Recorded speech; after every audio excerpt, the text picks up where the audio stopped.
This is reading of The Power of Your Subconscious Mind by Joseph Murphy. How this book can work miracles in your life. I've seen miracles happen to men and women in all walks of life all over the world. Miracles will happen to you too when you begin using the magic power of your subconscious mind.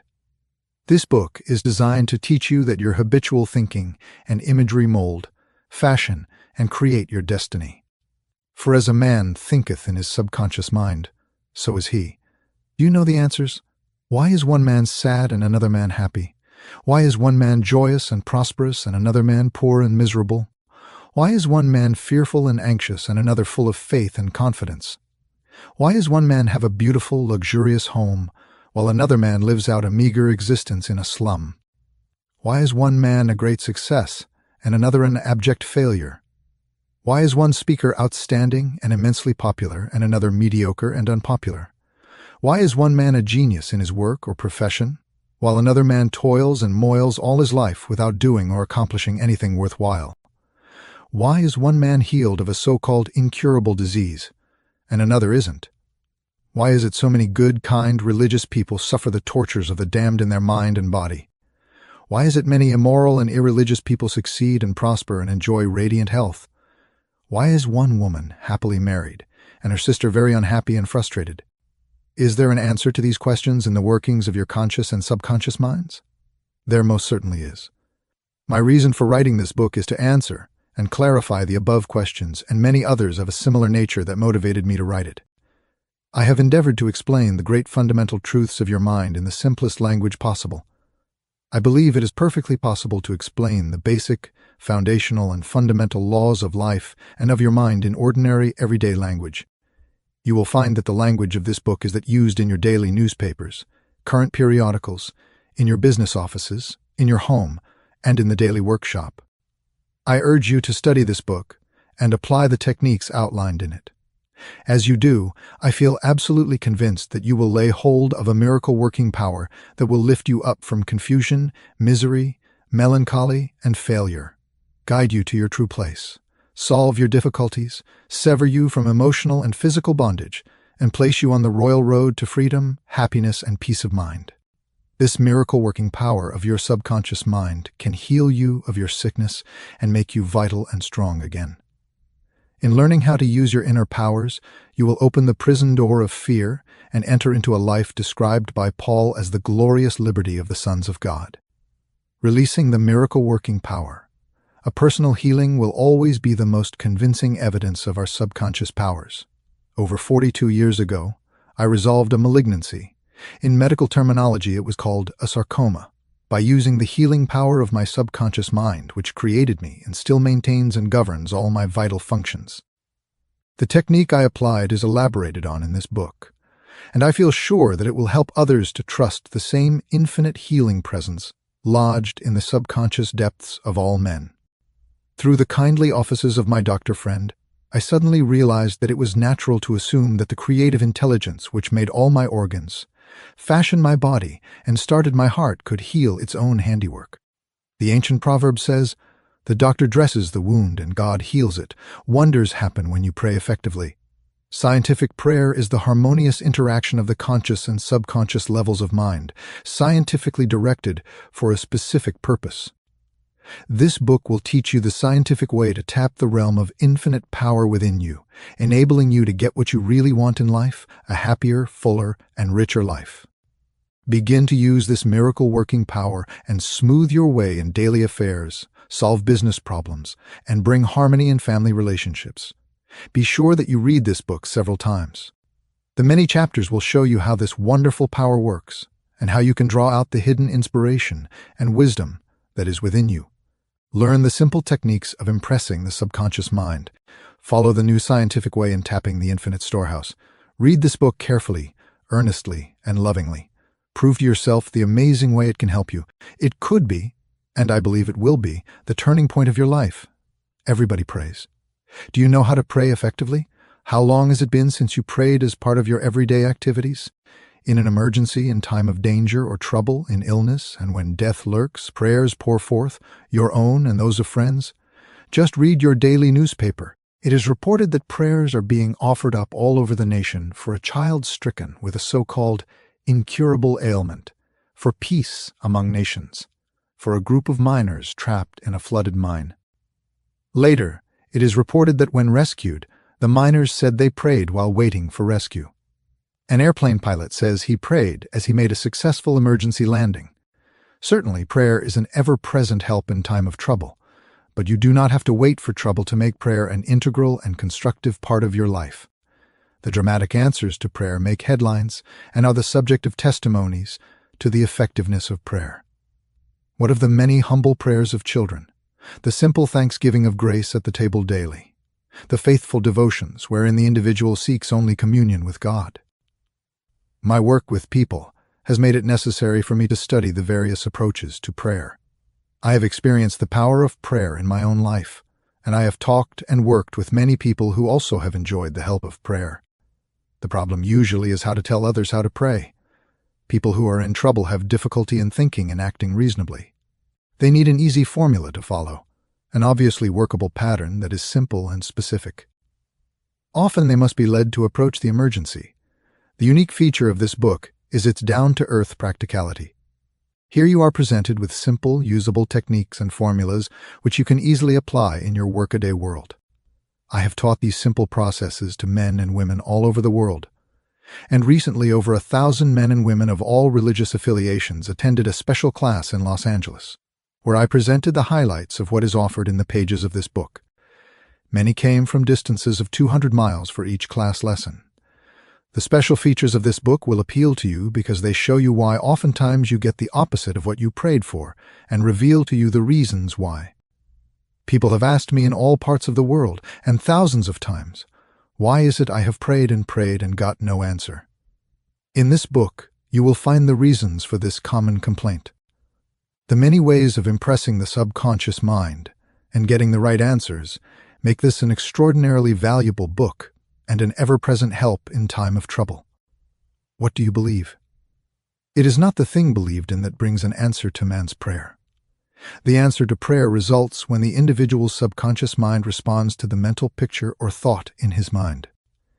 This law of belief operates in all religions of the world and is the reason why they are psychologically true. The Buddhist, the Christian, the Muslim, and the Hebrew all may get answers to their prayers, not because of the particular creed, religion, affiliation, ritual, ceremony, formula, liturgy, incantation, sacrifices, or offerings, but solely because of belief or mental acceptance and receptivity about that for which they pray. The law of life is the law of belief. Belief can be summed up briefly as a thought in your mind. As a man thinks, feels, and believes, so is the condition of his mind, body, and circumstances. A technique or methodology based on an understanding of what you are doing and why you are doing it will help you to bring about a subconscious embodiment of all the good things of life. Essentially, answered prayer is the realization of your heart's desire. Desire is prayer. Everyone desires health, happiness, security, peace of mind, and true expression, but many fail to achieve clearly defined results. A university professor admitted to me recently, "I know that if I changed my mental pattern and redirected my emotional life, my ulcers would not recur, but I do not have any technique, process, or modus operandi. My mind wanders back and forth on my many problems, and I feel frustrated, defeated, and unhappy." This professor had a desire for perfect health. He needed knowledge of the way his mind worked, which would enable him to fulfill his desire. By practicing the healing methods outlined in this book, he became whole and perfect. There is one mind common to all individual men. The miracle-working powers of your subconscious mind existed before you and I were born, before any church or world existed. The great eternal truths and principles of life antedate all religions.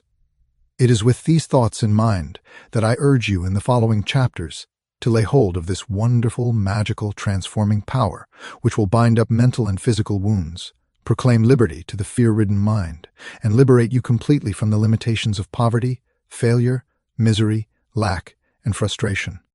All you have to do is unite mentally and emotionally with the good you wish to embody, and the creative powers of your subconscious will respond accordingly. Begin now, today. Let wonders happen in your life. Keep on keeping on until the day breaks and the shadows flee away. Chapter 1. The Treasure House Within You. Infinite riches are all around you if you will open your mental eyes and behold the treasure house of infinity within you. There is a gold mine within you from which you can extract everything you need to live life gloriously, joyously, and abundantly. Many are sound asleep because they do not know about this gold mine of infinite intelligence and boundless love within themselves. Whatever you want, you can draw it forth. A magnetized piece of steel will lift about 12 times its own weight, but if you demagnetize that same piece of steel, it will not lift even a feather. Similarly, there are two types of men. The magnetized man who is full of confidence and faith, he knows he is born to win and to succeed, and the demagnetized man who is full of fears and doubts. When opportunities come, he says, "I might fail, I might lose my money, people will laugh at me." This type of man will not get very far in life because, being afraid to go forward, he will simply stay where he is. Become a magnetized man and discover the master secret of the ages. The master secret of the ages. What, in your opinion, is the master secret of the ages? The secret of atomic energy, thermonuclear energy, the neutron bomb, interplanetary travel? No, not any of these. Then what is this master secret? Where can it be found, and how can it be contacted and brought into action? The answer is extraordinarily simple. This secret is the marvelous, miracle-working power found in your own subconscious mind, the last place most people would seek it. The marvelous power of your subconscious. You can bring into your life more power, more wealth, more health, more happiness, and more joy by learning to contact and release the hidden power of your subconscious mind. You need not acquire this power, you already possess it. But you want to learn how to use it. You want to understand it so that you can apply it in all departments of your life. As you follow the simple techniques and processes set forth in this book, you can gain the necessary knowledge and understanding. You can be inspired by a new light, and you can generate a new force enabling you to realize your hopes and make all your dreams come true. Decide now to make your life grander, greater, richer, and nobler than ever before.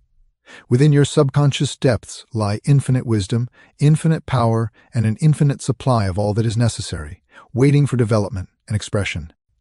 Begin now to recognize these potentialities of your deeper mind, and they will take form in the world without. The infinite intelligence within your subconscious mind can reveal to you everything you need to know at every moment of time and point of space, provided you are open-minded and receptive.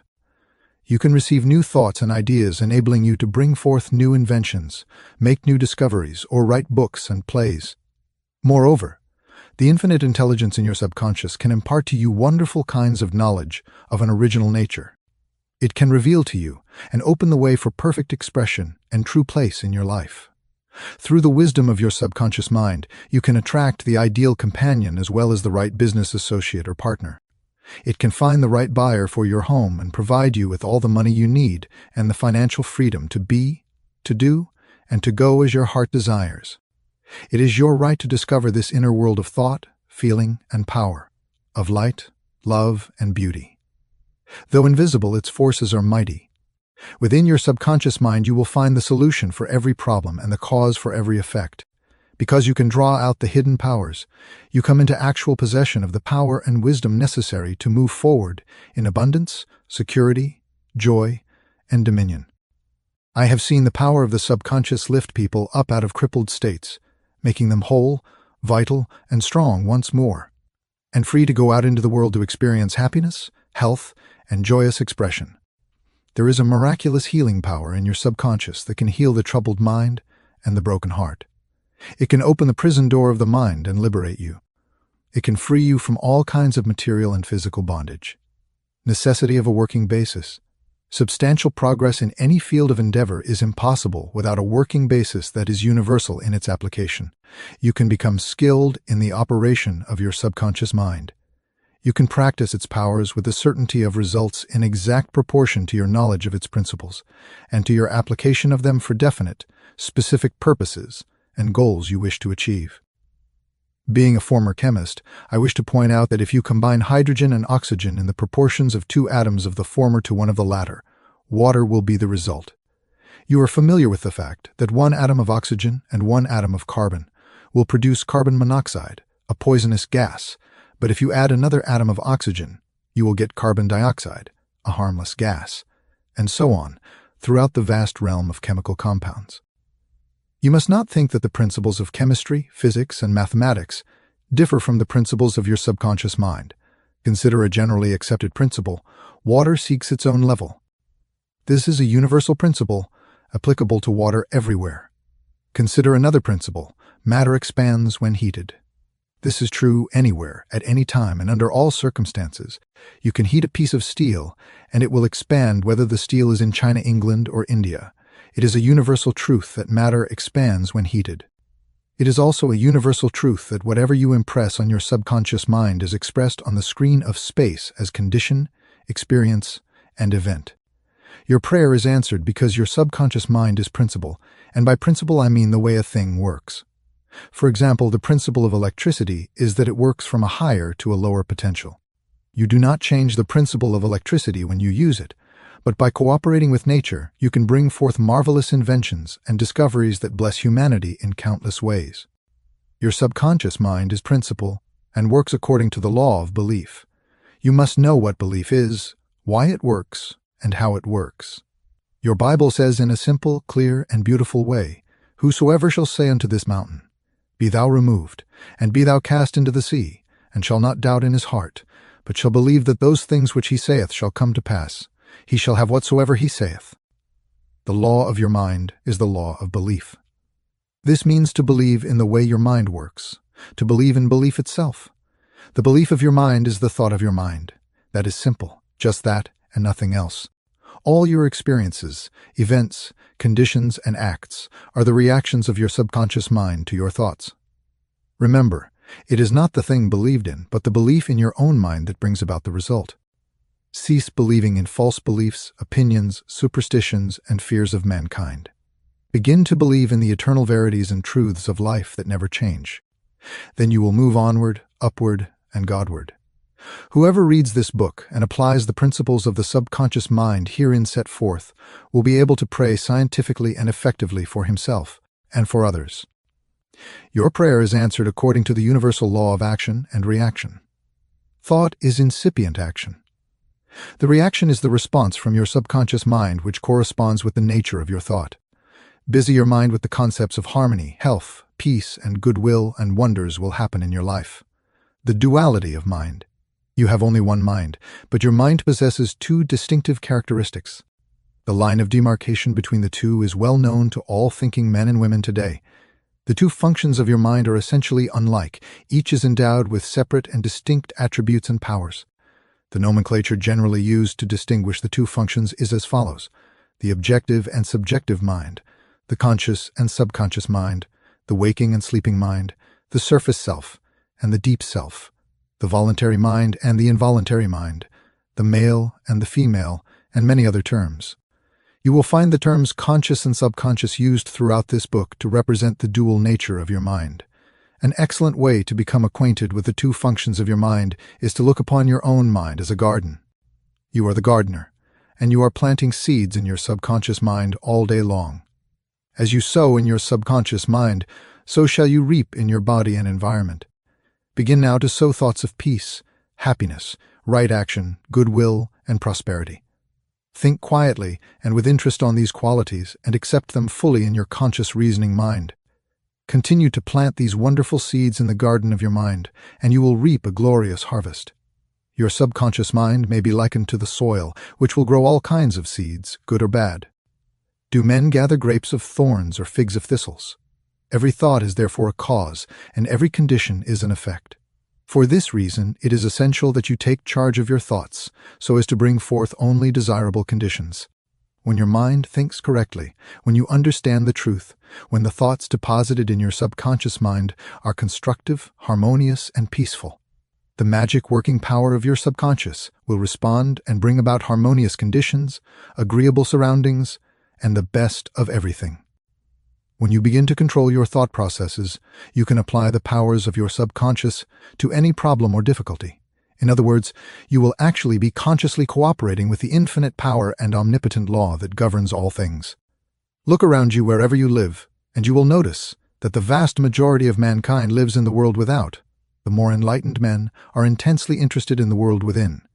Remember, it is the world within, namely, your thoughts, feelings, and imagery, that makes your world without. It is therefore the only creative power, and everything you find in your world of expression has been created by you in the inner world of your mind, consciously or unconsciously. Knowledge of the interaction of your conscious and subconscious minds will enable you to transform your whole life. In order to change external conditions, you must change the cause.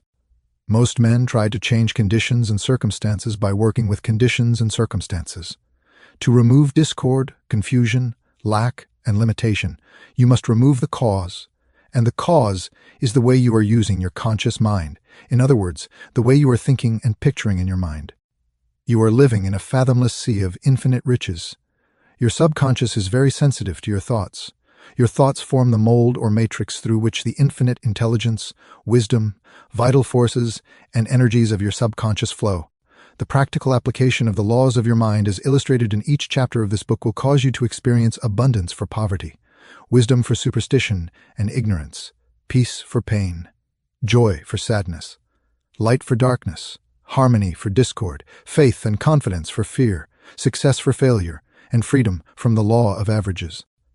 Certainly, there can be no more wonderful blessing than these from a mental, emotional, and material standpoint.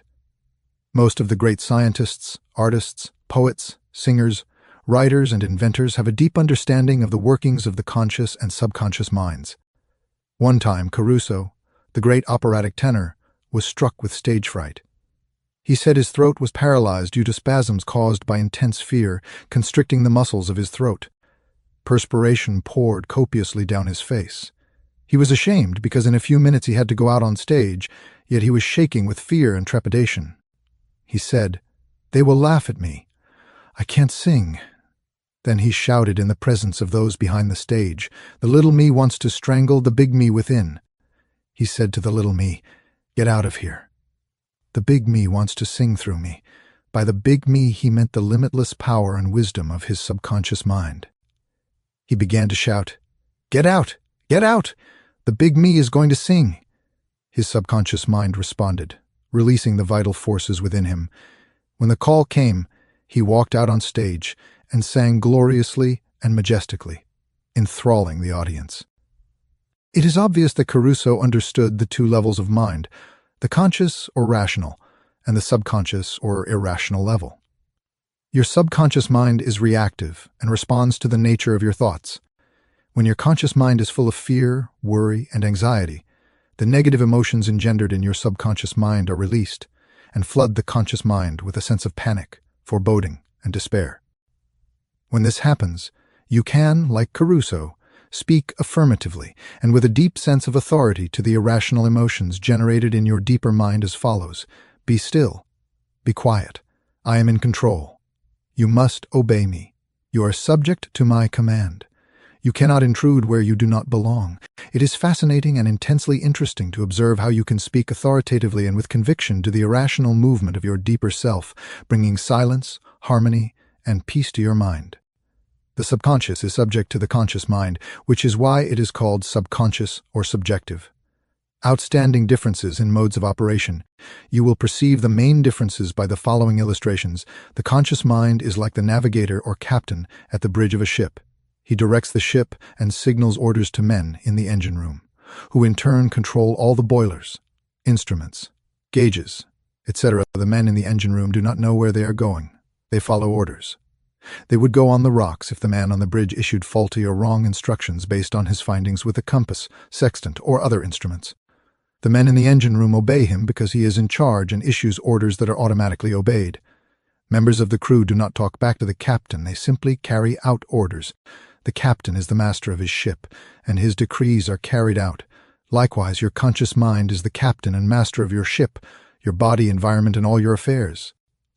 Your subconscious mind takes the orders you give it based upon what your conscious mind believes and accepts as true. When you repeatedly say to people, "I can't afford it," your subconscious mind takes you at your word and sees to it that you will not be in a position to purchase what you want. As long as you persist in saying, "I can't afford that car, that trip to Europe, that home, that fur coat or ermine wrap," you can rest assured that your subconscious mind will follow your orders, and you will go through life experiencing the lack of all these things. Last Christmas Eve, a beautiful young university student looked at an attractive and rather expensive traveling bag in a store window. She was going home to Buffalo, New York, for the holidays. She was about to say, "I can't afford that bag," when she recalled something she had heard at one of my lectures. Never finish a negative statement, reverse it immediately, and wonders will happen in your life. She said, "That bag is mine. It is for sale." I accept it mentally, and my subconscious sees to it that I receive it. At 8 o'clock on Christmas Eve, her fiancé presented her with a bag exactly like the one she had looked at, and mentally identified herself with at 10 o'clock the same morning. She had filled her mind with the thought of expectancy, and released the whole thing to her deeper mind, which has the know-how of accomplishment. This young girl, a student at the University of Southern California, said to me, "I didn't have the money to buy that bag, but now I know where to find money and all the things I need, and that is in the treasure house of eternity within me." Another simple illustration is this. When you say, "I do not like mushrooms," and the occasion subsequently comes that you are served mushrooms in sauces or salads, you will get indigestion because your subconscious mind says to you, "The boss does not like mushrooms." This is an amusing example of the outstanding differences in modes of operation of your conscious and your subconscious minds. A woman may say, "I wake up at 3 o'clock if I drink coffee at night." Whenever she drinks coffee, her subconscious mind nudges her as if to say, "The boss wants you to stay awake tonight." Your subconscious mind works 24 hours a day and makes provisions for your benefit, pouring all the fruit of your habitual thinking into your lap. How her subconscious responded. A woman wrote me a few months ago as follows: "I am 75 years old, a widow with a grown family. I was living alone and on a pension. I heard your lectures on the powers of the subconscious mind, wherein you said that ideas could be conveyed to the subconscious mind by repetition, faith, and expectancy. I began to repeat frequently with feeling, 'I am wanted. I am happily married to a kind, loving, and spiritual-minded man. I am secure.' I kept on doing this many times a day for about 2 weeks. One day at the corner drugstore, I was introduced to a retired pharmacist. I found him to be kind, understanding, and very religious. He was a perfect answer to my prayer. Within a week, he proposed to me, and now we are on our honeymoon in Europe. I know that the intelligence within my subconscious mind brought both of us together in divine order. This woman discovered that the treasure house was within her. Her prayer was felt as true in her heart, and her affirmation sank down by osmosis into her subconscious mind, which is the creative medium. The moment she succeeded in bringing about a subjective embodiment, her subconscious mind brought about the answer through the law of attraction. Her deeper mind, full of wisdom and intelligence, brought both of them together in divine order. Be sure that you think on whatsoever things are true, whatsoever things are honest, whatsoever things are just, whatsoever things are pure, whatsoever things are lovely, whatsoever things are of good report, if there be any virtue, and if there be any praise, think on these things." Brief summary of ideas worth remembering. The treasure house is within you. Look within for the answer to your heart's desire. The great secret possessed by the great men of all ages was their ability to contact and release the powers of their subconscious mind. You can do the same. Your subconscious has the answer to all problems. If you suggest to your subconscious prior to sleep, "I want to get up at 6 a.m., it will awaken you at that exact time. Your subconscious mind is the builder of your body and can heal you. Lull yourself to sleep every night with the idea of perfect health, and your subconscious, being your faithful servant, will obey you. Every thought is a cause, and every condition is an effect. If you want to write a book, write a wonderful play, or give a talk to your audience, convey the idea lovingly and feelingly to your subconscious mind, and it will respond accordingly. You are like a captain navigating a ship. He must give the right orders, and likewise you must give the right orders to your subconscious mind, which controls and governs all your experiences. Never use the terms, "I can't afford it," or "I can't do this." Your subconscious mind takes you at your word and sees to it that you do not have the money or the ability to do what you want to do. Affirm, "I can do all things through the power of my subconscious mind." The law of life is the law of belief.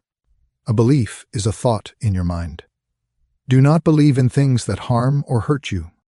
Believe in the power of your subconscious to heal, inspire, strengthen, and prosper you. According to your belief is it done unto you. Change your thoughts, and you change your destiny. Chapter 2. How your own mind works. You have a mind, and you should learn how to use it. There are two levels of your mind, the conscious or rational level and the subconscious or irrational level. You think with your conscious mind, and whatever you habitually think sinks down into your subconscious mind, which creates according to the nature of your thoughts. Your subconscious mind is the seat of your emotions and is the creative mind. If you think good, good will follow. If you think evil, evil will follow. This is the way your mind works. The main point to remember is that once the subconscious mind accepts an idea, it begins to execute it. It is an interesting and subtle truth that the law of the subconscious mind works for good and bad ideas alike. This law, when applied in a negative way, is the cause of failure, frustration, and unhappiness. However, when your habitual thinking is harmonious and constructive, you experience perfect health, success, and prosperity. Peace of mind and a healthy body are inevitable when you begin to think and feel in the right way. Whatever you claim mentally and feel is true, your subconscious mind will accept and bring forth into your experience. The only thing necessary is to get your subconscious mind to accept your idea, and the law of your own subconscious mind will bring forth the health, peace, or position you desire. You give the command or decree, and your subconscious will faithfully reproduce the idea impressed upon it. The law of your mind is this: you will get a reaction or response from your subconscious mind, according to the nature of the thought or idea you hold in your conscious mind. Psychologists and psychiatrists point out that when thoughts are conveyed to your subconscious mind, impressions are made in the brain cells. As soon as your subconscious accepts any idea, it proceeds to put it into effect immediately. It works by association of ideas and uses every bit of knowledge you have gathered in your lifetime to bring about its purpose. It draws on the infinite power, energy, and wisdom within you. It lines up all the laws of nature to get its way. Sometimes it seems to bring about an immediate solution to your difficulties, but at other times it may take days, weeks, or longer. Its ways are past finding out. Conscious and subconscious terms differentiated. You must remember that these are not two minds, they are merely two spheres of activity within one mind. Your conscious mind is the reasoning mind. It is that phase of mind which chooses. For example, you choose your books, your home, and your partner in life. You make all your decisions with your conscious mind. On the other hand, without any conscious choice on your part, your heart is kept functioning automatically, and the processes of digestion, circulation, and breathing are carried on by your subconscious mind through processes independent of your conscious control. Your subconscious mind accepts what is impressed upon it or what you consciously believe. It does not reason things out like your conscious mind, and it does not argue with you controversially. Your subconscious mind is like the soil, which accepts any kind of seed, good or bad. Your thoughts are active and might be likened to seeds. Negative, destructive thoughts continue to work negatively in your subconscious mind and in due time will come forth into outer experience that corresponds with them. Remember, your subconscious mind does not engage in proving whether your thoughts are good or bad, true or false. It responds according to the nature of your thoughts or suggestions. For example, if you consciously assume something is true, even though it may be false, your subconscious mind will accept it as true and proceed to bring about results that must necessarily follow because you consciously assumed it to be true. Experiments by psychologists have shown repeatedly that the subconscious mind is incapable of making selections and comparisons, which are necessary for a reasoning process. They have shown that your subconscious mind will accept any suggestion, however false. Having once accepted any suggestion, it responds according to the nature of the suggestion given. To illustrate the amenability of your subconscious mind to suggestion, if a practiced hypnotist suggests to one of his subjects that he is Napoleon Bonaparte, or even a cat or a dog, the subject will act out the part with inimitable accuracy. His personality becomes changed for the time being. He believes himself to be whatever the operator tells him he is.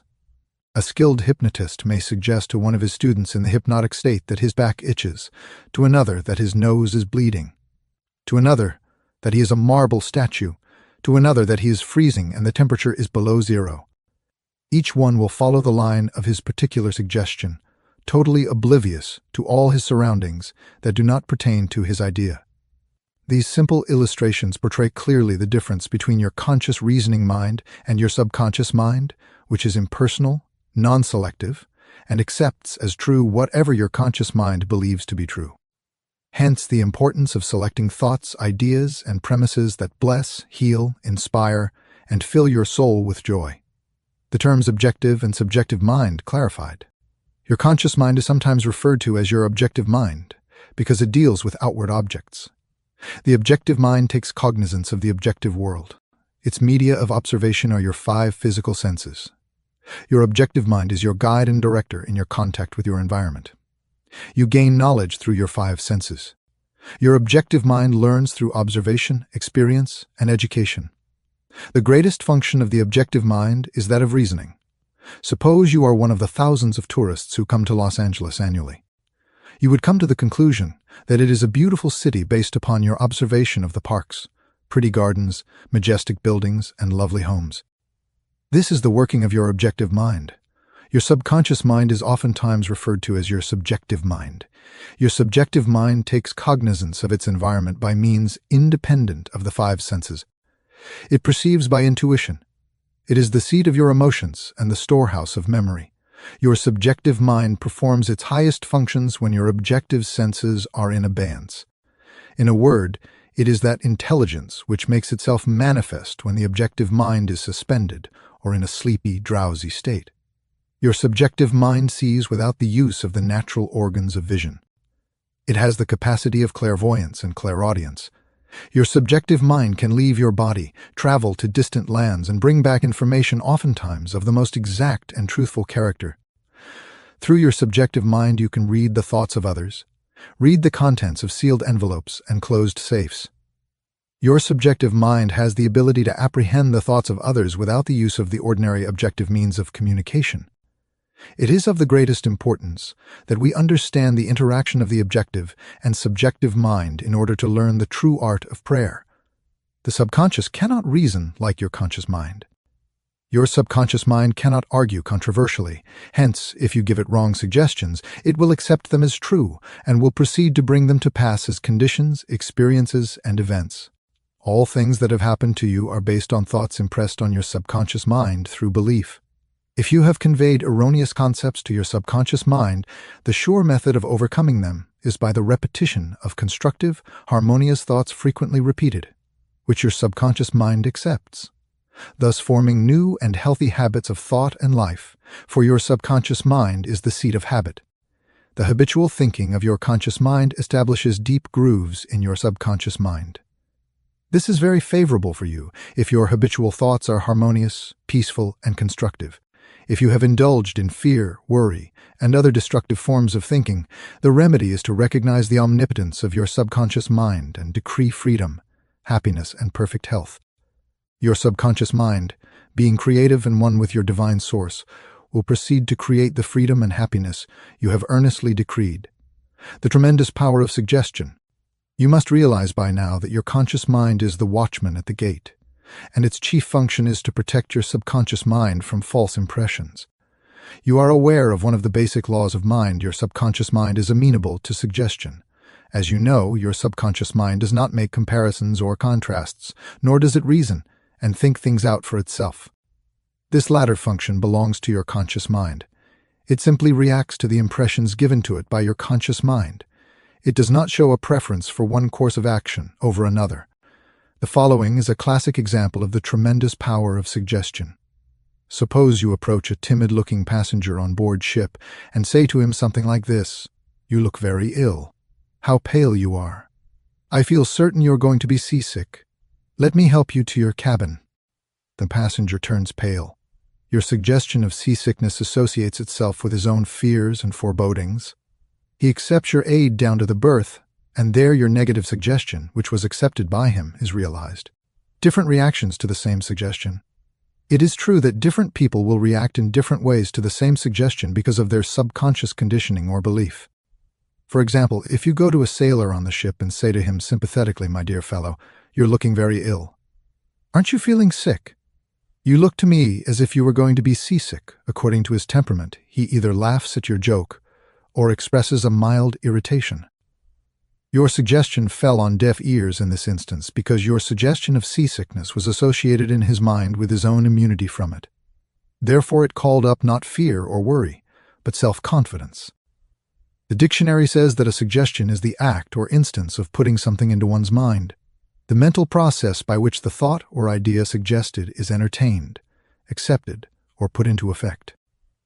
You must remember that a suggestion cannot impose something on the subconscious mind against the will of the conscious mind. In other words, your conscious mind has the power to reject the suggestion given. In the case of the sailor, he had no fear of seasickness. He had convinced himself of his immunity, and the negative suggestion had absolutely no power to evoke fear. The suggestion of seasickness to the other passenger called forth his indwelling fear of seasickness. Each of us has his own inner fears, beliefs, and opinions. These inner assumptions rule and govern our lives. A suggestion has no power in and of itself, except the power that you give it through your own thoughts. You have to give your mental consent. You have to entertain the thought. Then it becomes your thought, and you do the thinking. Remember, you have the capacity to choose. Choose life. Choose love. Choose health. Choose abundance. The power of an assumed major premise. Your mind works like a syllogism. This means that whatever major premise your conscious mind assumes to be true determines the conclusion your subconscious mind comes to in regard to any particular question or problem in your mind. If your premise is true, the conclusion must be true. Every virtue is laudable. Kindness is a virtue. Therefore, kindness is laudable. All formed things change and pass away. The pyramids of Egypt are formed things. Therefore, someday the pyramids will pass away. The first statement is the major premise, and the right conclusion must necessarily follow the right premise. A college professor who attended some of my lectures in May 1962 at Town Hall, New York, said to me, "Everything in my life is topsy-turvy. I have lost health, wealth, and friends. Everything I touch turns out wrong." I explained to him that he should establish a major premise in his thinking, that the infinite intelligence of his subconscious mind was guiding, directing, and prospering him spiritually, mentally, and materially. Then his subconscious mind would automatically direct him wisely in his investments, decisions, and also heal his body and restore his mind to peace and tranquility. The professor formulated an overall picture of the way he wanted his life to be. This was his major premise. Infinite intelligence leads and guides me in all my ways. Perfect health is mine, and the law of harmony operates in my mind and body. Beauty, love, peace, and abundance are mine. The principle of right action and divine order govern my entire life. I know my major premise is based on the eternal truths of life, and I know, feel, and believe that my subconscious mind responds according to the nature of my conscious mind thinking. He wrote me later, I repeated the above statement slowly, quietly, and lovingly several times a day, knowing that it was sinking deep down into my subconscious mind, and that results must follow. I am deeply grateful for the interview you gave me, and I would like to add that all departments of my life are changing for the better. It works. The subconscious does not argue controversially. Your subconscious mind is all-wise and knows the answers to all questions. It does not argue with you or talk back to you. It does not say, "You must not impress me with that." For example, when you say, "I can't do this. I am too old now. I can't meet this obligation. I was born on the wrong side of the tracks. I don't know the right politician." Your subconscious mind takes you at your word and blocks you from overcoming these obstacles. You are impregnating your subconscious with these negative thoughts, and it responds accordingly. You are actually blocking your own good, thereby bringing lack, limitation, and frustration into your life. When you set up obstacles, impediments, and delays in your conscious mind, you are denying the wisdom and intelligence resonant in your subconscious mind. You are actually saying, in effect, that your subconscious mind cannot solve your problem. This leads to mental and emotional congestion, followed by sickness and neurotic tendencies. To realize your desire and overcome your frustration, affirm boldly several times a day, "The infinite intelligence which gave me this desire leads, guides, and reveals to me the perfect plan for the unfolding of my desire. I know the deeper wisdom of my subconscious is now responding, and what I feel and claim within is expressed in the without. There is a balance, equilibrium, and equanimity. If you say, "There's no way out, I'm lost," "There is no way out of this dilemma, I am stymied and blocked," you will get no answer or response from your subconscious mind. If you want the subconscious mind to work for you, give it the right request and attain its cooperation. It is always working for you. It is controlling your heartbeat this minute and also your breathing. It heals a cut on your finger, and its tendency is lifeward, forever seeking to take care of you and preserve you. Your subconscious has a mind of its own, but it accepts your patterns of thought and imagery. When you are seeking an answer to a problem, your subconscious will respond, but it expects you to come to a decision and to a true judgment in your conscious mind. You must acknowledge that the answer is in your subconscious mind. However, if you say, "I don't think there is any way out, I am all mixed up and confused, why don't I get an answer?" you are neutralizing your prayer. Like the soldier marking time, you do not get anywhere. Still the wheels of your mind, relax, let go, and quietly affirm, "My subconscious knows the answer. It is responding to me now. I give thanks because I know the infinite intelligence of my subconscious knows all things and is revealing the perfect answer to me now. My real conviction is now setting free the majesty and glory of my subconscious mind. I rejoice that it is so." Review of highlights. Think good, and good follows. Think evil, and evil follows. You are what you think all day long. Your subconscious mind does not argue with you. It accepts what your conscious mind decrees. If you say, "I can't afford it," it may be true, but do not say it. Select a better thought, decree, "I'll buy it. I accept it in my mind." You have the power to choose. Choose health and happiness. You can choose to be friendly or you can choose to be unfriendly. Choose to be cooperative, joyous, friendly, lovable, and the whole world will respond. This is the best way to develop a wonderful personality. Your conscious mind is the watchman at the gate. Its chief function is to protect your subconscious mind from false impressions. Choose to believe that something good can happen and is happening now. Your greatest power is your capacity to choose. Choose happiness and abundance. The suggestions and statements of others have no power to hurt you. The only power is the movement of your own thought. You can choose to reject the thoughts or statements of others and affirm the good. You have the power to choose how you will react. Watch what you say. You have to account for every idle word. Never say, "I will fail. I will lose my job. I can't pay the rent." Your subconscious cannot take a joke. It brings all these things to pass. Your mind is not evil. No force of nature is evil. It depends on how you use the powers of nature. Use your mind to bless, heal, and inspire all people everywhere. Never say, "I can't." Overcome that fear by substituting, "I can do all things through the power of my own subconscious mind."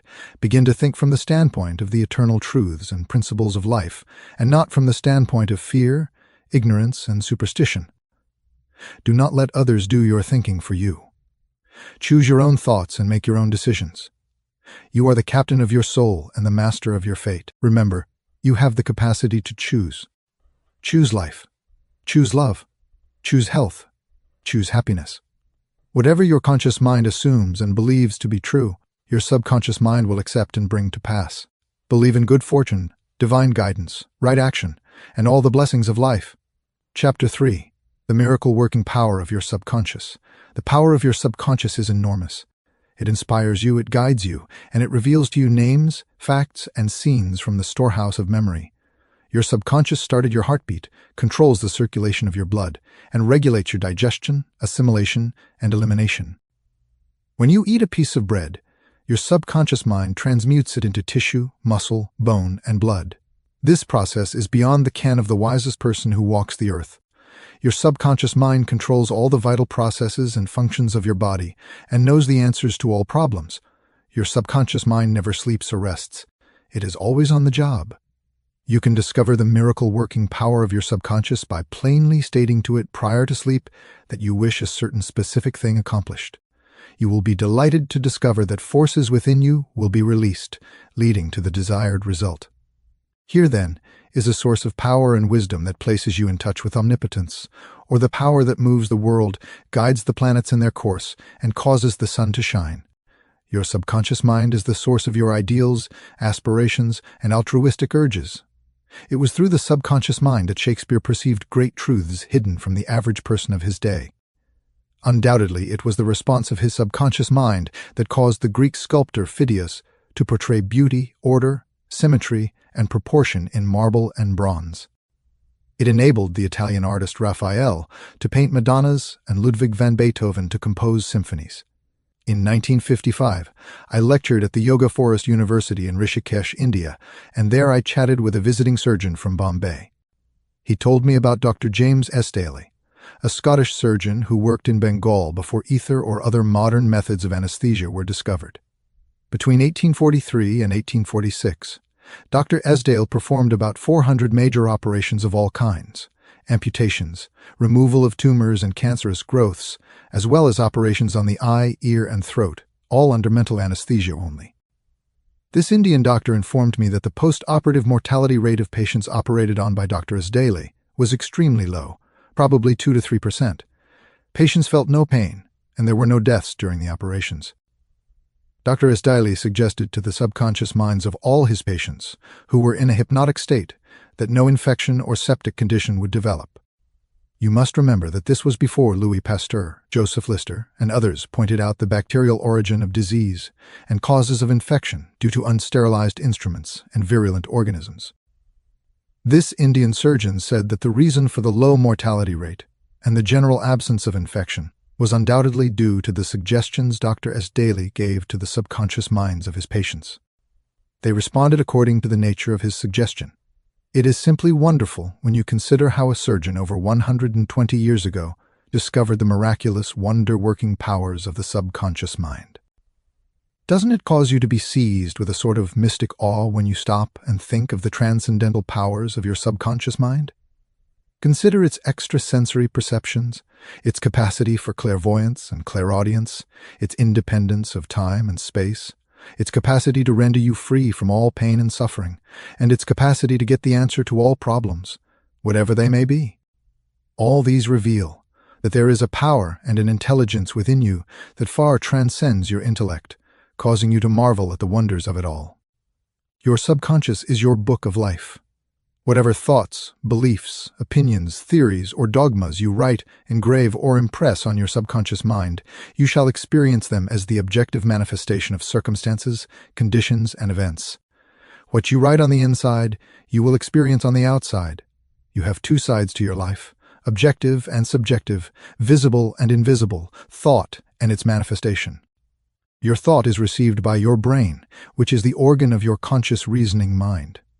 When your conscious mind accepts the thought completely, it is sent to the solar plexus, called the brain of your mind, where it becomes flesh and is made manifest in your experience.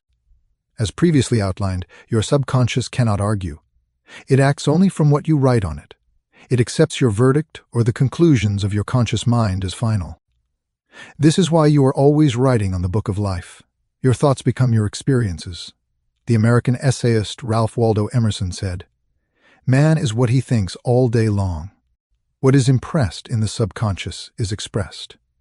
William James, the father of American psychology, said that the power to move the world is in your subconscious mind. Your subconscious mind is one with infinite intelligence and boundless wisdom. It is fed by hidden springs and is called the law of life. Whatever you impress upon your subconscious mind, the latter will move heaven and earth to bring it to pass. You must therefore impress it with right ideas and constructive thoughts. The reason there is so much chaos and misery in the world is that people do not understand the interaction of their conscious and subconscious minds. When these two principles work in accord, in concord, in peace, and synchronously together, you will have health, happiness, peace, and joy. There is no sickness or discord when the conscious and subconscious work together harmoniously and peacefully. The tomb of Hermes was opened with great expectancy and wonder, because people believed that the greatest secret of the ages was contained therein. The secret was, as within, so without, as above, so below. In other words, whatever is impressed in your subconscious mind is expressed on the screen of space. This same truth was proclaimed by Moses, Isaiah, Jesus, Buddha, Zoroaster, Lao Tse, and all the illuminated seers of the ages. Whatever you feel is true subjectively is expressed as conditions, experiences, and events. Motion and emotion must balance. As in heaven, so on earth. This is the great law of life. You will find throughout all nature the law of action and reaction, of rest and motion. These two must balance. Then there will be harmony and equilibrium. You are here to let the life principle flow through you rhythmically and harmoniously. The intake and the outgo must be equal. The impression and the expression must be equal. All your frustration is due to unfulfilled desire. If you think negatively, destructively, and viciously, these thoughts generate destructive emotions which must be expressed and find an outlet.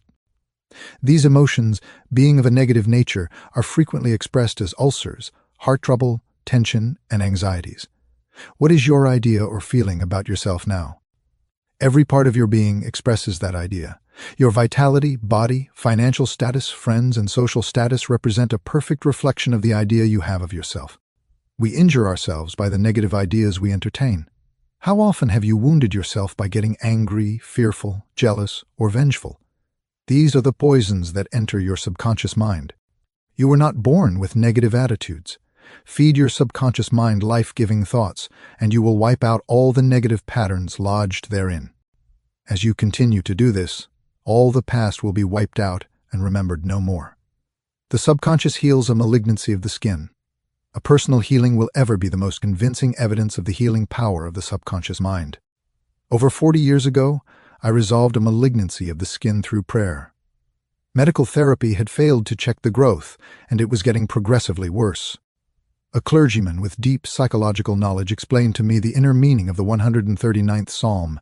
In thy book all my members were written, which in continuance were fashioned, when as yet there were none of them. He explained that the term book meant my subconscious mind, which fashioned and molded all my organs from an invisible cell. He pointed out that since my subconscious mind made my body, it could also recreate it and heal it according to the perfect pattern within it. The clergyman showed me his watch and said, "This had a maker, and the watchmaker had to have the idea first in mind before the watch became an objective reality. If the watch was out of order, the watchmaker could fix it." My friend reminded me that the subconscious intelligence which created my body was like a watchmaker and knew exactly how to heal, restore, and direct all the vital functions and processes of my body, but that I had to give it the perfect idea of health. This would act as cause, and the effect would be a healing. I prayed in a very simple way. My body and all its organs were created by the infinite intelligence in my subconscious mind. It knows how to heal me. Its wisdom fashioned all my organs, tissues, muscles, and bones. This infinite healing presence within me is now transforming every atom of my being, making me whole and perfect now. I give thanks for the healing I know is taking place now. Wonderful are the works of the creative intelligence within me. I prayed aloud for about 5 minutes, 2 or 3 times a day, repeating the above simple prayer. In about 3 months, my skin was whole and perfect. All I did was give life-giving patterns of wholeness, beauty, and perfection to my subconscious mind, thereby obliterating the negative images and patterns of thought lodged there which were the cause of all my trouble. Nothing appears on your body except when the mental equivalent is first in your mind. As you change your mind by drenching it with incessant affirmatives, you change your body. This is the basis of all healing. Marvelous are thy works, and that my soul knoweth right well how the subconscious controls all functions of the body. While you are awake or sound asleep upon your bed, the ceaseless, tireless action of your subconscious mind controls all the vital functions of your body without the help of your conscious mind. For example, while you are asleep, your heart continues to beat rhythmically, your lungs do not rest, and the process of inhalation and exhalation goes on just the same as when you are awake. Your subconscious controls your digestive processes and glandular secretions, as well as all the other mysterious operations of your body. The hair on your face continues to grow whether you are asleep or awake. Scientists tell us that the skin secretes much more perspiration during sleep than during waking hours. Your eyes, ears, and other senses are active during sleep. Many of our great scientists have received answers to perplexing problems while asleep. They saw the answers in a dream. Oftentimes, your conscious mind interferes with the normal rhythm of your heart, lungs, and functioning of your stomach and intestines by worry, anxiety, fear, and depression. These patterns of thought, interfere with the harmonious functioning of your subconscious mind.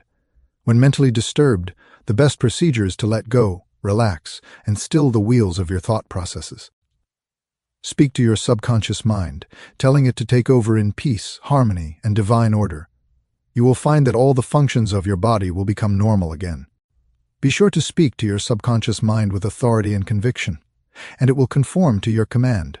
Your subconscious seeks to preserve your life and restore you to health at all costs. It causes you to love your children, which also illustrates an instinctive desire to preserve all life. Let us suppose you accidentally ate some bad food. Your subconscious mind would cause you to regurgitate it. If you inadvertently took poison, your subconscious powers would proceed to neutralize it. If you completely entrusted yourself to its wonder-working power, you would be entirely restored to health.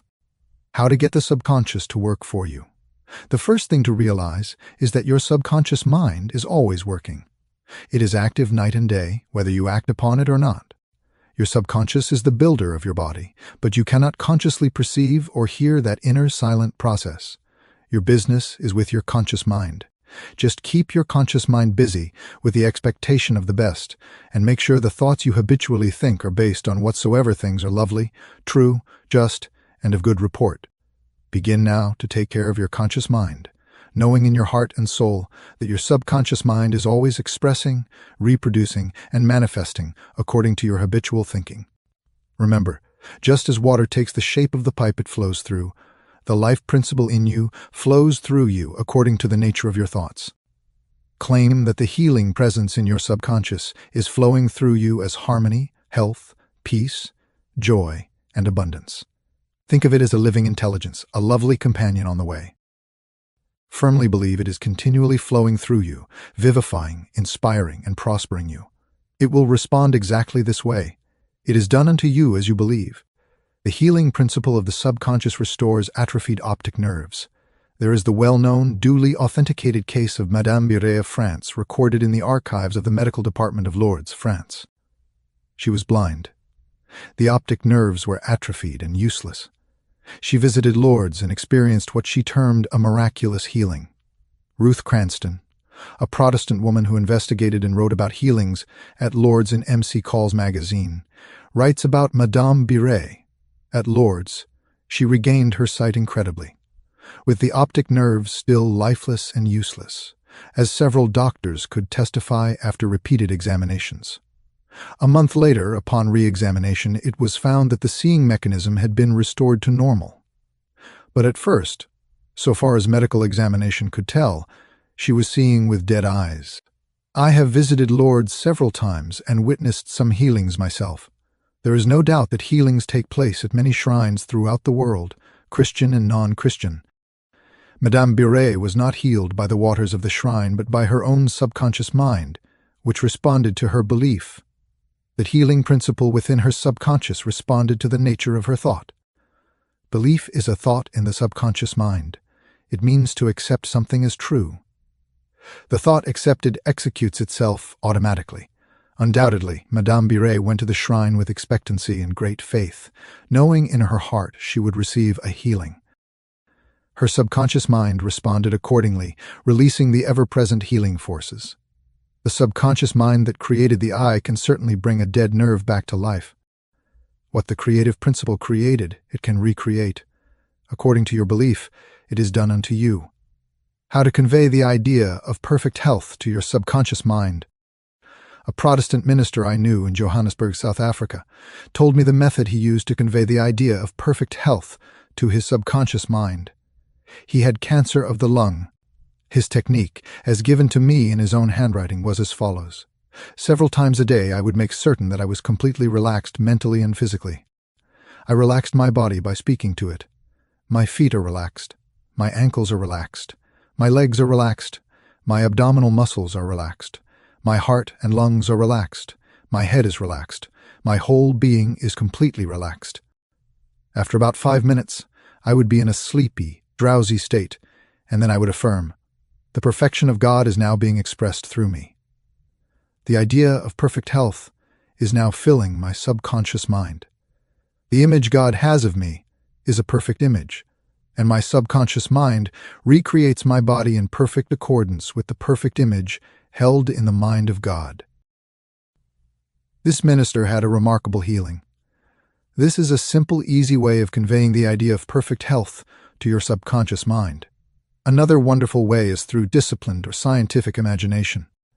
I told a man suffering from functional paralysis to make a vivid picture of himself walking around his office, touching the desk, answering the telephone, and doing all the things he ordinarily would do if he were healed. I explained that this idea and mental picture of perfect health would be accepted by his subconscious mind. He lived the role and actually felt himself back in the office. He knew he was giving his subconscious mind something definite to work upon. His subconscious mind was the film upon which the picture was impressed. One day, after several weeks of frequent conditioning of the mind with this mental picture, the telephone rang by prearrangement and kept ringing while his wife and nurse were out. The telephone was about 12 feet away, but nevertheless he managed to answer it. He was healed at that hour. The healing power of his subconscious mind responded to his mental imagery, and a healing followed. Whatsoever ye shall ask in prayer, believing, ye shall receive, ideas worth remembering. Your subconscious mind controls all the vital processes of your body and knows the answers to all problems. Prior to sleep, turn over a specific request to your subconscious mind and prove its miracle-working power to yourself. Whatever you impress on your subconscious mind is expressed on the screen of space as conditions, experiences, and events. Therefore, you should carefully watch all ideas and thoughts entertained in your conscious mind. The law of action and reaction is universal. Your thought is action, and the reaction is the automatic response of your subconscious mind to your thought. Watch your thoughts. All frustration is due to unfulfilled desires. If you dwell on obstacles, delays, and difficulties, your subconscious mind responds accordingly, and you are blocking your own good. The life principle will flow through you rhythmically and harmoniously if you consciously affirm, I believe that the subconscious power which gave me this desire is now fulfilling it through me. This dissolves all conflicts. You can interfere with the normal rhythm of your heart, lungs, and other organs by worry, anxiety, and fear. Feed your subconscious with thoughts of harmony, health, and peace, and all the functions of your body will become normal again. Keep your conscious mind busy with the expectation of the best, and your subconscious will faithfully reproduce your habitual thinking. Imagine the happy ending or solution to your problem. Feel the thrill of accomplishment, and what you imagine and feel will be accepted by your subconscious mind and bring it to pass. Chapter 4. Mental Healings in Ancient Times. Down through the ages, people of all nations have instinctively believed that somewhere there resided a healing power which could restore to normal the functions and sensations of the human body.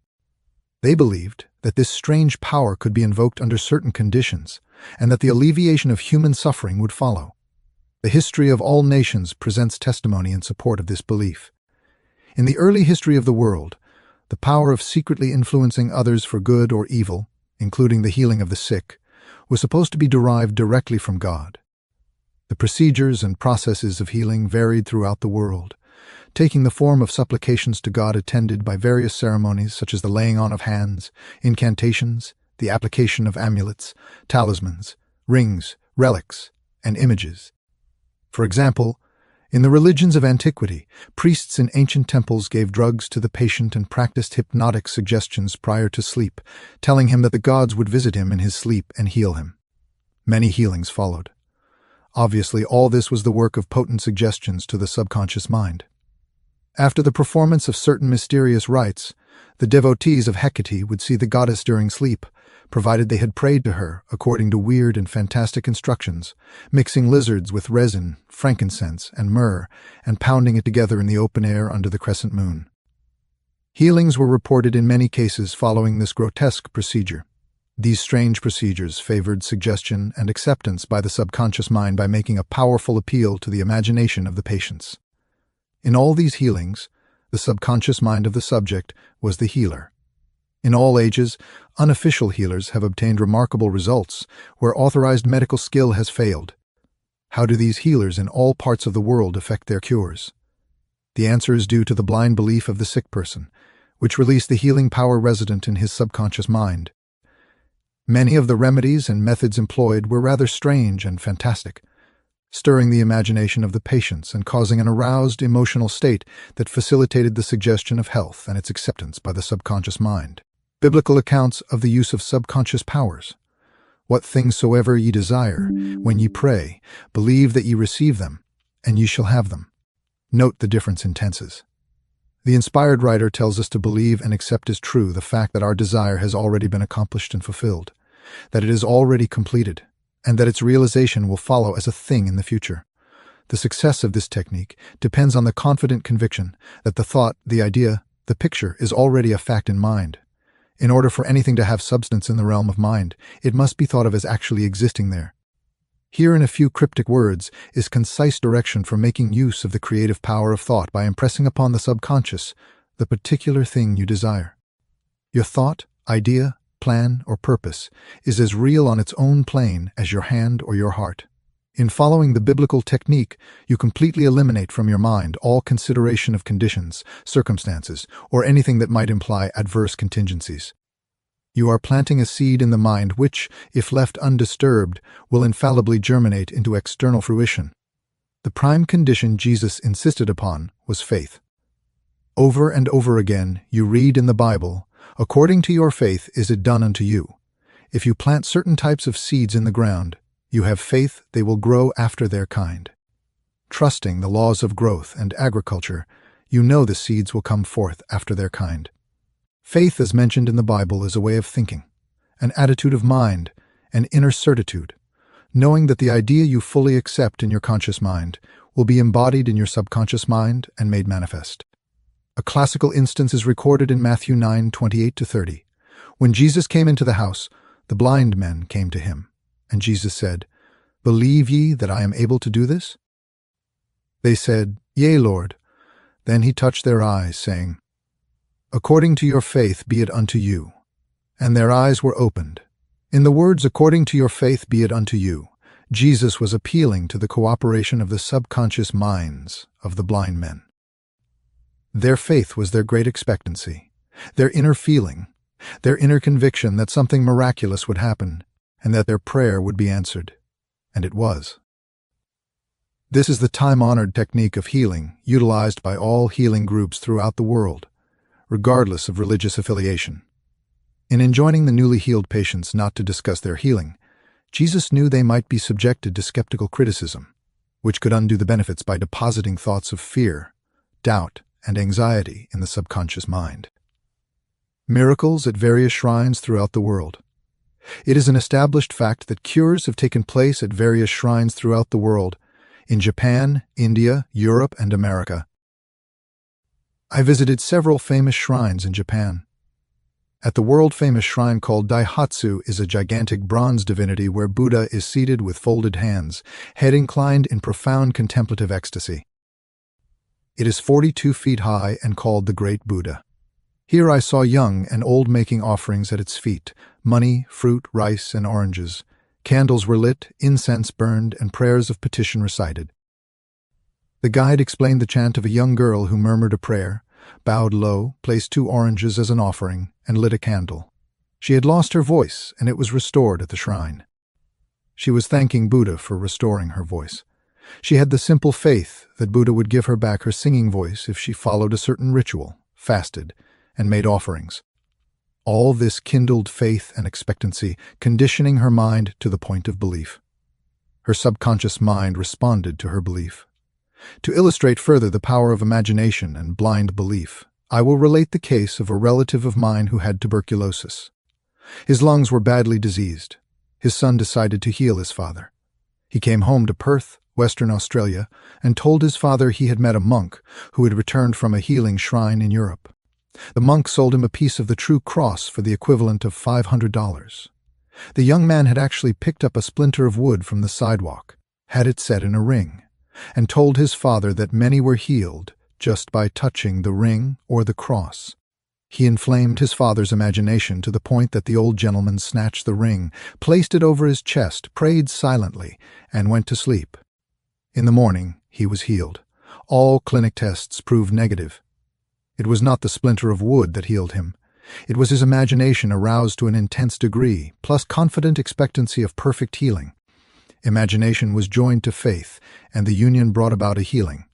The father never learned of the trick played upon him. If he had, he probably would have had a relapse. He remained cured and passed away 15 years later at the age of 89. One universal healing principle. It is a well-known fact that all various schools of healing effect cures of the most wonderful character. The obvious conclusion is that there must be one principle common to all, the subconscious mind, and the one process of healing is faith. You possess mental functions distinguished as the conscious mind and the subconscious mind. Your subconscious mind is constantly amenable to the power of suggestion and has complete control of the functions, conditions, and sensations of your body. Symptoms of almost any disease can be induced in hypnotic subjects by suggestion. For example, a subject can develop a high temperature, flushed face, or chills according to the suggestion. You can suggest paralysis, and it will occur. You can hold cold water under the nose of a hypnotic subject and tell him it is full of pepper. He will sneeze. If a person says he is allergic to Timothy grass, you can place a synthetic flower or empty glass in front of his nose in hypnosis and tell him it is Timothy grass. He will portray allergic symptoms. This indicates that the cause of disease is in the mind, and healing can also take place mentally. Remarkable healings take place through osteopathy, chiropractic medicine, naturopathy, and various religious bodies, but all are brought about through the subconscious mind, the only healer. Notice how it heals a cut on your face caused by shaving. It knows exactly how to do it. The doctor dresses the wound and says, "Nature heals it." Nature refers to the law of the subconscious mind, or self-preservation, the first law of nature. Your strongest instinct is the most potent of all autosuggestions. Widely different theories. It would be tedious to discuss the numerous theories advanced by different religious sects and prayer groups. Many claim that because their theory produces results, it is the correct one. This cannot be true, as there are many types of healing. Franz Anton Mesmer discovered that by applying magnets to the diseased body he could cure it miraculously. Later, he discarded magnets and claimed cures were due to animal magnetism, a fluid pervading the universe but most active in the human organism. His method became hypnotism, called mesmerism, in his day. Other physicians said all his healings were due to suggestion. All groups, psychiatrists, psychologists, osteopaths, chiropractors, physicians, and churches are using the one universal power resident in the subconscious mind. Each may proclaim healings are due to their theory, but the process of all healing is a definite positive mental attitude, an inner attitude called faith. Healing is due to confident expectancy releasing the healing potency of the subconscious. There is only one process of healing, faith. There is only one healing power, your subconscious mind. Select the theory and method you prefer. If you have faith, you shall get results. Views of Paracelsus. Philippus Paracelsus, a famous Swiss alchemist and physician, stated, "Whether the object of your faith be real or false, you will nevertheless obtain the same effects." Thus, if I believed in St. Peter's statue as I should have believed in St. Peter himself, I shall obtain the same effects that I should have obtained from St. Peter. But that is superstition. Faith, however, produces miracles, and whether it is true or false faith, it will always produce the same wonders. Pietro Pomponazzi said, "We can easily conceive the marvelous effects which confidence and imagination can produce, particularly when both qualities are reciprocated between the subjects and the person who influences them. The cures attributed to certain relics are the effect of imagination and confidence. If you believe in the bones of saints or in healing waters, you will get results because of the powerful suggestion to your subconscious mind. It is the latter that does the healing." Bernheim's experiments. Hippolyte Bernheim, professor of medicine at Nancy, France, expounded that the suggestion of the physician is exerted through the subconscious mind. In Suggestive Therapeutics, he tells of a man with paralysis of the tongue that yielded to no treatment. The doctor told the patient he had a new instrument that would heal him and introduced a pocket thermometer into his mouth. The patient imagined it was the instrument and soon cried out joyfully that he could move his tongue freely. Another case, a young girl with complete loss of speech for 4 weeks. Bernheim told his students that loss of speech sometimes yielded instantly to electricity, acting by suggestion. He applied his hand over the larynx, moved it a little, and said, "Now you can speak aloud." In an instant she spoke distinctly. The loss of voice disappeared, producing a blister by suggestion. Bernheim produced a blister on a patient's neck by applying a postage stamp and suggesting it was a fly plaster. This has been confirmed by many doctors worldwide. The cause of bloody stigmata. In Hudson's law of psychic phenomena, hemorrhages and bloody stigmata may be induced by suggestion. Dr. M. Buru put a subject into somnambulism and suggested bleeding at specific times and places. It occurred exactly as suggested, with blood visible months later. All these phenomena demonstrate the amenability of the subconscious mind to suggestion and its perfect control over the body's functions, sensations, and conditions. Healing points in review. Remind yourself frequently that the healing power is in your subconscious mind. Know that faith is like a seed planted in the ground. It grows after its kind. Plant the idea in your mind, water and fertilize it with expectancy, and it will manifest. The idea you have for a book, invention, or play is real in your mind. Believe you have it now, and it will become manifest. In praying for another, your silent inner knowing of wholeness, beauty, and perfection can change the negative patterns in the other's subconscious mind and bring wonderful results. The miraculous healings at shrines are due to imagination and blind faith acting on the subconscious mind, releasing healing power. All disease originates in the mind. Nothing appears on the body unless there is a corresponding mental pattern. Symptoms of almost any disease can be induced by hypnotic suggestion, showing the power of thought. There is only one process of healing faith. There is only one healing power, your subconscious mind. Whether the object of your faith is real or false, you will get results. Your subconscious responds to the thought in your mind. Look upon faith as a thought in your mind, and that will suffice. Chapter 5. Mental Healings in Modern Times. Everyone is concerned with the healing of bodily conditions in human affairs. What heals?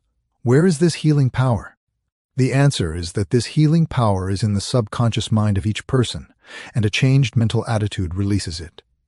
No mental or religious science practitioner, psychologist, psychiatrist, or medical doctor ever healed a patient. The doctor dresses the wound, but the healing principle heals it. The psychologist or psychiatrist removes mental blocks. The surgeon removes physical blocks, enabling the healing currents to function normally. No healer claims I healed the patient.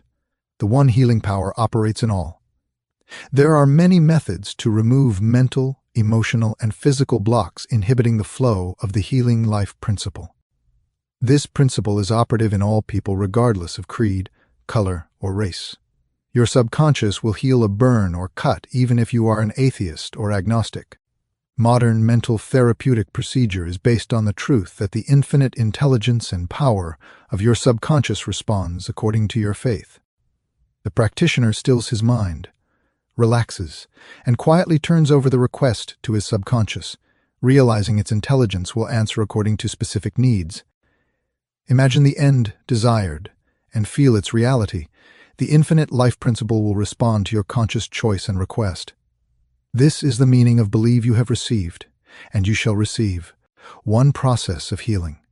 There is only one universal healing principle operating through everything. The cat, dog, tree, grass, wind, earth, for everything is alive. This life principle operates as instinct and law of growth.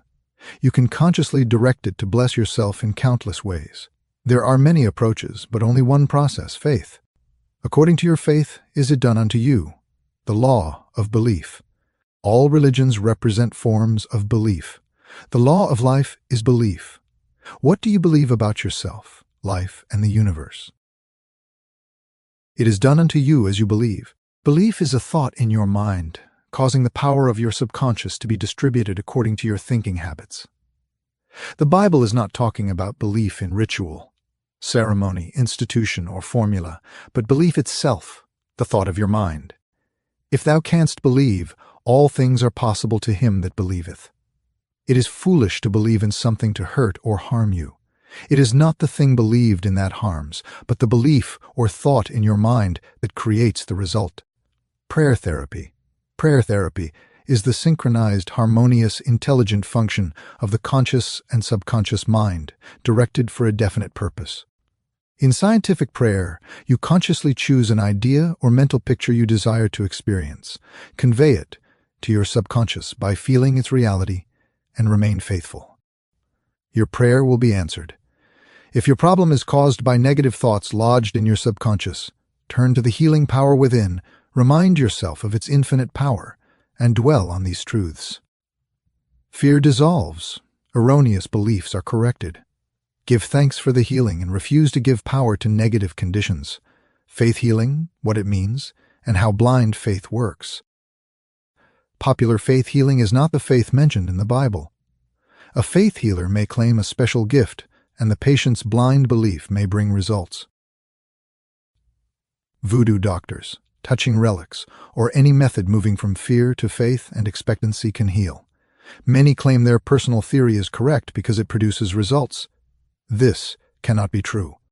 To illustrate blind faith, Franz Anton Mesmer, in 1776, stroked diseased bodies with magnets and claimed cures.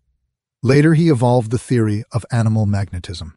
A government commission admitted cures, but attributed them to imagination.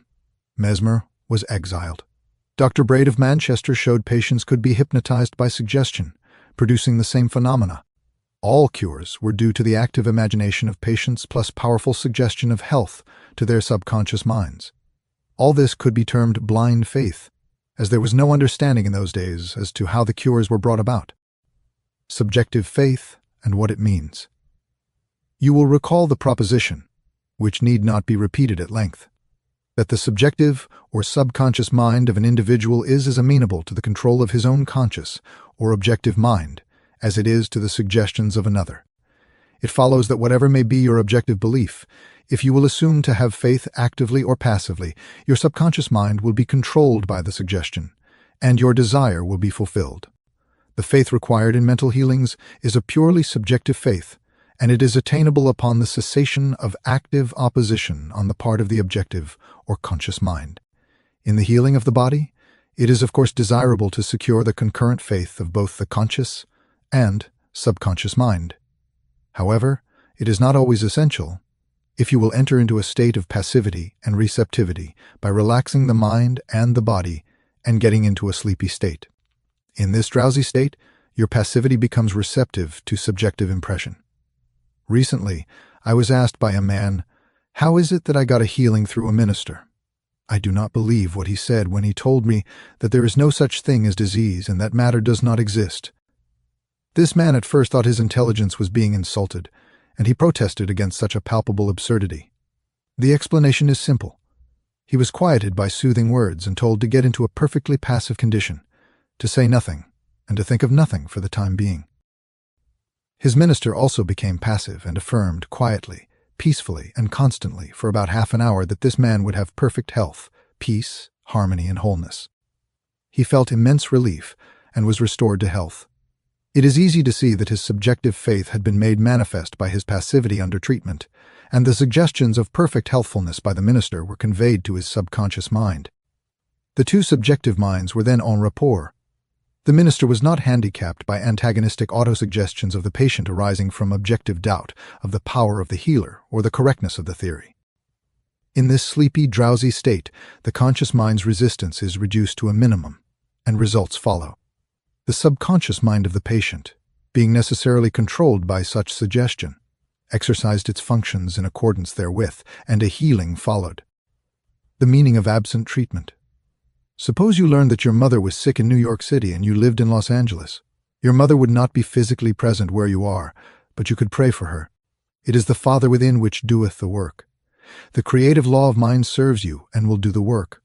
Its response to you is automatic. Your treatment is for the purpose of inducing an inner realization of health and harmony in your mentality. This inner realization, acting through the subconscious mind, operates through your mother's subconscious mind as well, since there is but one creative mind.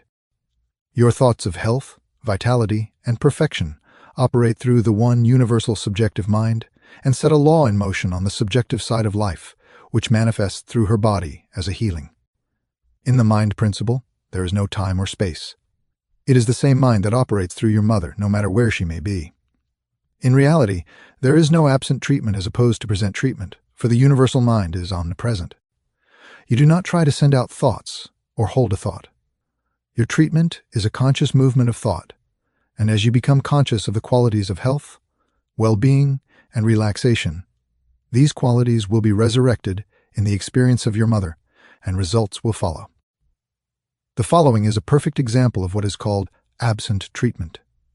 Recently, a listener to our radio program in Los Angeles prayed as follows for her mother in New York, who had a coronary thrombosis. The healing presence is right where my mother is. Her bodily condition is but a reflection of her thought life, like shadows cast on the screen. I know that in order to change the images on the screen, I must change the projection reel. My mind is the projection reel, and I now project in my own mind the image of wholeness, harmony, and perfect health for my mother. The infinite healing presence, which created my mother's body and all her organs, is now saturating every atom of her being, and a river of peace flows through every cell of her body. The doctors are divinely guided and directed, and whoever touches my mother is guided to do the right thing. I know that disease has no ultimate reality. If it had, no one could be healed. I now align myself with the infinite principle of love and life, and I know and decree that harmony, health, and peace are now being expressed in my mother's body. She prayed in the above manner several times daily, and her mother had a most remarkable recovery after a few days, much to the amazement of her specialist. He complimented her on her great faith in the power of God. The conclusion arrived at in the daughter's mind set the creative law of mind in motion on the subjective side of life, which manifested itself through her mother's body as perfect health and harmony. What the daughter felt as true about her mother was simultaneously resurrected in the experience of her mother, releasing the kinetic action of the subconscious mind. A psychologist friend of mine told me that one of his lungs was infected. X-rays and analysis showed the presence of tuberculosis.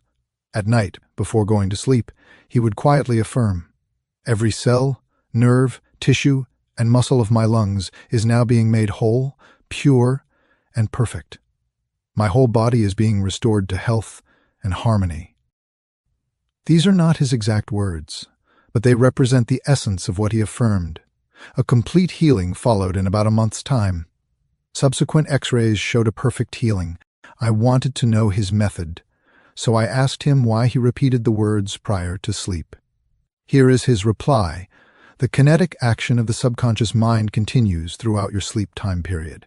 Hence, give the subconscious mind something good to work on as you drop off into slumber. This was a very wise answer. In thinking of harmony and perfect health, he never mentioned his trouble by name. I strongly suggest that you cease talking about your ailments or giving them a name. The only sap from which they draw life is your attention and fear of them. Like the above-mentioned psychologist, become a mental surgeon. Then your troubles will be cut off like dead branches are pruned from a tree. If you are constantly naming your aches and symptoms, you inhibit the kinetic action, which means the release of the healing power and energy of your subconscious mind. Furthermore, by the law of your own mind, these imaginings tend to take shape as the thing I greatly feared. Fill your mind with the great truths of life and walk forward in the light of love. Summary of your aids to health. Find out what it is that heals you. Realize that correct directions given to your subconscious mind will heal your mind and body. Develop a definite plan for turning over your requests or desires to your subconscious mind. Imagine the end desired and feel its reality. Follow it through, and you will get definite results. Decide what belief is. Know that belief is a thought in your mind, and what you think you create. It is foolish to believe in sickness or in something to hurt or harm you. Believe in perfect health, prosperity, peace, wealth, and divine guidance. Great and noble thoughts upon which you habitually dwell become great acts. Apply the power of prayer therapy in your life. Choose a certain plan, idea, or mental picture. Mentally and emotionally unite with that idea, and as you remain faithful to your mental attitude, your prayer will be answered. Always remember, if you really want the power to heal, you can have it through faith, which means a knowledge of the working of your conscious and subconscious mind. Faith comes with understanding. Blind faith means that a person may get results in healing without any scientific understanding of the powers and forces involved. Learn to pray for your loved ones who may be ill. Quiet your mind, and your thoughts of health, vitality, and perfection operating through the one universal subjective mind will be felt and resurrected in the mind of your loved one. Chapter 6. Practical Techniques in Mental Healings. An engineer has a technique and a process for building a bridge or an engine. Like the engineer, your mind also has a technique for governing, controlling, and directing your life. You must realize that methods and techniques are primary. In building the Golden Gate Bridge, the chief engineer understood mathematical principles, stresses, and strains. Secondly, he had a picture of the ideal bridge across the bay. The third step was his application of tried and proven methods by which the principles were implemented until the bridge took form and we drive on it. There also are techniques and methods by which your prayers are answered. If your prayer is answered, there is a way in which it is answered, and this is a scientific way. Nothing happens by chance. This is a world of law and order. In this chapter, you will find practical techniques for the unfolding and nurture of your spiritual life. Your prayers must not remain up in the air like a balloon. They must go somewhere and accomplish something in your life. When we come to analyze prayer, we discover there are many different approaches and methods. We will not consider in this book the formal ritual prayers used in religious services. These have an important place in group worship. We are immediately concerned with the methods of personal prayer as it is applied to your daily life and as it is used to help others. Prayer is the formulation of an idea concerning something we wish to accomplish. Prayer is the soul's sincere desire. Your desire is your prayer. It comes out of your deepest needs and reveals the things you want in life. Blessed are they that hunger and thirst after righteousness, for they shall be filled. That is really prayer, life's hunger and thirst for peace, harmony, health, joy, and all the other blessings of life. The passing over technique for impregnating the subconscious. This consists essentially in inducing the subconscious mind to take over your request as handed to it by the conscious mind. This passing over is best accomplished in the reverie-like state. Know that in your deeper mind there is infinite intelligence and infinite power. Just calmly think over what you want. See it coming into fuller fruition from this moment forward. Be like the little girl who had a very bad cough and a sore throat. She declared firmly and repeatedly, "It is passing away now. It is passing away now." It passed away in about an hour. Use this technique with complete simplicity and naivete. Your subconscious will accept your blueprint. If you are building a new home for yourself and family, you know that you would be intensely interested in regard to the blueprint for your home. You would see to it that the builders conform to the blueprint. You would watch the material and select only the best wood, steel, in fact, the best of everything. What about your mental home and your mental blueprint for happiness and abundance? All your experiences and everything that enters into your life depend upon the nature of the mental building blocks which you use in the construction of your mental home. If your blueprint is full of mental patterns of fear, worry, anxiety, or lack, and if you are despondent, doubtful, and cynical, then the texture of the mental material you are weaving into your mind will come forth as more toil, care, tension, anxiety, and limitation of all kinds. The most fundamental and the most far-reaching activity in life is that which you build into your mentality every waking hour. Your word is silent and invisible. Nevertheless, it is real.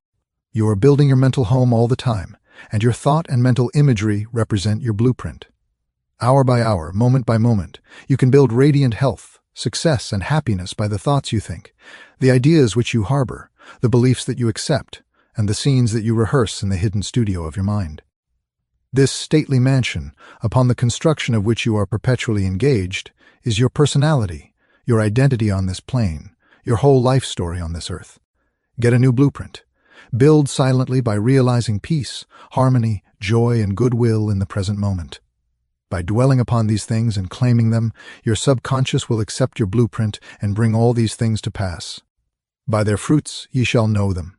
The science and art of true prayer. The term science means knowledge which is coordinated, arranged, and systematized. Let us think of the science and art of true prayer as it deals with the fundamental principles of life and the techniques and processes by which they can be demonstrated in your life, as well as in the life of every human being when he applies them faithfully. The art is your technique or process, and the science behind it is the definite response of creative mind to your mental picture or thought. Ask, and it shall be given you. Seek, and ye shall find. Knock, and it shall be opened unto you. Here you are told you shall receive that for which you ask. It shall be opened to you when you knock, and you shall find that for which you are searching. This teaching implies the definiteness of mental and spiritual laws. There is always a direct response from the infinite intelligence of your subconscious mind to your conscious thinking. If you ask for bread, you will not receive a stone. You must ask believing if you are to receive. Your mind moves from the thought to the thing. Unless there is first an image in the mind, it cannot move, for there would be nothing for it to move toward. Your prayer, which is your mental act, must be accepted as an image in your mind before the power from your subconscious will play upon it and make it productive. You must reach a point of acceptance in your mind, an unqualified and undisputed state of agreement. This contemplation should be accompanied by a feeling of joy and restfulness in foreseeing the certain accomplishment of your desire. The sound basis for the art and science of true prayer is your knowledge and complete confidence that the movement of your conscious mind will gain a definite response from your subconscious mind, which is one with boundless wisdom and infinite power. By following this procedure, your prayers will be answered. The visualization technique. The easiest and most obvious way to formulate an idea is to visualize it, to see it in your mind's eye as vividly as if it were alive. You can see with the naked eye only what already exists in the external world. In a similar way, that which you can visualize in your mind's eye already exists in the invisible realms of your mind. Any picture which you have in your mind is the substance of things hoped for and the evidence of things not seen. What you form in your imagination is as real as any part of your body. The idea and thought are real and will one day appear in your objective world if you are faithful to your mental image. This process of thinking forms impressions in your mind. These impressions in turn become manifested as facts and experiences in your life. The builder visualizes the type of building he wants. He sees it as he desires it to be completed. His imagery and thought processes become a plastic mold from which the building will emerge, a beautiful or an ugly one, a skyscraper or a very low one. His mental imagery is projected as it is drawn on paper. Eventually, the contractor and his workers gather the essential materials, and the building progresses until it stands finished, conforming perfectly to the mental patterns of the architect. I use the visualization technique prior to speaking from the platform. I quiet the wheels of my mind in order that I may present to the subconscious mind my images of thought. Then I picture the entire auditorium and the seats filled with men and women, each one of them illuminated and inspired by the infinite healing presence within each one. I see them as radiant, happy, and free. Having first built up the idea in my imagination, I quietly sustain it there as a mental picture while I imagine I hear men and women saying, "I am healed. I feel wonderful. I've had an instantaneous healing. I am transformed." I keep this up for about 10 minutes or more, knowing and feeling that each person's mind and body are saturated with love, wholeness, beauty, and perfection. My awareness grows to the point where in my mind I can actually hear the voices of the multitude proclaiming their health and happiness. Then I release the whole picture and go onto the platform. Almost every Sunday, people stop and say that their prayers were answered. Mental movie method. The Chinese say a picture is worth 1,000 words. William James, the father of American psychology, stressed that the subconscious mind will bring to pass any picture held in the mind and backed by faith. Act as though I am, and I will be. A number of years ago, I was in the Middle West lecturing in several states, and I desired to have a permanent location in the general area from which I could serve those who desired help. I traveled far, but the desire did not leave my mind. One evening, while in a hotel in Spokane, Washington, I relaxed completely on a couch, immobilized my attention, and in a quiet, passive manner imagined that I was talking to a large audience, saying, in effect, "I am glad to be here. I have prayed for the ideal opportunity." I saw in my mind's eye the imaginary audience, and I felt the reality of it all. I played the role of the actor, dramatized this mental movie, and felt satisfied that this picture was being conveyed to my subconscious mind, which would bring it to pass in its own way. The next morning, on awakening, I felt a great sense of peace and satisfaction, and in a few days' time I received a telegram asking me to take over an organization in the Midwest, which I did, and I enjoyed it immensely for several years. The method outlined here appeals to many who have described it as the mental movie method. I have received numerous letters from people who listen to my radio talks and weekly public lectures, telling me of the wonderful results they get using this technique in the sale of their property. I suggest to those who have homes or property for sale that they satisfy themselves in their own mind that their price is right. Then I claim that infinite intelligence is attracting to them the buyer who really wants to have the property and who will love it and prosper in it. After having done this, I suggest that they quiet their mind, relax, let go, and get into a drowsy, sleepy state which reduces all mental effort to a minimum. Then they are to picture the check in their hands, rejoice in the check, give thanks for the check, and go off to sleep feeling the naturalness of the whole mental movie created in their own mind. They must act as though it were an objective reality, and the subconscious mind will take it as an impression, and, through the deeper currents of the mind, the buyer and the seller are brought together. A mental picture held in the mind, backed by faith, will come to pass. The Baudouin technique. Charles Baudouin was a professor at the Rousseau Institute in France. He was a brilliant psychotherapist and a research director of the New Nancy School of Healing, who in 1910 taught that the best way to impress the subconscious mind was to enter into a drowsy, sleepy state, or a state akin to sleep in which all effort was reduced to a minimum. Then, in a quiet, passive, receptive way, by reflection, he would convey the idea to the subconscious. The following is his formula. A very simple way of securing this impregnation of the subconscious mind is to condense the idea which is to be the object of suggestion, to sum it up in a brief phrase which can be readily graven on the memory, and to repeat it over and over again as a lullaby. Some years ago, a young lady in Los Angeles was engaged in a prolonged, bitter family lawsuit over a will. Her husband had bequeathed his entire estate to her, and his sons and daughters by a previous marriage were bitterly fighting to break the will. The Baudouin technique was outlined to her, and this is what she did. She relaxed her body in an armchair, entered into the sleepy state, and, as suggested, condensed the idea of her need into a phrase consisting of 6 words, easily graven on the memory. It is finished in divine order. The significance to her of these words meant that infinite intelligence operating through the laws of her subconscious mind would bring about a harmonious adjustment through the principle of harmony. She continued this procedure every night for about 10 nights. After she got into a sleepy state, she would affirm slowly, quietly, and feelingly the statement, "It is finished," in divine order over and over again, feeling a sense of inner peace and an all-pervading tranquility. Then she went off into her deep, normal sleep. On the morning of the 11th day, following the use of the above technique, she awakened with a sense of well-being and a conviction that it was finished. Her attorney called her the same day, saying that the opposing attorney and his clients were willing to settle. A harmonious agreement was reached, and litigation was discontinued. The sleeping technique. By entering into a sleepy, drowsy state, effort is reduced to a minimum. The conscious mind is submerged to a great extent when in a sleepy state. The reason for this is that the highest degree of outcropping of the subconscious occurs prior to sleep and just after we awaken. In this state, the negative thoughts, which tend to neutralize your desire and so prevent acceptance by your subconscious mind, are no longer present. Suppose you want to get rid of a destructive habit. Assume a comfortable posture, relax your body, and be still. Get into a sleepy state, and in that sleepy state say quietly over and over again as a lullaby, "I am completely free from this habit. Harmony and peace of mind reign supreme." Repeat the above slowly, quietly, and lovingly for 5 or 10 minutes night and morning.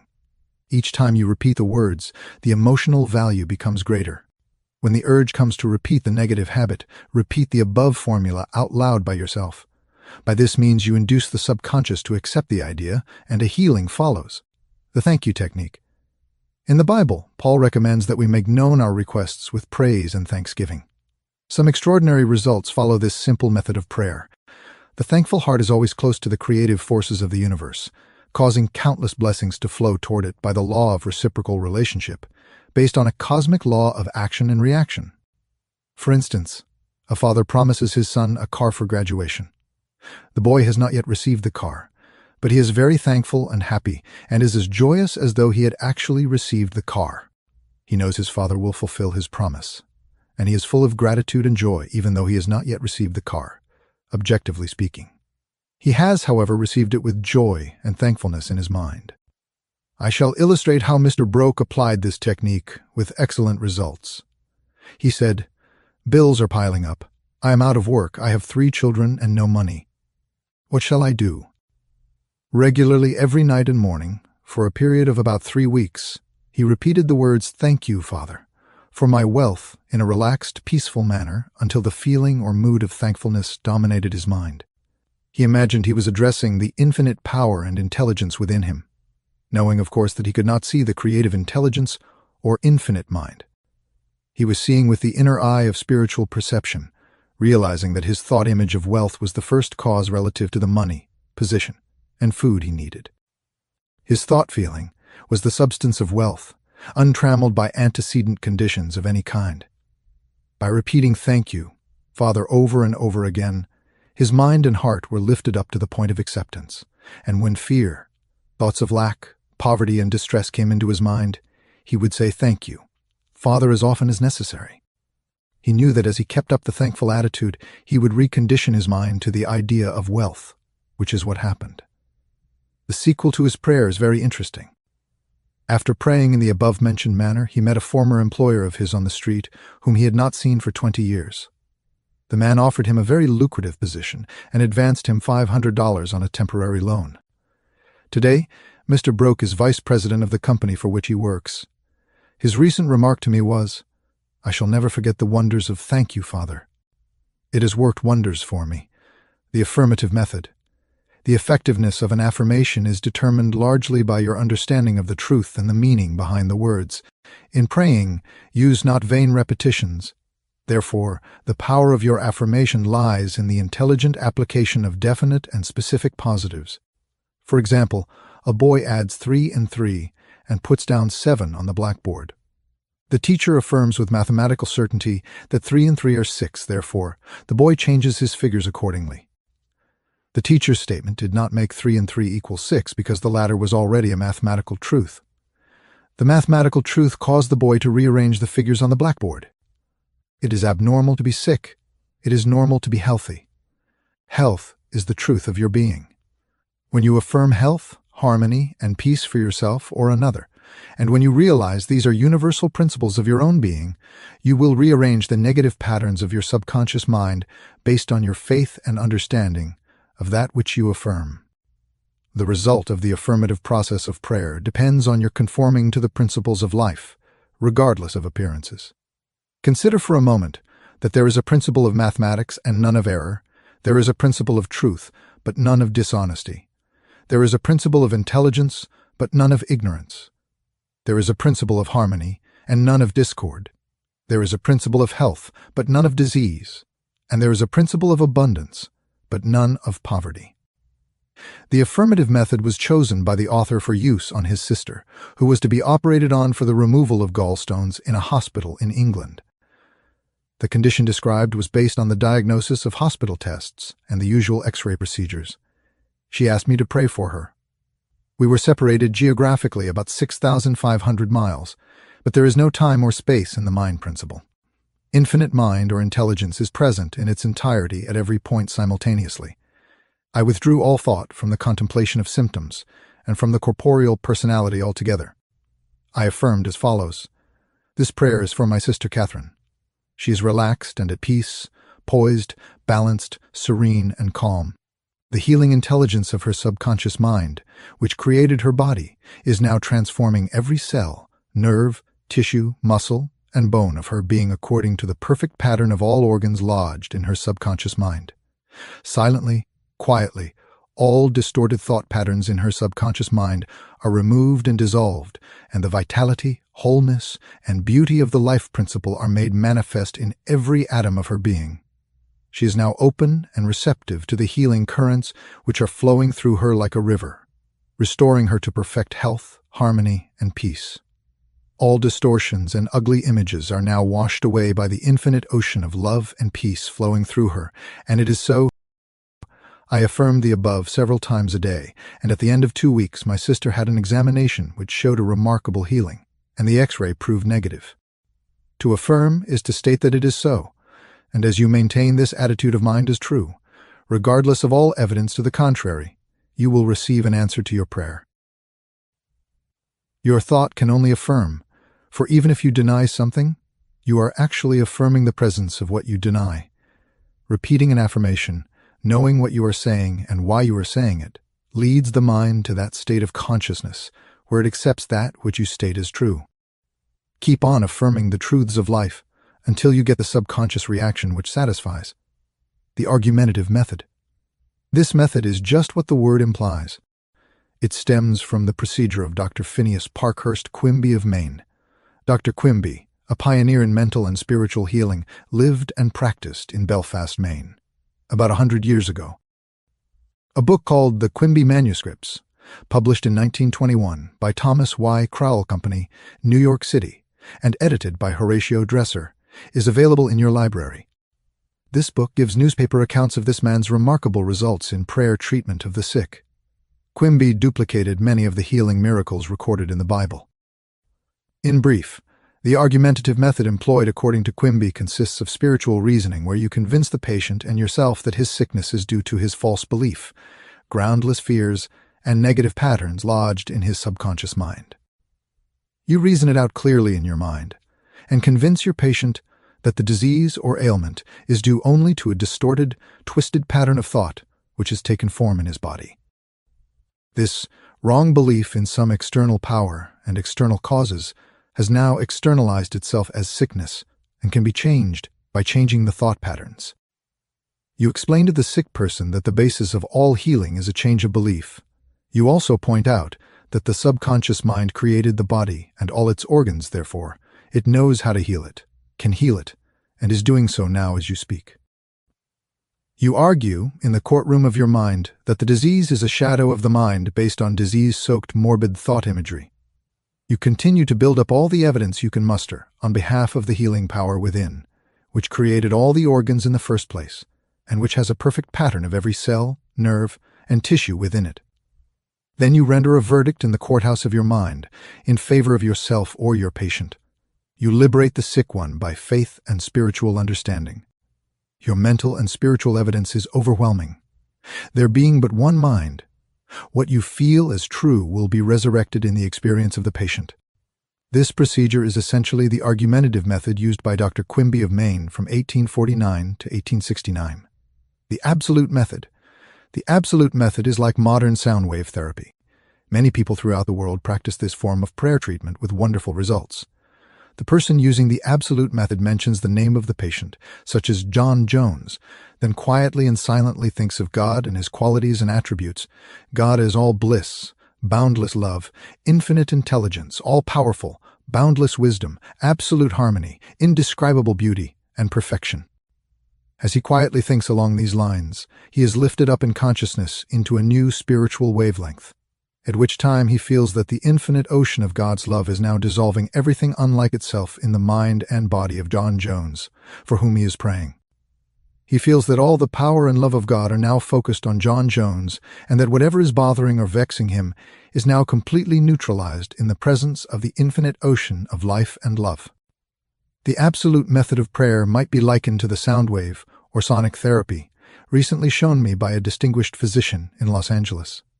He has an ultrasound wave machine which oscillates at a tremendous speed and sends sound waves to an area of the body to which it is directed. These sound waves can be controlled, and he told me of achieving remarkable results in dissolving arthritic calcified deposits, as well as the healing and removal of other disturbing conditions.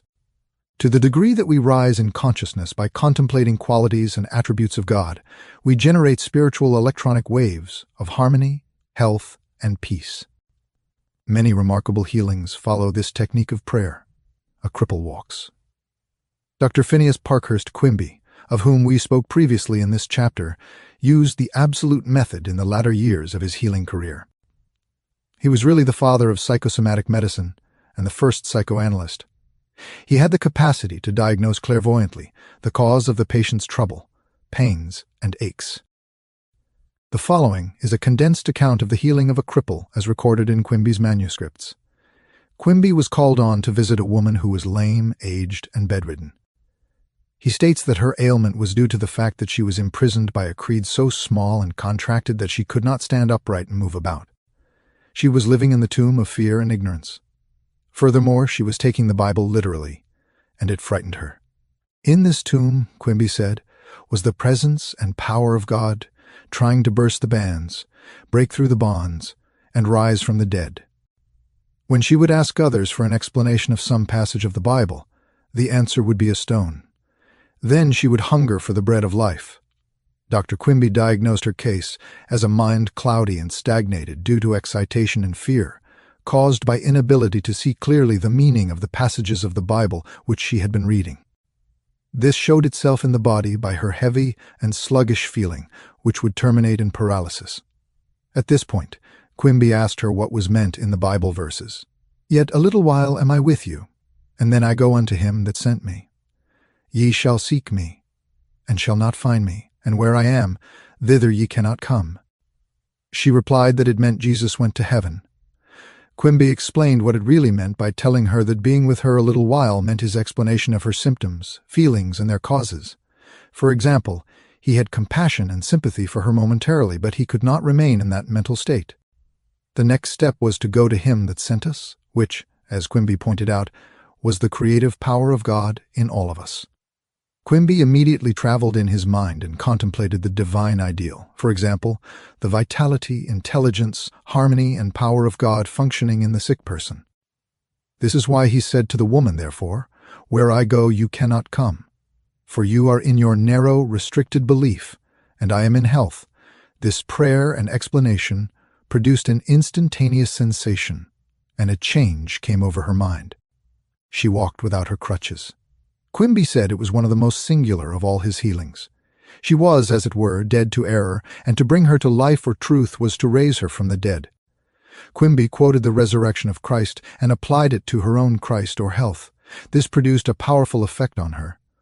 He also explained to her that the truth which he announced was the angel or idea which rolled away the stone of fear, ignorance, and superstition, thereby releasing the healing power of God which made her whole.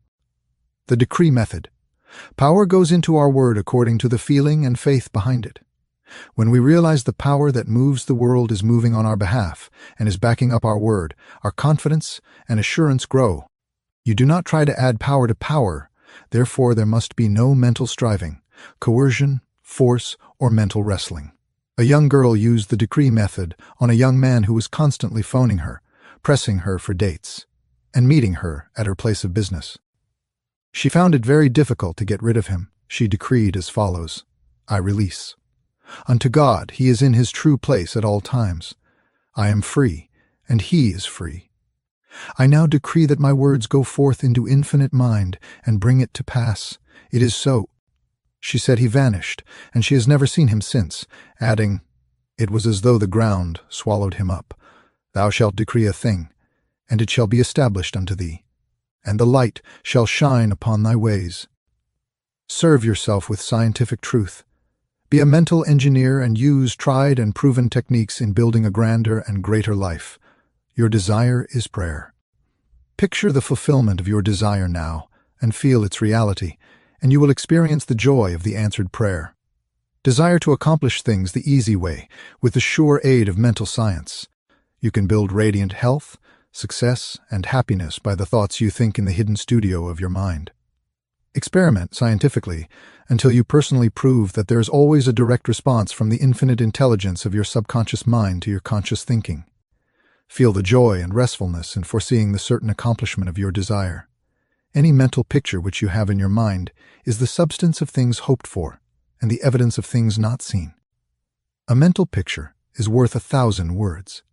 Your subconscious will bring to pass any picture held in the mind backed by faith.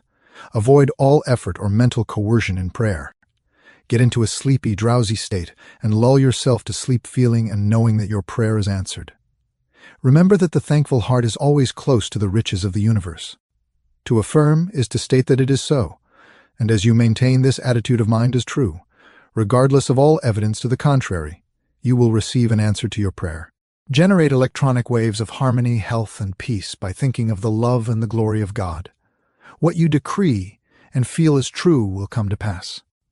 Decree harmony, health, peace, and abundance. Chapter 7. The tendency of the subconscious is lifeward.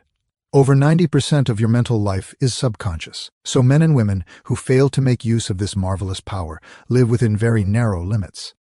Your subconscious processes are always lifeward and constructive. Your subconscious is the builder of your body and maintains all its vital functions. It is on the job 24 hours a day and never sleeps.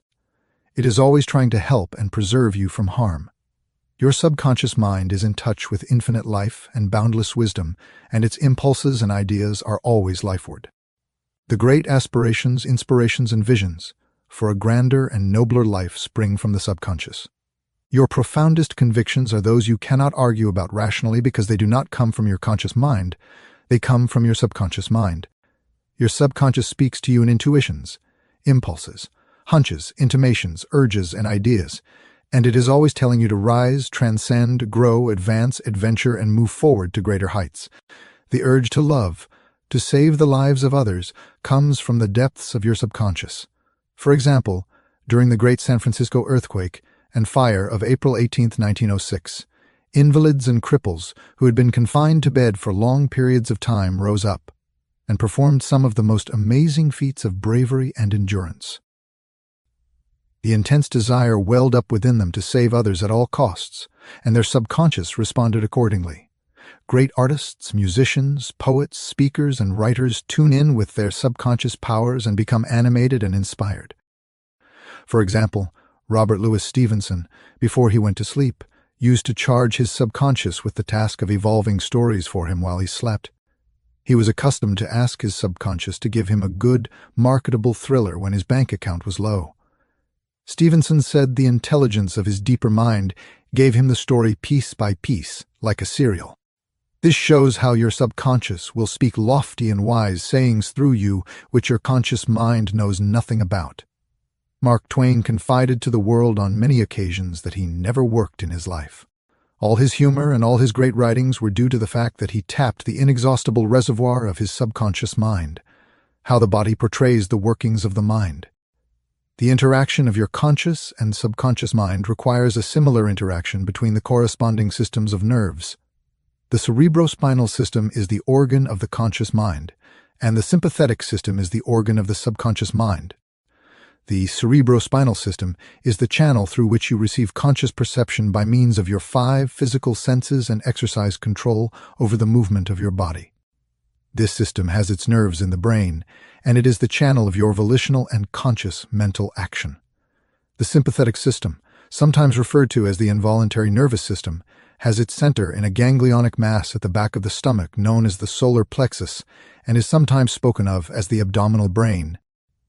It is the channel of that mental action which unconsciously supports the vital functions of the body. The two systems may work separately or synchronously.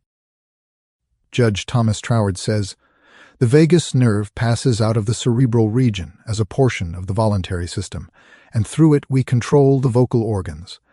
Then it passes onward to the thorax, sending out branches to the heart and lungs. Finally, passing through the diaphragm, it loses the outer coating which distinguishes the nerves of the voluntary system, and becomes identified with those of the sympathetic system, so forming a connecting link between the two and making the man physically a single entity."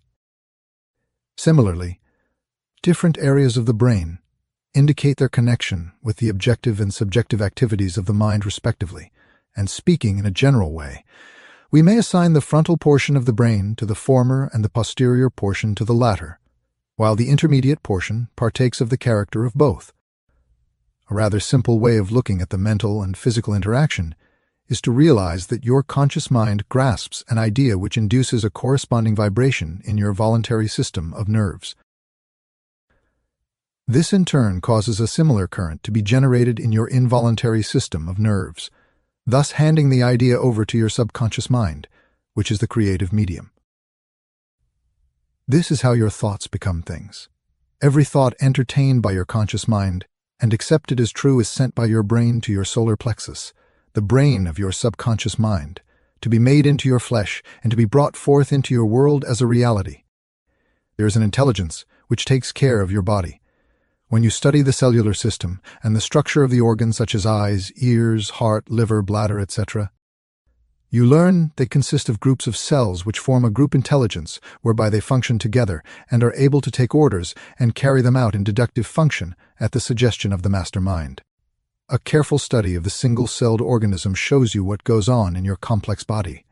Though the monocellular organism has no organs, it still gives evidence of mind action and reaction, performing the basic functions of movement, alimentation, assimilation, and elimination. Many say there is an intelligence which will take care of your body if you let it alone. That is true, but the difficulty is that the conscious mind through fear, false beliefs, and negative patterns interferes with its life-giving patterns. When fear, false beliefs, and negative patterns are made to register in your subconscious mind through psychological or emotional conditioning, there is no other course open to the subconscious mind except to act on the blueprint specifications offered it. The subconscious mind works continually for the common good. The subjective self within you works continuously for the general good, reflecting an innate principle of harmony behind all things. Your subconscious mind has its own will, and it is a very real something in itself. It acts night and day, whether you act upon it or not. It is the builder of your body, but you cannot see, hear, or feel it building, as all this is a silent process. Your subconscious has a life of its own, which is always moving toward harmony, health, and peace. This is the divine norm within it seeking expression through you at all times.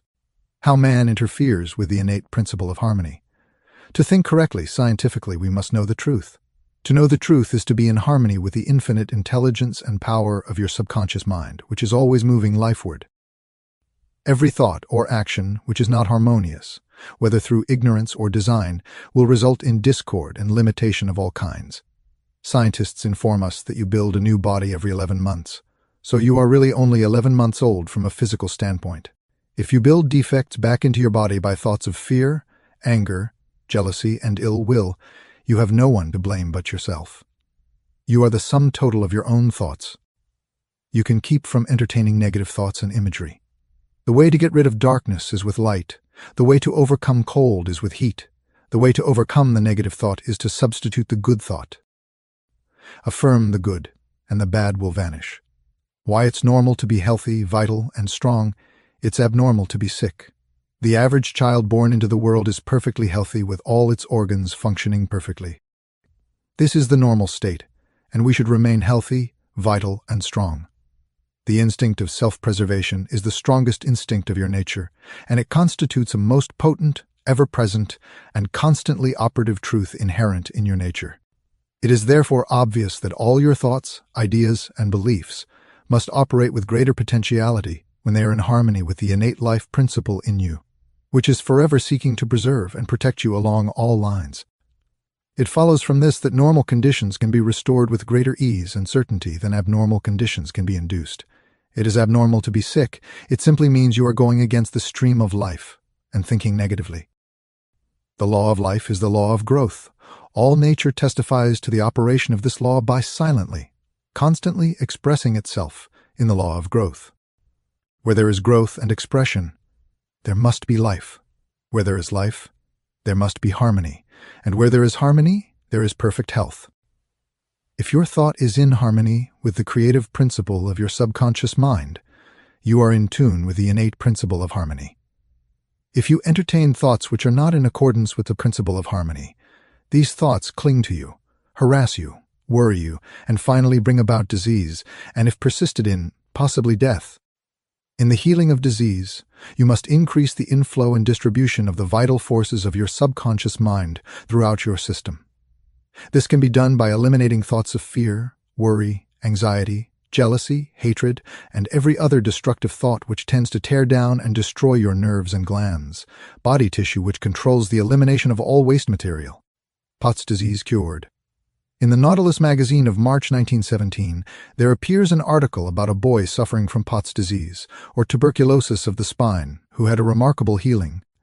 His name was Frederick Elias Andrews of Indianapolis, now minister of Unity School of Christianity, Kansas City, Missouri. His physician pronounced him incurable. He began to pray, and from a crooked, twisted cripple going about on hands and knees, he became a strong, straight, well-formed man. He created his own affirmation, mentally absorbing the qualities he needed. He affirmed over and over again many times a day, "I am whole, perfect, strong, powerful, loving, harmonious, and happy." He persevered and said that this prayer was the last utterance on his lips at night and the first in the morning. He prayed for others also by sending out thoughts of love and health. This attitude of mind and way of prayer returned to him multiplied many times. His faith and perseverance paid off with big dividends. When thoughts of fear, anger, jealousy, or envy drew his attention, he would immediately start his counteracting force of affirmation going in his mind. His subconscious mind responded according to the nature of his habitual thinking. This is the meaning of the statement in the Bible, "Go thy way. Thy faith hath made thee whole." How faith in your subconscious powers makes you whole. A young man who came to my lectures on the healing power of the subconscious mind had severe eye trouble which his doctor said necessitated an operation. He said to himself, "My subconscious made my eyes, and it can heal me." Each night as he went to sleep, he entered into a drowsy, meditative state, the condition akin to sleep. His attention was immobilized and focused on the eye doctor. He imagined the doctor was in front of him, and he plainly heard, or imagined he heard, the doctor saying to him, "A miracle has happened." He heard this over and over again every night for perhaps 5 minutes or so before going to sleep. At the end of 3 weeks, he again went to the ophthalmologist, who had previously examined his eyes, and the physician said to this man, "This is a miracle. What happened?" This man impressed his subconscious mind using the doctor as an instrument or means of convincing it, or conveying the idea. Through repetition, faith, and expectancy, he impregnated his subconscious mind. His subconscious mind had made his eyes. Within it was the perfect pattern, and immediately it proceeded to heal the eye. This is another example of how faith in the healing power of your subconscious can make you whole. Pointers to review. Your subconscious is the builder of your body and is on the job 24 hours a day. You interfere with its life-giving patterns by negative thinking. Charge your subconscious with the task of evolving an answer to any problem prior to sleep, and it will answer you. Watch your thoughts. Every thought accepted as true is sent by your brain to your solar plexus, your abdominal brain, and is brought into your world as a reality. Know that you can remake yourself by giving a new blueprint to your subconscious mind. The tendency of your subconscious is always lifeward. Your job is with your conscious mind. Feed your subconscious mind with premises which are true. Your subconscious is always reproducing according to your habitual mental patterns. You build a new body every 11 months. Change your body by changing your thoughts and keeping them changed. It is normal to be healthy. It is abnormal to be ill. There is within you an innate principle of harmony. Thoughts of jealousy, fear, worry, and anxiety tear down and destroy your nerves and glands, bringing about mental and physical diseases of all kinds. What you affirm consciously and feel is true will be made manifest in your mind, body, and affairs. Affirm the good and enter into the joy of living. Chapter 8. How to get the results you want. The principal reasons for failure are lack of confidence and too much effort. Many people block answers to their prayers by failing to fully comprehend the workings of their subconscious mind. When you know how your mind functions, you gain a measure of confidence. You must remember, whenever your subconscious mind accepts an idea, it immediately begins to execute it. It uses all its mighty resources to that end and mobilizes all the mental and spiritual laws of your deeper mind. This law is true for good or bad ideas. Consequently, if you use it negatively, it brings trouble, failure, and confusion. When you use it constructively, it brings guidance, freedom, and peace of mind. The right answer is inevitable when your thoughts are positive, constructive, and loving. From this, it is perfectly obvious that the only thing you have to do in order to overcome failure is to get your subconscious to accept your idea or request by feeling its reality now, and the law of your mind will do the rest. Turn over your request with faith and confidence, and your subconscious will take over and answer for you. You will always fail to get results by trying to use mental coercion. Your subconscious mind does not respond to coercion. It responds to your faith or conscious mind acceptance. Your failure to get results may also arise from such statements as, "Things are getting worse. I will never get an answer. I see no way out. It is hopeless. I don't know what to do. I'm all mixed up." When you use such statements, you get no response or cooperation from your subconscious mind. Like a soldier marking time, you neither go forward nor backward. In other words, you don't get anywhere. If you get into a taxi and give a half-dozen different directions to the driver in 5 minutes, he would become hopelessly confused and probably would refuse to take you anywhere. It is the same when working with your subconscious mind. There must be a clear-cut idea in your mind. You must arrive at the definite decision that there is a way out, a solution to the vexing problem in sickness. Only the infinite intelligence within your subconscious knows the answer. When you come to that clear-cut conclusion in your conscious mind, your mind is then made up, and according to your belief, it is done unto you. Easy does it. A house owner once remonstrated with a furnace repairman for charging $200 for fixing the boiler. The mechanic said, "I charged 5 cents for the missing bolt and $199.95 for knowing what was wrong." Similarly, your subconscious mind is the master mechanic, the all-wise one, who knows ways and means of healing any organ of your body as well as your affairs. Decree health, and your subconscious will establish it, but relaxation is the key. Easy does it. Do not be concerned with details and means, but know the end result. Get the feel of the happy solution to your problem, whether it is health, finances, or employment. Remember how you felt after you had recovered from a severe state of illness. Bear in mind that your feeling is the touchstone of all subconscious demonstration. Your new idea must be felt subjectively in a finished state, not in the future, but as coming about now. Infer no opponent. Use imagination and not willpower. In using your subconscious mind, you infer no opponent. You use no willpower. You imagine the end and the freedom state. You will find your intellect trying to get in the way, but persist in maintaining a simple, childlike, miracle-making faith. Picture yourself without the ailment or problem. Imagine the emotional accompaniment of the freedom state you crave. Cut out all the red tape from the process. The simple way is the best. How disciplined imagination works wonders. A wonderful way to get a response from your subconscious mind is through disciplined or scientific imagination. As previously pointed out, your subconscious mind is the builder of the body and controls all its vital functions. The Bible says, "Whatsoever ye shall ask in prayer, believing ye shall receive." To believe is to accept something as true or to live in the state of being it. As you sustain this mood, you shall experience the joy of the answered prayer. The 3 steps to success in prayer. The usual procedure is as follows. Take a look at the problem. Turn to the solution or way out known only to the subconscious mind. Rest in a sense of deep conviction that it is done. Do not weaken your prayer by saying, "I wish I might be healed. I hope so." Your feeling about the work to be done is the boss. Harmony is yours. Know that health is yours. Become intelligent by becoming a vehicle for the infinite healing power of the subconscious mind. Pass on the idea of health to your subconscious mind to the point of conviction. Then relax. Get yourself off your hands. Say to the condition and circumstance, "This too shall pass." Through relaxation, you impress your subconscious mind, enabling the kinetic energy behind the idea to take over and bring it into concrete realization. The law of reversed effort, and why you get the opposite of what you pray for. Coup, the famous psychologist from France who visited America about 40 years ago, defined the law of reversed effort as follows. When your desires and imagination are in conflict, your imagination invariably gains the day. If, for example, you were asked to walk a plank on the floor, you would do so without question. Now suppose the same plank were placed 20 feet up in the air between 2 walls. Would you walk it? Your desire to walk it would be counteracted by your imagination or fear of falling. Your dominant idea, which would be the picture of falling, would conquer.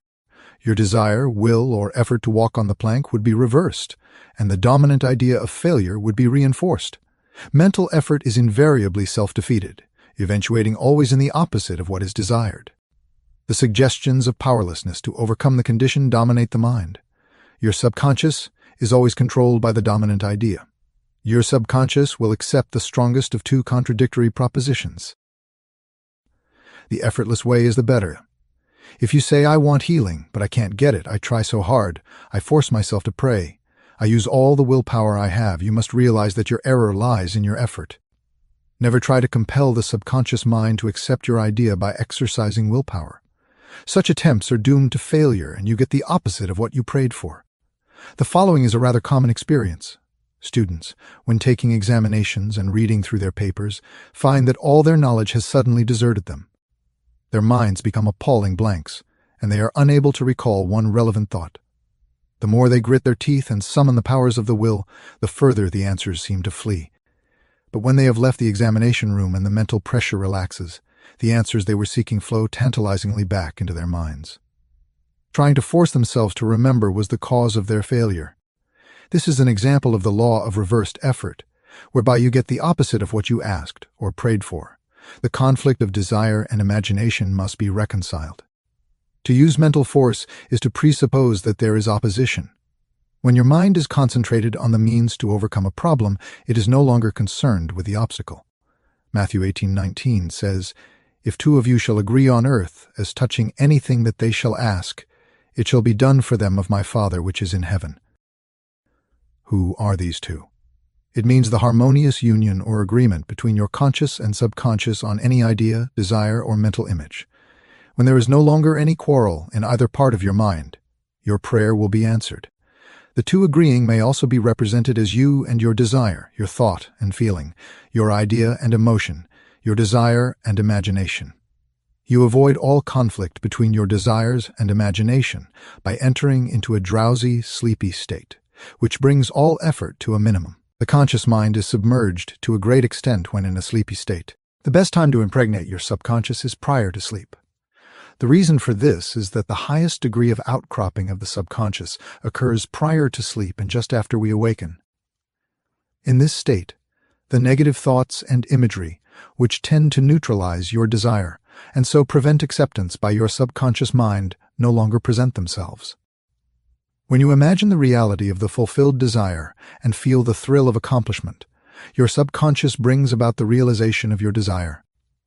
A great many people solve all their dilemmas and problems by the play of their controlled, directed, and disciplined imagination, knowing that whatever they imagine and feel is true will and must come to pass. The following will clearly illustrate how a young girl overcame the conflict between her desire and her imagination. She desired a harmonious solution to her legal problem, yet her mental imagery was constantly on failure, loss, bankruptcy, and poverty. It was a complicated lawsuit, and there was one postponement after another with no solution in sight. At my suggestion, she got into a sleepy, drowsy state each night prior to sleep and began to imagine the happy ending, feeling it to the best of her ability. She knew that the image in her mind had to agree with her heart's desire. Prior to sleep, she began to dramatize as vividly as possible her lawyer having an animated discussion with her regarding the outcome. She would ask him questions, and he would answer her appropriately. He would say, "There has been a perfect, harmonious solution. The case has been settled out of court." During the day, when fear thoughts came into her mind, she would run her mental movie with gestures, voice, and sound equipment. She could easily imagine the sound of his voice, smile, and mannerisms. She ran this mental picture so often that it became a subjective pattern, a regular train track. At the end of a few weeks, her attorney called her and confirmed objectively what she had been imagining and feeling as true subjectively. This is really what the psalmist meant when he wrote, "Let the words of my mouth and the meditation of my heart be acceptable in thy sight, O Lord, my strength and my Redeemer." Ideas worth recalling. Mental coercion or too much effort shows anxiety and fear, which block your answer. Easy does it. When your mind is relaxed and you accept an idea, your subconscious goes to work to execute the idea. Think and plan independently of traditional methods. Know that there is always an answer and a solution to every problem. Do not be overly concerned with the beating of your heart. with the breathing of your lungs or the functions of any part of your anatomy. Lean heavily upon your subconscious and proclaim frequently that divine right action is taking place. The feeling of health produces health. The feeling of wealth produces wealth. How do you feel? Imagination is your most powerful faculty.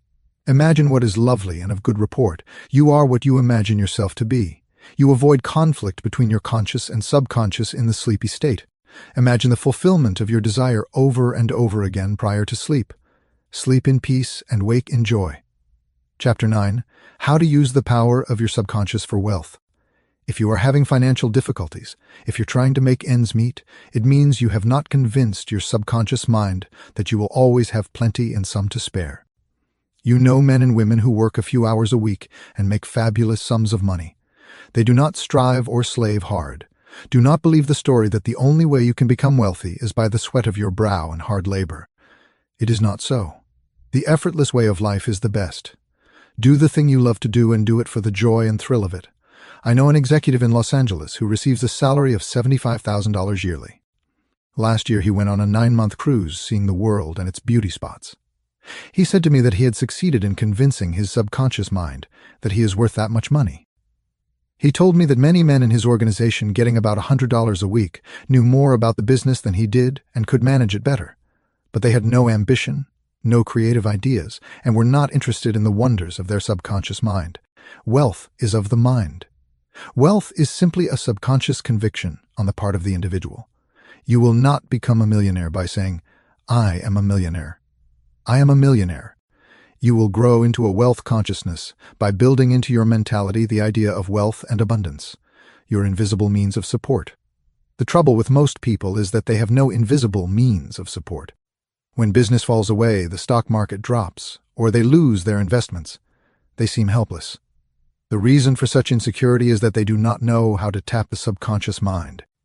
They are unacquainted with the inexhaustible storehouse within. A man with a poverty-type mind finds himself in poverty-stricken conditions.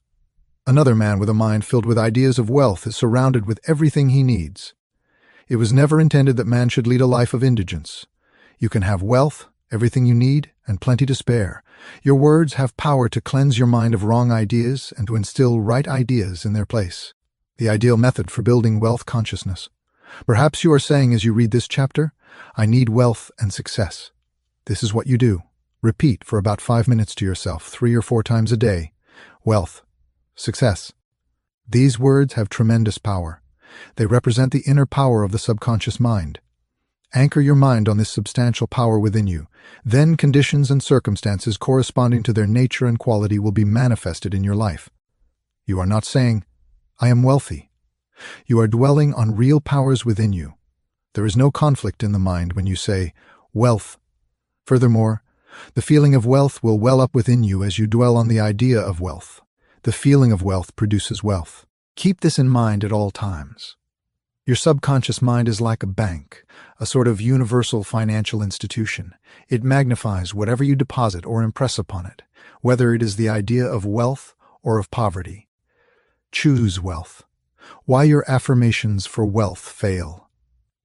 I have talked to many people during the past 30 to 5 years whose usual complaint is, "I have said for weeks and weeks, I am wealthy, I am prosperous, and nothing has happened."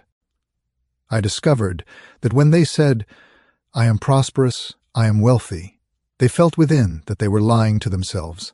One man told me, "I have affirmed that I am prosperous until I'm tired. Things are now worse." I knew when I made the statement that it was obviously not true. His statements were rejected by the conscious mind, and the very opposite of what he outwardly affirmed and claimed was made manifest. Your affirmation succeeds best when it is specific and when it does not produce a mental conflict or argument.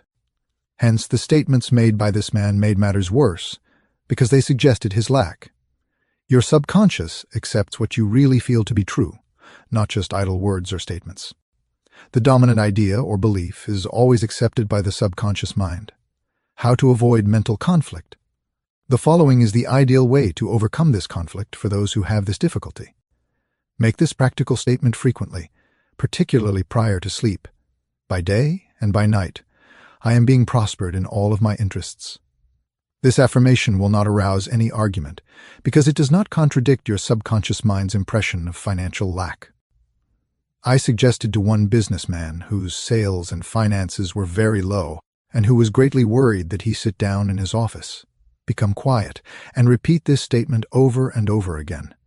My sales are improving every day.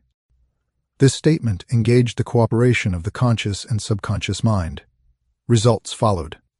Don't sign blank checks. You sign blank checks when you make such statements as, "There's not enough to go around," "There is a shortage," "I will lose the house because of the mortgage," etc. If you are full of fear about the future, you are also writing a blank check and attracting negative conditions to you. Your subconscious mind takes your fear and negative statement as your request and proceeds in its own way to bring obstacles, delays, lack, and limitation into your life. Your subconscious gives you compound interest. To him that hath the feeling of wealth, more wealth shall be added. To him that hath the feeling of lack, more lack shall be added. Your subconscious multiplies and magnifies whatever you deposit in it. Every morning as you awaken, deposit thoughts of prosperity, success, wealth, and peace. Dwell upon these concepts. Busy your mind with them as often as possible. These constructive thoughts will find their way as deposits in your subconscious mind and bring forth abundance and prosperity. Why nothing happened? I can hear you saying, "Oh, I did that. Nothing happened." You did not get results because you indulged in fear thoughts perhaps 10 minutes later and neutralized the good you had affirmed. When you place a seed in the ground, you do not dig it up. You let it take root and grow. Suppose, for example, you say, "I shall not be able to make that payment." Before you get further than "I shall," stop the sentence and dwell on a constructive statement, such as, "By day and by night, I am prospered in all my ways." True source of wealth. Your subconscious mind is never short of ideas. There are within it an infinite number of ideas ready to flow into your conscious mind and appear as cash in your pocketbook in countless ways. This process will continue to go on in your mind regardless of whether the stock market goes up or down, or whether the pound sterling or dollar drops in value. Your wealth is never truly dependent on bonds, stocks, or money in the bank. These are really only symbols. Necessary and useful, of course, but only symbols. The point I wish to emphasize is that if you convince your subconscious mind that wealth is yours and that it is always circulating in your life, you will always and inevitably have it, regardless of the form it takes. Trying to make ends meet and the real cause. There are people who claim that they are always trying to make ends meet. They seem to have a great struggle to meet their obligations. Have you listened to their conversation? In many instances, their conversation runs along this vein. They are constantly condemning those who have succeeded in life and who have raised their heads above the crowd. Perhaps they are saying, "Oh, that fellow has a racket. He is ruthless. He's a crook. This is why they lack." They are condemning the thing they desire and want. The reason they speak critically of their more prosperous associates is because they are envious and covetous of the other's prosperity. The quickest way to cause wealth to take wings and fly away is to criticize and condemn others who have more wealth than you. A common stumbling block to wealth. There is one emotion which is the cause of the lack of wealth in the lives of many. Most people learn this the hard way. It is envy. For example, if you see a competitor depositing large sums of money in the bank and you have only a meager amount to deposit, does it make you envious? The way to overcome this emotion is to say to yourself, "Isn't it wonderful? I rejoice in that man's prosperity. I wish for him greater and greater wealth." To entertain envious thoughts is devastating because it places you in a very negative position. Therefore, wealth flows from you instead of to you. If you are ever annoyed or irritated by the prosperity or great wealth of another, claim immediately that you truly wish for him greater wealth in every possible way. This will neutralize the negative thoughts in your mind and cause an ever greater measure of wealth to flow to you by the law of your own subconscious mind. Rubbing out a great mental block to wealth. If you're worried and critical about someone whom you claim is making money dishonestly, cease worrying about him. You know such a person is using the law of mind negatively. The law of mind takes care of him. Be careful not to criticize him for the reasons previously indicated. Remember, the block or obstacle to wealth is in your own mind. You can now destroy that mental block. This you may do by getting on mental good terms with everyone. Sleep and grow rich. As you go to sleep at night, practice the following technique. Repeat the word wealth quietly, easily, and feelingly. Do this over and over again, just like a lullaby. Lull yourself to sleep with the one word, wealth. You should be amazed at the result. Wealth should flow to you in avalanches of abundance. This is another example of the magic power of your subconscious mind. Serve yourself with the powers of your mind. Decide to be wealthy the easy way, with the infallible aid of your subconscious mind. Trying to accumulate wealth by the sweat of your brow and hard labor is one way to become the richest man in the graveyard. You do not have to strive or slave hard. Wealth is a subconscious conviction. Build into your mentality the idea of wealth. The trouble with most people is that they have no invisible means of support. Repeat the word wealth to yourself slowly and quietly for about 5 minutes prior to sleep, and your subconscious will bring wealth to pass in your experience. The feeling of wealth produces wealth. Keep this in mind at all times. Your conscious and subconscious minds must agree. Your subconscious accepts what you really feel to be true. The dominant idea is always accepted by your subconscious mind. The dominant idea should be wealth, not poverty. You can overcome any mental conflict regarding wealth by affirming frequently, by day and by night, I am being prospered in all of my interests. Increase your sales by repeating this statement over and over again. My sales are improving every day. I am advancing, progressing, and getting wealthier every day. Stop writing blank checks, such as there's not enough to go around or there is a shortage, etc. Such statements magnify and multiply your loss. Deposit thoughts of prosperity, wealth, and success in your subconscious mind, and the latter will give you compound interest. What you consciously affirm, you must not mentally deny a few moments later. This will neutralize the good you have affirmed. Your true source of wealth consists of the ideas in your mind. You can have an idea worth millions of dollars. Your subconscious will give you the idea you seek. Envy and jealousy are stumbling blocks to the flow of wealth. Rejoice in the prosperity of others. The block to wealth is in your own mind. Destroy that block now by getting on good mental terms with everyone. Chapter 10. Your right to be rich. It is your right to be rich. You are here to lead the abundant life and be happy, radiant, and free. You should therefore have all the money you need to lead a full, happy, and prosperous life. You are here to grow, expand, and unfold spiritually, mentally, and materially. You have the inalienable right to fully develop and express yourself along all lines. You should surround yourself with beauty and luxury. Why be satisfied with just enough to go around when you can enjoy the riches of your subconscious mind? In this chapter, you can learn to make friends with money, and you should always have a surplus. Your desire to be rich is a desire for a fuller, happier, more wonderful life. It is a cosmic urge. It is not only good, but very good. Money is a symbol. Money is a symbol of exchange. It means to you not only freedom from want, but beauty, luxury, abundance, and refinement. It is merely a symbol of the economic health of the nation. When your blood is circulating freely in your body, you are healthy. When money is circulating freely in your life, you are economically healthy. When people begin to hoard money, to put it away in tin boxes and become charged with fear, there is economic illness. Money has taken many forms as a medium of exchange down through the centuries, such as salt, beads, and trinkets of various kinds. In early times, a man's wealth was determined by the number of sheep and oxen he had. Now we use currency and other negotiable instruments, as it is much more convenient to write a check than to carry some sheep around with you to pay bills. How to walk the royal road to riches. Knowledge of the powers of your subconscious mind is the means to the royal road to riches of all kinds, spiritual, mental, or financial. The student of the laws of mind believes and knows definitely that regardless of economic situations, stock market fluctuations, depressions, strikes, war, or other conditions or circumstances, he will always be amply supplied, regardless of what form money takes. The reason for this is that he has conveyed the idea of wealth to his subconscious mind, and it keeps him supplied wherever he may be. He has convinced himself in his mind that money is forever flowing freely in his life, and that there is always a wonderful surplus.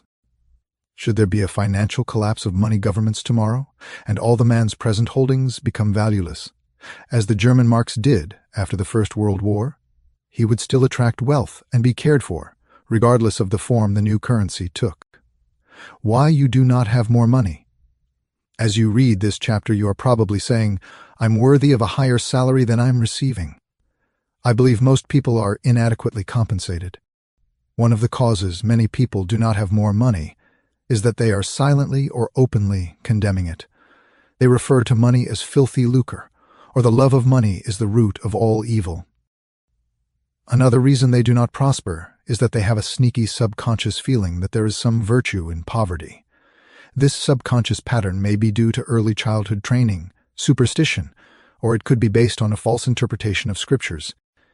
Money and a balanced life. One time a man said to me, "I am broke. I do not like money. It is the root of all evil." These statements represent a confused, neurotic mind. Love of money to the exclusion of everything else will cause you to become lopsided and unbalanced. You are here to use your power or authority wisely. Some men crave power, others crave money. If you set your heart on money exclusively and say, "Money is all I want.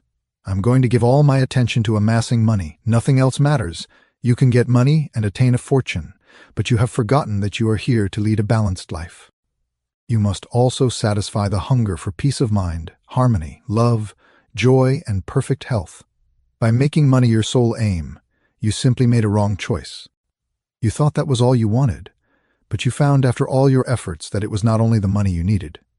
You also desire true expression of your hidden talents, true place in life, beauty, and the joy of contributing to the welfare and success of others.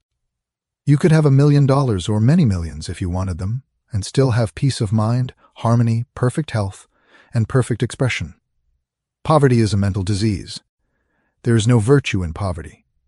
It is a disease like any other mental disease. If you were physically ill, you would think there was something wrong with you. You would seek help and do something about the condition at once. Likewise, if you do not have money constantly circulating in your life, there is something radically wrong with you. The urge of the life principle in you is toward growth, expansion, and the life more abundant. You are not here to live in a hovel, dress in rags, and go hungry. You should be happy, prosperous, and successful. Why you must never criticize money.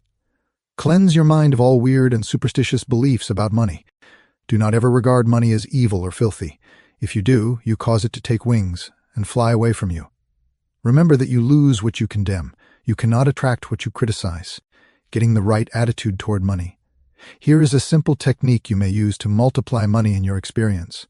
Use the following statements several times a day. I like money. I love it. I use it wisely, constructively, and judiciously. Money is constantly circulating in my life. I release it with joy, and it returns to me multiplied in a wonderful way. It is good and very good. Money flows to me in avalanches of abundance. I use it for good only, and I am grateful for my good and for the riches of my mind. How the scientific thinker looks at money. Suppose, for example, you found gold, silver, lead, copper, or iron in the ground. Would you pronounce these things evil? All evil comes from man's darkened understanding, from his ignorance, from his false interpretation of life, and from his misuse of his subconscious mind. Uranium, lead, or some other metal could have been used as a medium of exchange. We use paper bills, checks, nickel, and silver. Surely these are not evil. Physicists and chemists know today that the only difference between one metal and another is the number and rate of motion of electrons revolving around a central nucleus. They can now change one metal into another through a bombardment of the atoms in the powerful cyclotron. Gold, under certain conditions, becomes mercury.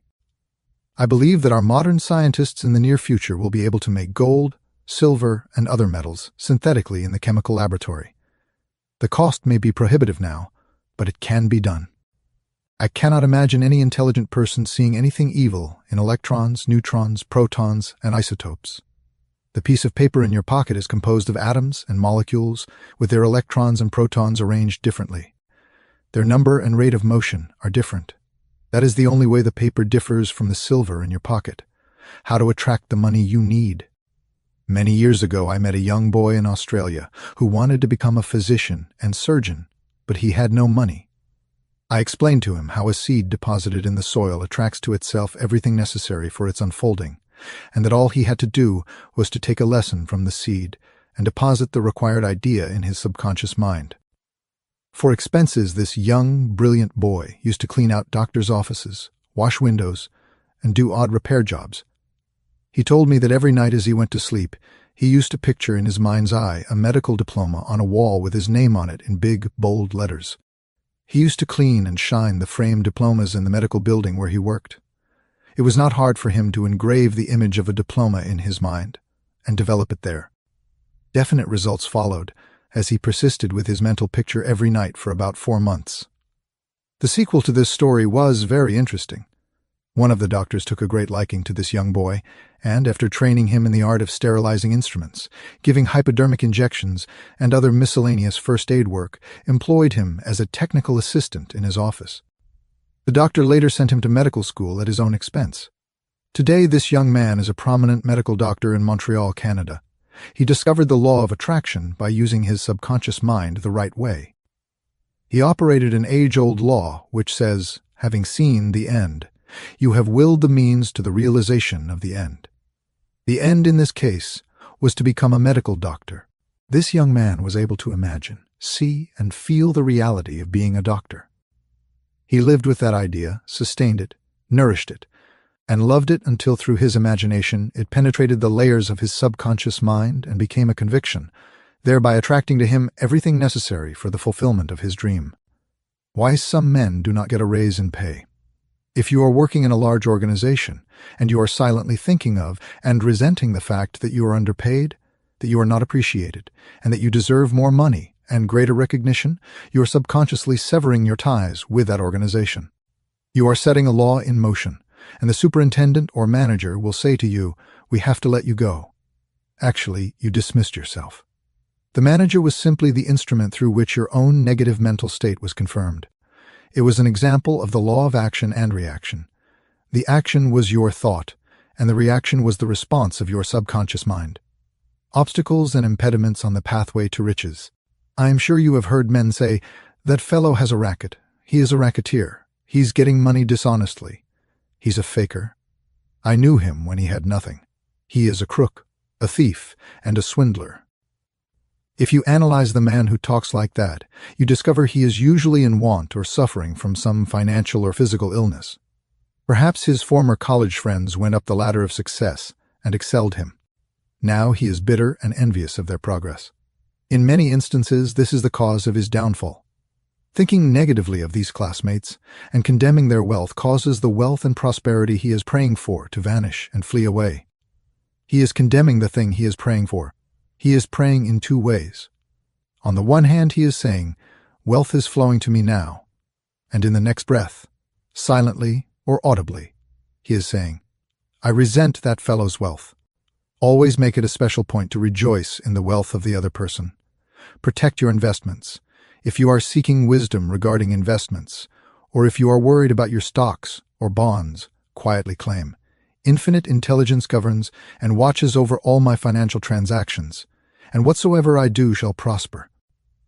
Do this frequently, and you will find that your investments will be wise. Moreover, you will be protected from loss, as you will be prompted to sell your securities or holdings before any loss accrues to you. You cannot get something for nothing. In large stores, the management employs store detectives to prevent people from stealing. They catch a number of people every day trying to get something for nothing. All such people are living in the mental atmosphere of lack and limitation and are stealing from themselves peace, harmony, faith, honesty, integrity, goodwill, and confidence. Furthermore, they are attracting to themselves all manner of loss of character, prestige, social status, and peace of mind. These people lack faith in the source of supply and the understanding of how their minds work. If they would mentally call on the powers of their subconscious mind and claim that they are guided to their true expression, they would find work and constant supply. Then by honesty, integrity, and perseverance, they would become a credit to themselves and to society at large. Your constant supply of money. Recognizing the powers of your subconscious mind and the creative power of your thought or mental image is the way to opulence, freedom, and constant supply. Accept the abundant life in your own mind. Your mental acceptance and expectancy of wealth has its own mathematics and mechanics of expression. As you enter into the mood of opulence, all things necessary for the abundant life will come to pass. Let this be your daily affirmation. Write it in your heart. I am one with the infinite riches of my subconscious mind. It is my right to be rich, happy, and successful. Money flows to me freely, copiously, and endlessly. I am forever conscious of my true worth. I give of my talents freely, and I am wonderfully blessed financially. It is wonderful. Step up this way to riches. Be bold enough to claim that it is your right to be rich, and your deeper mind will honor your claim. You don't want just enough to go around. You want all the money you need to do all the things you want to do, and when you want to do them. Get acquainted with the riches of your subconscious mind. When money is circulating freely in your life, you are economically healthy. Look at money like the tide, and you will always have plenty of it. The ebb and flow of the tide is constant. When the tide is out, you are absolutely sure that it will return. Knowing the laws of your subconscious mind, you will always be supplied regardless of what form money takes. One reason many people simply make ends meet and never have enough money is that they condemn money. What you condemn takes wings and flies away. Do not make a god of money. It is only a symbol. Remember that the real riches are in your mind. You are here to lead a balanced life. This includes acquiring all the money you need. Don't make money your sole aim. Claim wealth, happiness, peace, true expression, and love, and personally radiate love and goodwill to all. Then your subconscious mind will give you compound interest in all these fields of expression. There is no virtue in poverty. It is a disease of the mind, and you should heal yourself of this mental conflict or malady at once. You are not here to live in a hovel, to dress in rags, or to go hungry. You are here to lead the life more abundant. Never use the terms filthy lucre or I despise money. You lose what you criticize. There is nothing good or bad, but thinking makes it so. Repeat frequently, I like money. I use it wisely, constructively, and judiciously. I release it with joy, and it returns 1,000-fold. Money is not evil any more than copper, lead, tin, or iron which you may find in the ground. All evil is due to ignorance and misuse of the mind's powers. To picture the end result in your mind causes your subconscious to respond and fulfill your mental picture. Stop trying to get something for nothing. There is no such thing as a free lunch. You must give to receive. You must give mental attention to your goals, ideals, and enterprises, and your deeper mind will back you up. The key to wealth is application of the laws of the subconscious mind by impregnating it with the idea of wealth. Chapter 11. Your subconscious mind as a partner in success. Success means successful living. A long period of peace, joy, and happiness on this plane may be termed success. The eternal experience of these qualities is the everlasting life spoken of by Jesus. The real things of life, such as peace, harmony, integrity, security, and happiness, are intangible. They come from the deep self of man. Meditating on these qualities builds these treasures of heaven in our subconscious, where neither moth nor rust doth corrupt, and where thieves do not break through nor steal. The 3 steps to success. Let us discuss 3 steps to success. First step. The first step to success is to find out the thing you love to do, then do it. Success is in loving your work. Although if a man is a psychiatrist, it is not adequate for him to get a diploma and place it on the wall. He must keep up with the times, attend conventions, and continue studying the mind and its workings. The successful psychiatrist visits clinics and reads the latest scientific articles. In other words, he is informed in the most advanced methods of alleviating human suffering. The successful psychiatrist or doctor must have the interest of his patients at heart.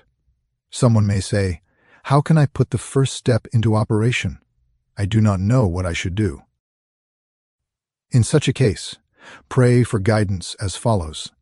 The infinite intelligence of my subconscious mind reveals to me my true place in life. Repeat this prayer quietly, positively, and lovingly to your deeper mind.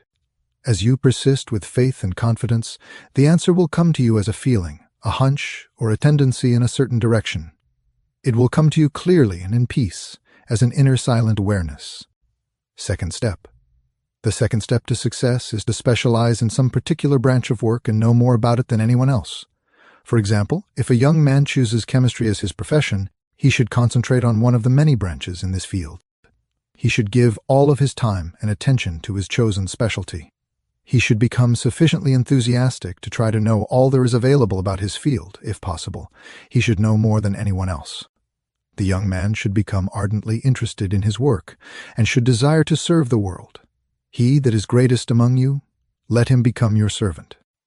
There is a great contrast in this attitude of mind in comparison to that of the man who only wants to make a living or just get by. Getting by is not true success. Man's motive must be greater, nobler, and more altruistic. He must serve others, thereby casting his bread upon the waters. Third step. The third step is the most important one. You must be sure that the thing you want to do does not redound to your success only. Your desire must not be selfish. It must benefit humanity. The path of a complete circuit must be formed. In other words, your idea must go forth with the purpose of blessing or serving the world. It will then come back to you pressed down, shaken together, and running over. If it is to benefit yourself exclusively, the circle or complete circuit is not formed, and you may experience a short circuit in your life which may consist of limitation or sickness. The measure of true success. Some people may say, but Mr. James made a fortune in selling fraudulent oil stock. A man may seem to succeed for a while, but the money he obtained by fraud usually takes wings and flies away. When we rob from another, we rob from ourselves because we are in a mood of lack and limitation, which may manifest itself in our body, home life, and affairs. What we think and feel, we create. We create what we believe. Even though a man may have accumulated a fortune fraudulently, he is not successful. There is no success without peace of mind. What good is man's accumulated wealth if he cannot sleep nights, is sick, or has a guilt complex? I knew a man in London who told me of his exploits. He had been a professional pickpocket and had amassed a large amount of money. He had a summer home in France and lived in royal fashion in England. His story was that he was in constant dread of being arrested by Scotland Yard. He had many inner disorders which were undoubtedly caused by his constant fear and deep-seated guilt complex. He knew he had done wrong. This deep sense of guilt attracted all kinds of trouble. Subsequently, he voluntarily surrendered to the police and served a prison sentence. After his release from prison, he sought psychological and spiritual counsel and became transformed. He went to work and became an honest, law-abiding citizen. He found what he loved to do and was happy. A successful person loves his work and expresses himself fully. Success is contingent upon a higher ideal than the mere accumulation of riches. The man of success is the man who possesses great psychological and spiritual understanding. Many of the great industrialists of today depend upon the correct use of their subconscious minds for their success. There was an article published some years ago about Flagler, an oil magnate. He admitted that the secret of his success was his ability to see a project in its completion. For instance, in his case, he closed his eyes, imagined a big oil industry, saw trains running on tracks, heard whistles blowing, and saw smoke. Having seen and felt the fulfillment of his prayer, his subconscious mind brought about its realization. If you imagine an objective clearly, you will be provided with the necessities, in ways you know not of, through the wonder-working power of your subconscious mind. In considering the 3 steps to success, you must never forget the underlying power of the creative forces of your subconscious mind. This is the energy behind all steps in any plan of success. Your thought is creative. Thought fused with feeling becomes a subjective faith or belief, and according to your belief is it done unto you. A knowledge of a mighty force in you which is capable of bringing to pass all your desires gives you confidence and a sense of peace. Whatever your field of action may be, you should learn the laws of your subconscious mind. When you know how to apply the powers of your mind, and when you are expressing yourself fully and giving of your talents to others, you are on the sure path to true success. If you are about God's business, or any part of it, God, by his very nature, is for you. So who can be against you? How he made his dream come true. A movie actor told me that he had very little education but had a dream as a boy of becoming a successful movie actor. Out in the field mowing hay, driving the cows home, or even while milking them, he said, I would constantly imagine I saw my name in big lights at a large theater. I kept this up for years until finally I ran away from home. I got extra jobs in the motion picture field, and the day finally came when I saw my name in great big lights, as I had imagined when I was a boy. Then he added, I know the power of sustained imagination to bring success. His dream pharmacy became a reality. 30 years ago, I knew a young pharmacist who was receiving $40 a week, plus commission on sales. After 25 years, he said to me, I will get a pension and retire. I said to this young man, "Why don't you own your own store? Get out of this place. Raise your sights. Have a dream for your children. Maybe your son wants to be a doctor. Perhaps your daughter desires to be a great musician." His answer was that he had no money.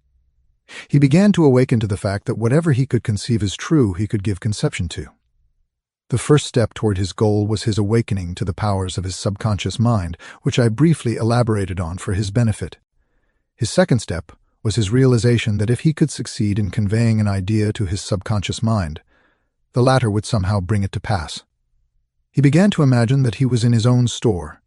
He mentally arranged the bottles, dispensed prescriptions, and imagined several clerks in the store waiting on customers. He also visualized a big bank balance. Mentally, he worked in that imaginary store like a good actor. He lived the role. Act as though I am, and I will be. This pharmacist put himself wholeheartedly into the act, living, moving, and acting on the assumption that he owned the store. The sequel was interesting. He was discharged from his position.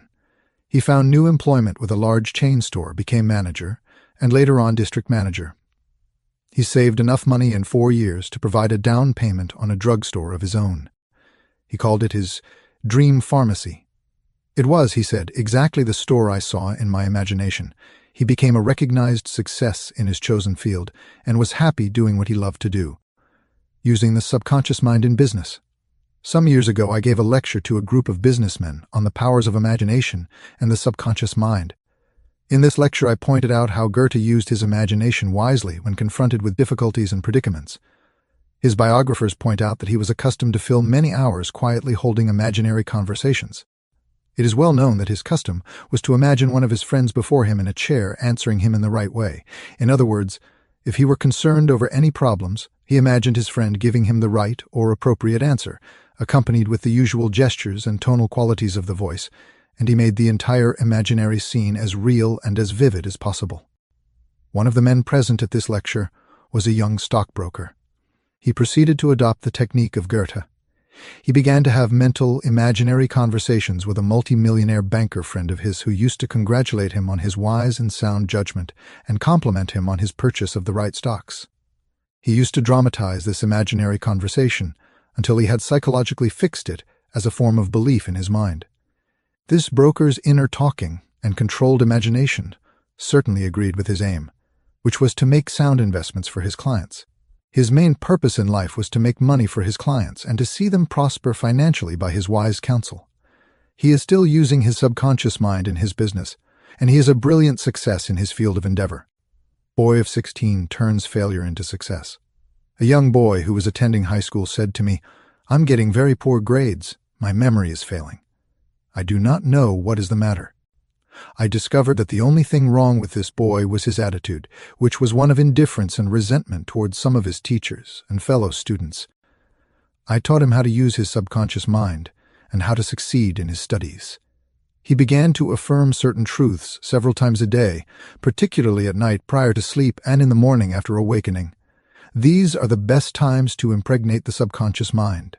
He affirmed as follows: "I realize that my subconscious mind is a storehouse of memory. It retains everything I read and hear from my teachers. I have a perfect memory, and the infinite intelligence in my subconscious mind constantly reveals to me everything I need to know at all my examinations, whether written or oral. I radiate love and goodwill to all my teachers and fellow students. I sincerely wish for them success and all good things." This young man is now enjoying a greater freedom than he has ever known. He is now receiving all A's. He constantly imagines the teachers and his mother congratulating him on his success in his studies. How to become successful in buying and selling. In buying and selling, remember that your conscious mind is the starter and your subconscious mind is the motor. You must start the motor to enable it to perform its work. Your conscious mind is the dynamo that awakens the power of your subconscious mind. The first step in conveying your clarified desire, idea, or image to the deeper mind is to relax, immobilize the attention, get still, and be quiet. This quiet, relaxed, and peaceful attitude of mind prevents extraneous matter and false ideas from interfering with your mental absorption of your ideal. Furthermore, in the quiet, passive, and receptive attitude of mind, Effort is reduced to a minimum. The second step is to begin to imagine the reality of that which you desire. For example, you may wish to buy a home, and in your relaxed state of mind, affirm as follows: "The infinite intelligence of my subconscious mind is all-wise. It reveals to me now the ideal home, which is central, ideal, in a lovely environment, meets with all my requirements, and is commensurate with my income. I am now turning this request over to my subconscious mind, and I know it responds according to the nature of my request. I release this request with absolute faith and confidence, in the same way that a farmer deposits a seed in the ground, trusting implicitly in the laws of growth. The answer to your prayer may come through an advertisement in the paper, through a friend, or you may be guided directly to a particular home which is exactly what you are seeking. There are many ways by which your prayer may be answered. The principal knowledge in which you may place your confidence is that the answer always comes, provided you trust the working of your deeper mind. You may wish to sell a home, land, or any kind of property. In private consultation with real estate brokers, I have told them of the way I sold my own home on Orlando Avenue in Los Angeles. Many of them have applied the technique I used with remarkable and speedy results. I placed a sign which read "For sale by owner" in the garden in front of my home. The day after, I said to myself as I was going to sleep, "Suppose you sold your house. What would you do?" I answered my own question and said, "I would take the sign down and throw it into the garage." In my imagination, I took hold of the sign, pulled it up from the ground, placed it on my shoulder, went to the garage, threw it on the floor, and said jokingly to the sign, "I don't need you anymore." I felt the inner satisfaction of it all, realizing it was finished. The next day, a man gave me a deposit of $1,000 and said, "Take your sign down. We will go into escrow now." Immediately, I pulled the sign up and took it to the garage. The outer action conformed to the inner. There is nothing new about this. As within, so without. Meaning, according to the image impressed on your subconscious mind, so it is on the objective screen of your life. The outside mirrors the inside. External action follows internal action. Here's another very popular method used in selling homes, land, or any kind of property.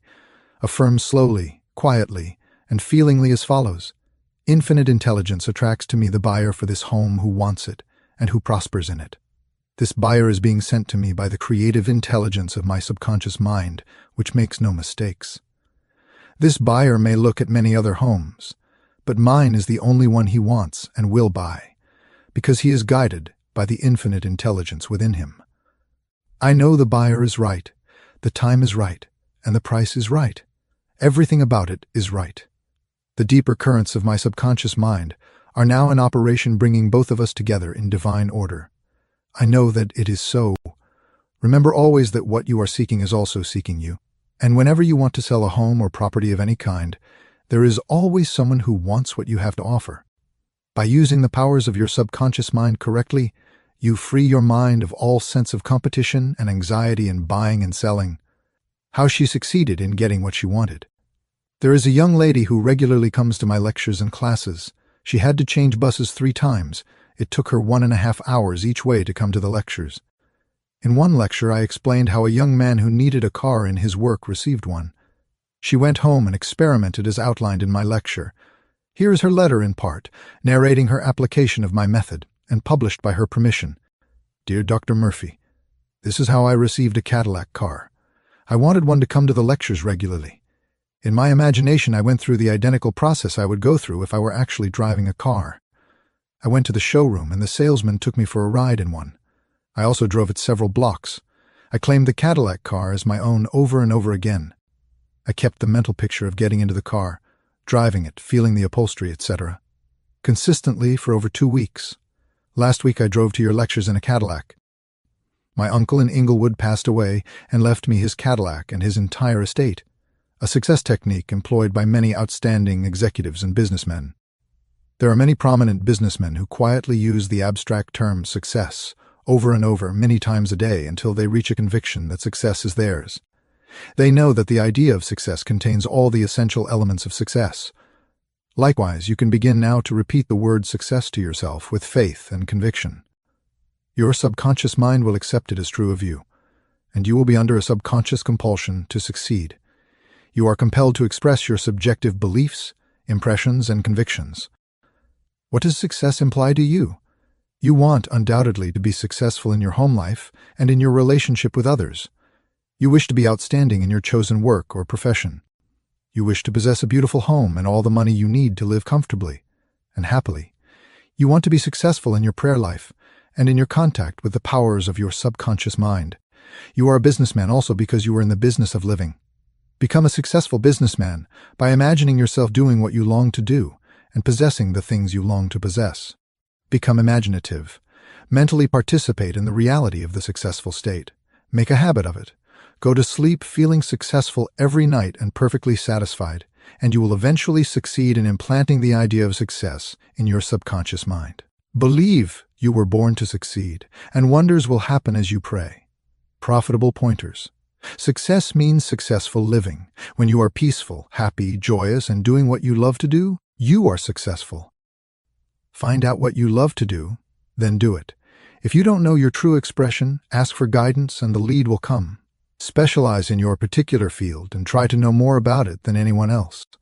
A successful man is not selfish. His main desire in life is to serve humanity. There is no true success without peace of mind. A successful man possesses great psychological and spiritual understanding. If you imagine an objective clearly, you will be provided with the necessities through the wonder-working power of your subconscious mind. Your thought fused with feeling becomes a subjective belief, and, according to your belief, it is done unto you. The power of sustained imagination draws forth the miracle-working powers of your subconscious mind. If you are seeking promotion in your work, imagine your employer, supervisor, or loved one congratulating you on your promotion. Make the picture vivid and real. Hear the voice, see the gestures, and feel the reality of it all. Continue to do this frequently, and through frequent occupancy of your mind, you will experience the joy of the answered prayer. Your subconscious mind is a storehouse of memory. For a perfect memory, affirm frequently, "The infinite intelligence of my subconscious mind reveals to me everything I need to know at all times, everywhere." If you wish to sell a home or property of any kind, affirm slowly, quietly, and feelingly as follows: "Infinite intelligence attracts to me the buyer for this house or property who wants it and who prospers in it." Sustain this awareness, and the deeper currents of your subconscious mind will bring it to pass. The idea of success contains all the elements of success. Repeat the word success to yourself frequently with faith and conviction, and you will be under a subconscious compulsion to succeed. Chapter 12. Scientists use the subconscious mind. Many scientists realize the true importance of the subconscious mind. Edison, Marconi, Kettering, Poincaré, Einstein, and many others have used the subconscious mind. It has given them the insight and the know-how for all their great achievements in modern science and industry. Research has shown that the ability to bring into action the subconscious power has determined the success of all the great scientific and research workers. An instance of how a famous chemist, Friedrich von Stradonitz, used his subconscious mind to solve his problems is as follows. He had been working laboriously for a long time trying to rearrange the 6 carbon and 6 hydrogen atoms of the benzene formula and was constantly perplexed and unable to solve the matter. Tired and exhausted, he turned the request over completely to his subconscious mind. Shortly afterward, as he was about to board a London bus, his subconscious presented his conscious mind with a sudden flash of a snake biting its own tail and turning around like a pinwheel. This answer from his subconscious mind gave him the long-sought answer of the circular rearrangement of the atoms that is known as the benzene ring. How a distinguished scientist brought forth his inventions. Nikola Tesla was a brilliant electrical scientist who brought forth the most amazing innovations. When an idea for a new invention came into his mind, in his imagination, knowing that his subconscious mind would reconstruct and reveal to his conscious mind all the parts needed for its manufacture in concrete form. Through quietly contemplating every possible improvement, he spent no time correcting defects and was able to give the technicians the perfect product of his mind. He said, "Invariably, my device works as I imagined it should. In 20 years, there has not been a single exception." How a famous naturalist solved his problem. Professor Agassiz, a distinguished American naturalist, discovered the indefatigable activities of his subconscious mind while he slept. The following has been reported by his widow in her biography of her famous husband. He had been for 2 weeks striving to decipher a somewhat obscure impression of a fossil fish on the stone slab in which it was preserved. Weary and perplexed, he put his work aside at last and tried to dismiss it from his mind. Shortly after, he woke one night persuaded that, while asleep, he had seen his fish with all the missing features perfectly restored, but when he tried to hold and make fast the image, it escaped him. Nevertheless, he went early to the Jardin des Plantes, thinking that on looking anew at the impression, he should see something which would put him on the track of his vision. In vain, the blurred record was as black as ever. The next night he saw the fish again, but with no more satisfactory result. When he awoke, it disappeared from his memory as before. Hoping that the same experience might be repeated, on the third night he placed a pencil and paper beside his bed before going to sleep. Accordingly, toward morning, the fish reappeared in his dream, confusedly at first, but at last with such distinctness that he had no longer any doubt as to its zoological characters. Still half dreaming, in perfect darkness, he traced these characters on the sheet of paper at the bedside. In the morning he was surprised to see in his nocturnal sketch features which he thought it impossible the fossil itself should reveal. He hastened to the Jardin des Plantes and, with his drawing as a guide, succeeded in chiseling away the surface of the stone under which portions of the fish proved to be hidden. When wholly exposed, it corresponded with his dream and his drawing, and he succeeded in classifying it with ease. An outstanding physician solved the problem of diabetes. Some years ago I received a clipping from a magazine describing the origin of the discovery of insulin. This is the essence of the article as I recall it. About 40 years ago or more, Dr. Frederick Banting, a brilliant Canadian physician and surgeon, was concentrating his attention on the ravages of diabetes. At that time, medical science offered no effective method of arresting the disease. Dr. Banting spent considerable time experimenting and studying the international literature on the subject. One night he was exhausted and fell asleep. While asleep, his subconscious mind instructed him to extract the residue from the degenerated pancreatic duct of dogs. This was the origin of insulin, which has helped millions of people. You will note that Dr. Banting had been consciously dwelling on the problem for some time, seeking a solution, a way out, and his subconscious responded accordingly. It does not follow that you will always get an answer overnight. The answer may not come for some time. Do not be discouraged. Keep on turning the problem over every night to the subconscious mind prior to sleep, as if you had never done it before. One of the reasons for the delay may be that you look upon it as a major problem. You may believe it will take a long time to solve it. Your subconscious mind is timeless and spaceless. Go to sleep believing you have the answer now. Do not postulate the answer in the future. Have an abiding faith in the outcome. Become convinced now as you read this book that there is an answer and a perfect solution for you. How a famous scientist and physicist escaped from a Russian concentration camp. Dr. Lothar von Blankschmidt, a member of the Rocket Society and an outstanding research electronic engineer, gives the following condensed summary of how he used his subconscious mind to free himself from certain death at the hands of brutal guards in a Russian prison camp coal mine. He states as follows: I was a prisoner of war in a coal mine in Russia, and I saw men dying all around me in that prison compound.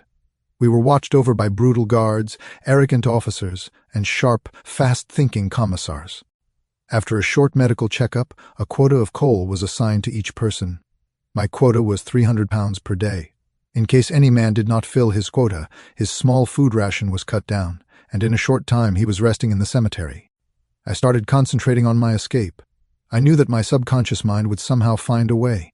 My home in Germany was destroyed, my family wiped out. All my friends and former associates were either killed in the war or were in concentration camps. I said to my subconscious mind, I want to go to Los Angeles, and you will find the way. I had seen pictures of Los Angeles, and I remembered some of the boulevards very well as some of the buildings. Every day and night, I would imagine I was walking down Wilshire Boulevard with an American girl whom I met in Berlin prior to the war. In my imagination, we would visit the stores, ride buses, and eat in the restaurants. Every night, I made it a special point to drive my imaginary American automobile up and down the boulevards of Los Angeles. I made all this vivid and real. These pictures in my mind were as real and as natural to me as one of the trees outside the prison camp. Every morning the chief guard would count the prisoners as they were lined up. He would call out 1, 2, 3, etc. And when 17 was called out, which was my number in sequence, I stepped aside. In the meantime, the guard was called away for a minute or so, and on his return he started counting from the next man as 17. When the crew returned in the evening, the number of men was the same, and I was not missed, and the discovery would take a long time. I walked out of the camp undetected and kept walking for 24 hours, resting in a deserted town the next day. I was able to live by fishing and killing some wildlife. I found coal trains going to Poland and traveled on them by night until finally I reached Poland. With the help of friends, I made my way to Lucerne, Switzerland. One evening at the Palace Hotel in Lucerne, I had a talk with a man and his wife from the United States of America. This man asked me if I would care to be a guest at his home in Santa Monica, California. I accepted, and when I arrived in Los Angeles, I found that their chauffeur drove me along Wilshire Boulevard and many other boulevards which I had imagined so vividly in the long months in the Russian coal mines. I recognized the buildings which I had seen in my mind so often. It actually seemed as if I had been in Los Angeles before. I had reached my goal. I will never cease to marvel at the wonders of the subconscious mind. Truly, it has ways we know not of. How archaeologists and paleontologists reconstruct ancient scenes. These scientists know that their subconscious mind has a memory of everything that has ever transpired. As they study the ancient ruins and fossils, through their imaginative perception, their subconscious mind aids them in reconstructing the ancient scenes. The dead past becomes alive and audible once more. Looking at these ancient temples and studying the pottery, statuary, tools, and household utensils of these ancient times, the scientist tells us of an age when there was no language. Communication was done by grunts, groans, and signs.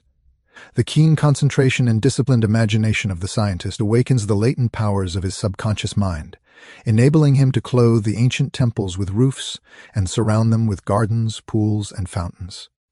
The fossil remains are clothed with eyes, sinews, and muscles, and they again walk and talk. The past becomes the living present, and we find that in mind there is no time or space. Through disciplined, controlled, and directed imagination, you can be a companion of the most scientific and inspired thinkers of all time. How to receive guidance from your subconscious. When you have what you term a difficult decision to make, or when you fail to see the solution to your problem, begin at once to think constructively about it. If you are fearful and worried, you are not really thinking. True thinking is free from fear. Here is a simple technique you can use to receive guidance on any subject. Quiet the mind and still the body. Tell the body to relax. It has to obey you. It has no volition, initiative, or self-conscious intelligence. Your body is an emotional disk which records your beliefs and impressions. Mobilize your attention. Focus your thought on the solution to your problem. Try to solve it with your conscious mind. Think how happy you would be about the perfect solution. Sense the feeling you would have if the perfect answer were yours now. Let your mind play with this mood in a relaxed way, then drop off to sleep. When you awaken and you do not have the answer, get busy about something else. Probably when you are preoccupied with something else, the answer will come into your mind like toast pops out of a toaster. In receiving guidance from the subconscious mind, the simple way is the best. This is an illustration. I once lost a valuable ring which was an heirloom. I looked everywhere for it and could not locate it. At night, I talked to my subconscious in the same manner that I would talk to anyone. I said to it prior to dropping off to sleep, "You know all things. You know where that ring is, and you now reveal to me where it is." In the morning, I awoke suddenly with the words ringing in my ear, "Ask Robert." I thought it very strange that I should ask Robert, a young boy about 9 years of age. However, I followed the inner voice of intuition. Robert said, "Oh yes, I picked it up in the yard while I was playing with the boys. I placed it on the desk in my room. I did not think it worth anything, so I did not say anything about it." The subconscious mind will always answer you if you trust it. His subconscious revealed the location of his father's will. A young man who attends my lectures had this experience. His father died and apparently left no will. However, this man's sister told him that their father had confided to her that a will had been executed which was fair to all. Every attempt to locate the will failed. Prior to sleep, he talked to his deeper mind as follows: I now turn this request over to the subconscious mind. It knows just where that will is and reveals it to me. Then he condensed his request down to one word: answer. Repeating it over and over again as a lullaby, he lulled himself to sleep with the word answer. The next morning, this young man had an overpowering hunch to go to a certain bank in Los Angeles, where he found a safe deposit vault registered in the name of his father, the contents of which solved all his problems. Your thought, as you go to sleep, arouses the powerful latency which is within you. For example, suppose you were wondering whether to sell your home, buy a certain stock, sever partnership, move to New York or stay in Los Angeles, dissolve the present contract or take a new one. Do this. Sit quietly in your armchair or at the desk in your office. Remember that there is a universal law of action and reaction. The action is your thought. The reaction is the response from your subconscious mind. The subconscious mind is reactive and reflexive. This is its nature. It rebounds, rewards, and repays. It is the law of correspondence. It responds by corresponding. As you contemplate right action, you will automatically experience a reaction or response in yourself which represents the guidance or answer of your subconscious mind. In seeking guidance, you simply think quietly about right action, which means that you are using the infinite intelligence resident in the subconscious mind to the point where it begins to use you. From there on, your course of action is directed and controlled by the subjective wisdom within you, which is all-wise and omnipotent. Your decision will be right. There will only be right action because you are under a subjective compulsion to do the right thing. I use the word compulsion because the law of the subconscious is compulsion. The secret of guidance or right action is to mentally devote yourself to the right answer until you find its response in you. The response is a feeling, an inner awareness, an overpowering hunch whereby you know that you know. You have used the power to the point where it begins to use you. You cannot possibly fail or make one false step while operating under the subjective wisdom within you. You will find that all your ways are pleasantness and all your paths are peace. Highlights to recall. Remember that the subconscious mind has determined the success and wonderful achievements of all great scientific workers. By giving your conscious attention and devotion to the solution of a perplexing problem, your subconscious mind gathers all the necessary information and presents it full-blown to the conscious mind. If you are wondering about the answer to a problem, try to solve it objectively. Get all the information you can from research and also from others. If no answer comes, turn it over to your subconscious mind prior to sleep, and the answer always comes. It never fails. You do not always get the answer overnight. Keep on turning your request over to your subconscious until the day breaks and the shadows flee away. You delay the answer by thinking it will take a long time or that it is a major problem. Your subconscious has no problem. It knows only the answer. Believe that you have the answer now. Feel the joy of the answer and the way you would feel if you had the perfect answer. Your subconscious will respond to your feeling. Any mental picture, backed by faith and perseverance, will come to pass through the miracle-working power of your subconscious. Trust it, believe in its power, and wonders will happen as you pray. Your subconscious is the storehouse of memory, and within your subconscious are recorded all your experiences since childhood. Scientists meditating on ancient scrolls, temples, fossils, etc., are able to reconstruct scenes of the past and make them alive today. Their subconscious mind comes to their aid. Turn over your request for a solution to your subconscious prior to sleep. Trust it and believe in it, and the answer will come. It knows all and sees all, but you must not doubt or question its powers. The action is your thought, and the reaction is the response of your subconscious mind. If your thoughts are wise, your actions and decisions will be wise. Guidance comes as a feeling, an inner awareness, an overpowering hunch whereby you know that you know. It is an inner sense of touch. Follow it. Chapter 13. Your subconscious mind and the wonders of sleep. You spend about 8 out of every 24 hours, or 1/3 of your entire life, in sleep. This is an inexorable law of life. This also applies to the animal and vegetable kingdoms. Sleep is a divine law, and many answers to our problems come to us when we are sound asleep upon the bed. Many people have advocated the theory that you get tired during the day, that you go to sleep to rest the body, and that a reparative process takes place while you sleep. Nothing rests in sleep. Your heart, lungs, and all your vital organs function while you are asleep. If you eat prior to sleep, the food is digested and assimilated. Also, your skin secretes perspiration, and your nails and hair continue to grow. Your subconscious mind never rests or sleeps. It is always active, controlling all your vital forces. The healing process takes place more rapidly while you are asleep, as there is no interference from your conscious mind. Remarkable answers are given to you while you are asleep. Why we sleep. Dr. John Bigelow, a famous research authority on sleep, demonstrated that at night, while asleep, you receive impressions showing that the nerves of the eyes, ears, nose, and taste buds are active during sleep, and also that the nerves of your brain are quite active. He says that the main reason we sleep is because the nobler part of the soul is united by abstraction to our higher nature and becomes a participant in the wisdom and foreknowledge of the gods.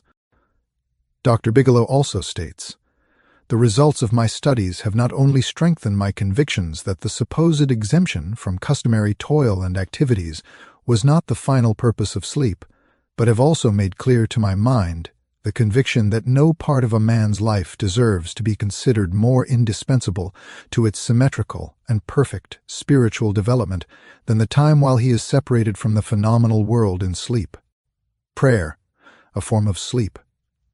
Your conscious mind gets involved with vexations, strife, and contentions of the day, and it is very necessary to withdraw periodically from sense evidence and the objective world, and commune silently with the inner wisdom of your subconscious mind. By claiming guidance, strength, and greater intelligence in all phases of your life, you will be enabled to overcome all difficulties and solve your daily problems. This regular withdrawal from sense evidence and the noise and confusion of everyday living is also a form of sleep, for you become asleep to the world of the senses and alive to the wisdom and power of your subconscious mind. Startling effects of sleep deprivation. Lack of sleep can cause you to become irritable, moody, and depressed. Dr. George Stevenson of the National Association of Mental Health says, "I believe it can safely be said that all human beings need a minimum of 6 hours sleep to be healthy. Most people need more. Those who think they can get along on less are fooling themselves." Medical research scholars investigating sleep processes and deprivation of sleep point out that severe insomnia has preceded psychotic breakdown in some instances. Remember, you are spiritually recharged during sleep, and adequate sleep is essential to produce joy and vitality in life. You need more sleep. Robert O'Brien, in an article "Maybe You Need More Sleep" in an issue of Reader's Digest, reports the following experiment on sleep. For the last 3 years, experiments have been in progress at the Walter Reed Army Institute of Research in Washington, D.C. Subjects, more than 100 military and civilian volunteers, have been kept awake for as long as 4 days. Thousands of tests have measured the effects on their behavior and personality. Results of these tests have given scientists astonishingly new insights into the mysteries of sleep. They now know that the tired brain apparently craves sleep so hungrily that it will sacrifice anything to get it. After only a few hours of sleep loss, fleeting stolen naps, called lapses or microsleep, occurred at the rate of 3 or 4 per hour. As in real sleep, eyelids drooped, heartbeat slowed. Each lapse lasted just a fraction of a second. Sometimes the lapses were periods of blankness, sometimes they were filled with images, wisps of dreams. As hours of sleep loss mounted, the lapses took place more often and lasted longer, perhaps 2 or 3 seconds. Even if the subjects had been piloting an airliner in a thunderstorm, they still couldn't have resisted microsleeps for those few priceless seconds. And it can happen to you, as many who have fallen asleep at the wheel of a car can testify. Another startling effect of sleep deprivation was its attack on human memory and perception. Many sleep-deprived subjects were unable to retain information long enough to relate it to the task they were supposed to perform. They were totally befuddled in situations requiring them to hold several factors in mind and act on them, as a pilot must when he skillfully integrates wind direction, airspeed, altitude, and glide path to make a safe landing. Sleep brings counsel. A young lady in Los Angeles who listens to my morning radio talks told me that she had been offered a lucrative position in New York City at twice her present salary. She was wondering whether to accept or not and prayed prior to sleep as follows. The creative intelligence of my subconscious mind knows what is best for me. Its tendency is always lifeward, and it reveals to me the right decision which blesses me and all concerned. I give thanks for the answer which I know will come to me. She repeated this simple prayer over and over again as a lullaby prior to sleep, and in the morning she had a persistent feeling that she should not accept the offer. She rejected the offer, and subsequent events verified her inward sense of knowing, because the company went bankrupt in a few months following their offer of employment to her. The conscious mind may be correct on the facts objectively known, but the intuitive faculty of her subconscious mind saw the failure of the concern in question and prompted her accordingly. Saved from certain disaster. I will illustrate how the wisdom of your subconscious mind can instruct you and protect you relative to your request for right action as you go to sleep. Many years ago, before the Second World War, I was offered a very lucrative assignment in the Orient, and I prayed for guidance and the right decision as follows. Infinite intelligence within me knows all things, and the right decision is revealed to me in divine order. I will recognize the answer when it comes. I repeated this simple prayer over and over again as a lullaby prior to sleep, and in a dream came the vivid realization of things to come 3 years hence. An old friend appeared in the dream and said, "Read these headlines. Don't go." The headlines of the newspaper which appeared in the dream related to war and the attack on Pearl Harbor. Occasionally the writer dreams literally. The aforementioned dream was undoubtedly a dramatization of the subconscious mind, which projected a person whom I trusted and respected. To some, a warning may come in the form of a mother who appears in a dream and tells the person not to go here or there, and the reason for the warning. Your subconscious mind is all-wise. It knows all things. Oftentimes it will speak to you only in a voice that your conscious mind will immediately accept as true. Sometimes your subconscious will warn you in a voice which sounds like that of your mother or some loved one, which may cause you to stop on the street, and you find that if you had gone another foot, a falling object from a window might have struck you on the head. My subconscious mind is one with the universal subconscious, and it knew the Japanese were planning a war, and it also knew when the war would start. Dr. Rhine, director of the Department of Psychology at Duke University, has gathered together a vast amount of evidence showing that a great number of people all over the world see events before they happen, and in many instances are therefore able to avoid the tragic event which was foreseen vividly in a dream. The dream which I had showed clearly the headlines in the New York Times about 3 years prior to the tragedy of Pearl Harbor. In consequence of this dream, I immediately canceled the trip as I felt a subconscious compulsion to do so. 3 years later, the Second World War proved the truth of the inner voice of intuition. Your future is in your subconscious mind. Remember that the future, the result of your habitual thinking, is already in your mind except when you change it through prayer. The future of a country, likewise, is in the collective subconscious of the people of that nation.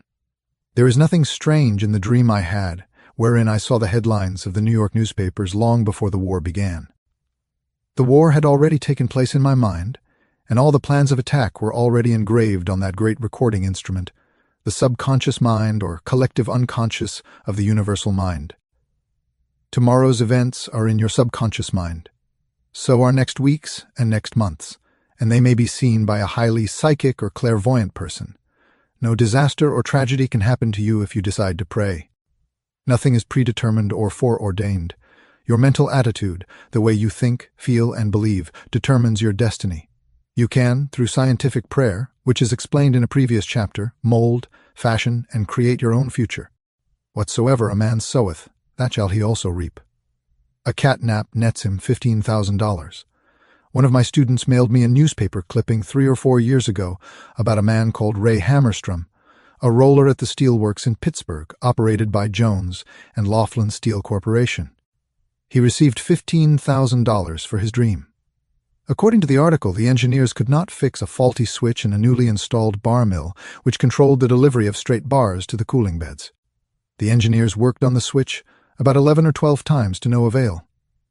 Hammerstrom thought a lot about the problem and tried to figure out a new design which might work. Nothing worked. One afternoon he lay down for a nap, and prior to sleep he began to think about the answer to the switch problem. He had a dream in which a perfect design for the switch was portrayed. When he awoke, he sketched his new design according to the outline of his dream. This visionary catnap won Hammerstrom a check for $15,000, the largest award the firm ever gave an employee for a new idea. How a famous professor solved his problem in sleep. Dr. H.V. Helprecht, professor of Assyrian at the University of Pennsylvania, wrote as follows: "One Saturday evening, I had been wearying myself in the vain attempt to decipher two small fragments of agate which were supposed to belong to the finger rings of some Babylonians. About midnight, weary and exhausted, I went to bed and dreamed the following remarkable dream. A tall, thin priest of Nippur, about 40 years of age, led me to the treasure chamber of the temple, a small, low-ceilinged room without windows, while scraps of agate and lapis lazuli lay scattered on the floor. Here he addressed me as follows: The two fragments, which you have published separately on pages 22 and 26, belong together and are not finger rings. The first two rings served as earrings for the statue of the god. The two fragments you have are portions of them. If you will put them together, you will have confirmation of my words." I awoke at once, examined the fragments, and to my astonishment found the dream verified. The problem was then at last solved. This demonstrates clearly the creative manifestation of his subconscious mind, which knew the answer to all his problems. How the subconscious worked for a famous writer while he slept. Robert Louis Stevenson, in one of his books, Across the Plains, devotes a whole chapter to dreams. He was a vivid dreamer and had the persistent habit of giving specific instructions to his subconscious every night prior to sleep. He would request his subconscious to evolve stories for him while he slept.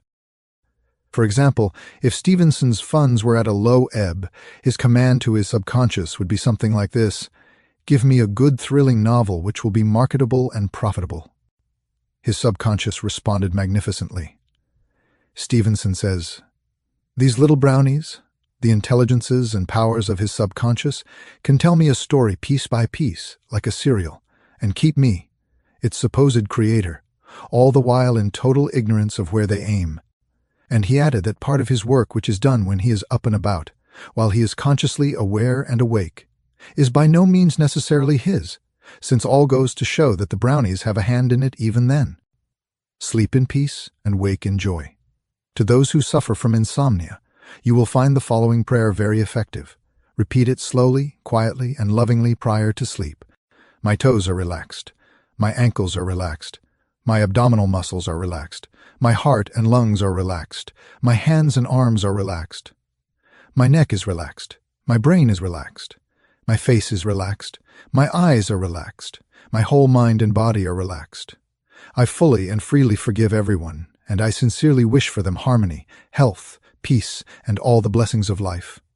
I am at peace. I am poised, serene, and calm. I rest in security and in peace. A great stillness steals over me, and a great calm quiets my whole being as I realize the divine presence within me. I know that the realization of life and love heals me. I wrap myself in the mantle of love and fall asleep filled with goodwill for all. Throughout the night, peace remains with me, and in the morning I shall be filled with life and love. A circle of love is drawn around me.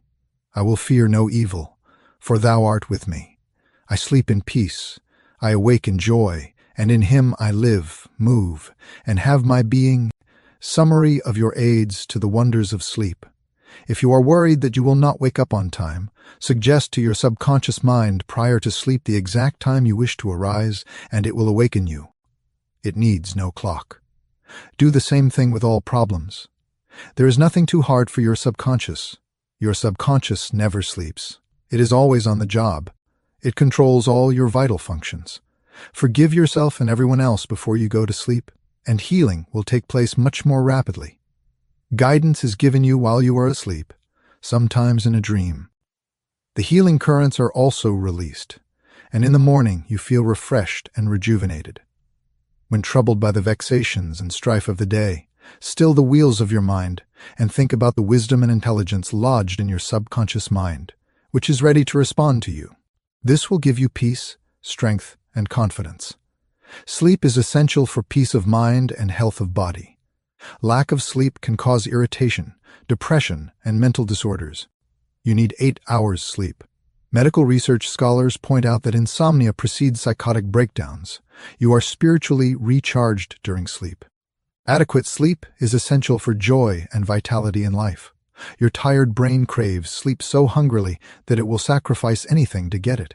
Many who have fallen asleep at the wheel of an automobile can testify to this. Many sleep-deprived people have poor memories and lack proper coordination. They become befuddled, confused, and disoriented. Sleep brings counsel. Prior to sleep, claim that the infinite intelligence of your subconscious mind is guiding and directing you. Then watch for the lead which comes, perhaps on awakening. Trust your subconscious completely. Know that its tendency is always lifeward. Occasionally your subconscious answers you in a very vivid dream and a vision in the night. You can be forewarned in a dream in the same way as the author of this book was warned. Your future is in your mind now, based on your habitual thinking and beliefs. Claim that infinite intelligence leads and guides you, and that all good is yours, and your future will be wonderful. Believe it and accept it. Expect the best, and invariably the best will come to you. If you are writing a novel, play, or book, or are working on an invention, speak to your subconscious mind at night and claim boldly that its wisdom, intelligence, and power are guiding, directing, and revealing to you the ideal play, novel, book, or the perfect solution, whatever it may be. Wonders will happen as you pray this way. Chapter 14. Your subconscious mind and marital problems. Ignorance of the functions and powers of the mind is the cause of all marital trouble. Friction between husband and wife can be solved by each using the law of mind correctly. By praying together, they stay together. The contemplation of divine ideals, the study of the laws of life, the mutual agreement on a common purpose and plan, and the enjoyment of personal freedom bring about that harmonious marriage, that wedded bliss, that sense of oneness where the two become one. The best time to prevent divorce is before marriage. It is not wrong to try to get out of a very bad situation. But why get into the bad situation in the first place? Would it not be better to give attention to the real cause of marital problems? In other words, to really get at the root of the matter involved. As with all other problems of men and women, the problems of divorce, separation, annulment, and endless litigation are directly traceable to lack of knowledge of the working and interrelationship of the conscious and subconscious mind. The meaning of marriage. Marriage, to be real, must first be on a spiritual basis. It must be of the heart, and the heart is the chalice of love. Honesty, sincerity, kindness, and integrity are also forms of love. Each partner should be perfectly honest and sincere with the other. It is not a true marriage when a man marries a woman for her money, social position, or to lift his ego, because this indicates a lack of sincerity, honesty, and true love. Such a marriage is a farce, a sham, and a masquerade. When a woman says, "I am tired working. I want to get married because I want security," her premise is false. She is not using the laws of mind correctly. Her security depends on her knowledge of the interaction of the conscious and subconscious mind and its application. For example, a woman will never lack for wealth or health if she applies the techniques outlined in the respective chapters of this book. Her wealth can come to her independent of her husband, father, or anyone else.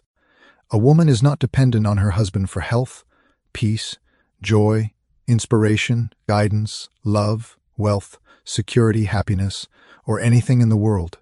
Her security and peace of mind come from her knowledge of the inner powers within her and from the constant use of the laws of her own mind in a constructive fashion.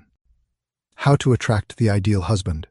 You are now acquainted with the way your subconscious mind works. You know that whatever you impress upon it will be experienced in your world. Begin now to impress your subconscious mind with the qualities and characteristics you desire in a man. The following is an excellent technique. Sit down at night in your armchair, close your eyes, let go, relax the body, become very quiet, passive, and receptive. Talk to your subconscious mind and say to it, "I am now attracting a man into my experience who is honest, sincere, loyal, faithful, peaceful, happy, and prosperous. These qualities, which I admire, are sinking down into my subconscious mind now. As I dwell upon these characteristics, they become a part of me and are embodied subconsciously. I know there is an irresistible law of attraction, and that I attract to me a man according to my subconscious belief. I attract that which I feel to be true in my subconscious mind. I know I can contribute to his peace and happiness. He loves my ideals, and I love his ideals. He does not want to make me over, neither do I want to make him over. There is mutual love, freedom, and respect. Practice this process of impregnating your subconscious mind. Then you will have the joy of attracting to you a man possessing the qualities and characteristics you mentally dwelt upon. Your subconscious intelligence will open up a pathway whereby both of you will meet, according to the irresistible and changeless flow of your own subconscious mind. Have a keen desire to give the best that is in you of love, devotion, and cooperation. Be receptive to this gift of love which you have given to your subconscious mind. How to attract the ideal wife? Affirm as follows: I now attract the right woman who is in complete accord with me. This is a spiritual union because it is divine love functioning through the personality of someone with whom I blend perfectly. I know I can give to this woman love, light, peace, and joy. I feel and believe I can make this woman's life full, complete, and wonderful. I now decree that she possesses the following qualities and attributes. She is spiritual, loyal, faithful, and true. She is harmonious, peaceful, and happy. We are irresistibly attracted to each other. Only that which belongs to love, truth, and beauty can enter my experience. I accept my ideal companion now. As you think quietly and with interest on the qualities and attributes which you admire in the companion you seek, you will build the mental equivalent into your mentality. Then the deeper currents of your subconscious mind will bring both of you together in divine order. No need for third mistake. Recently, a teacher said to me, I have had 3 husbands, and all 3 have been passive, submissive, and dependent on me to make all decisions and govern everything. Why do I attract such type men? I asked her whether she had known that her second husband was the effeminate type, and she replied, Of course not. I would not have married him. Apparently, she had not learned anything from the first mistake. The trouble was with her own personality makeup. She was very masculine, domineering, and unconsciously wanted someone who would be submissive and passive so that she could play the dominant role.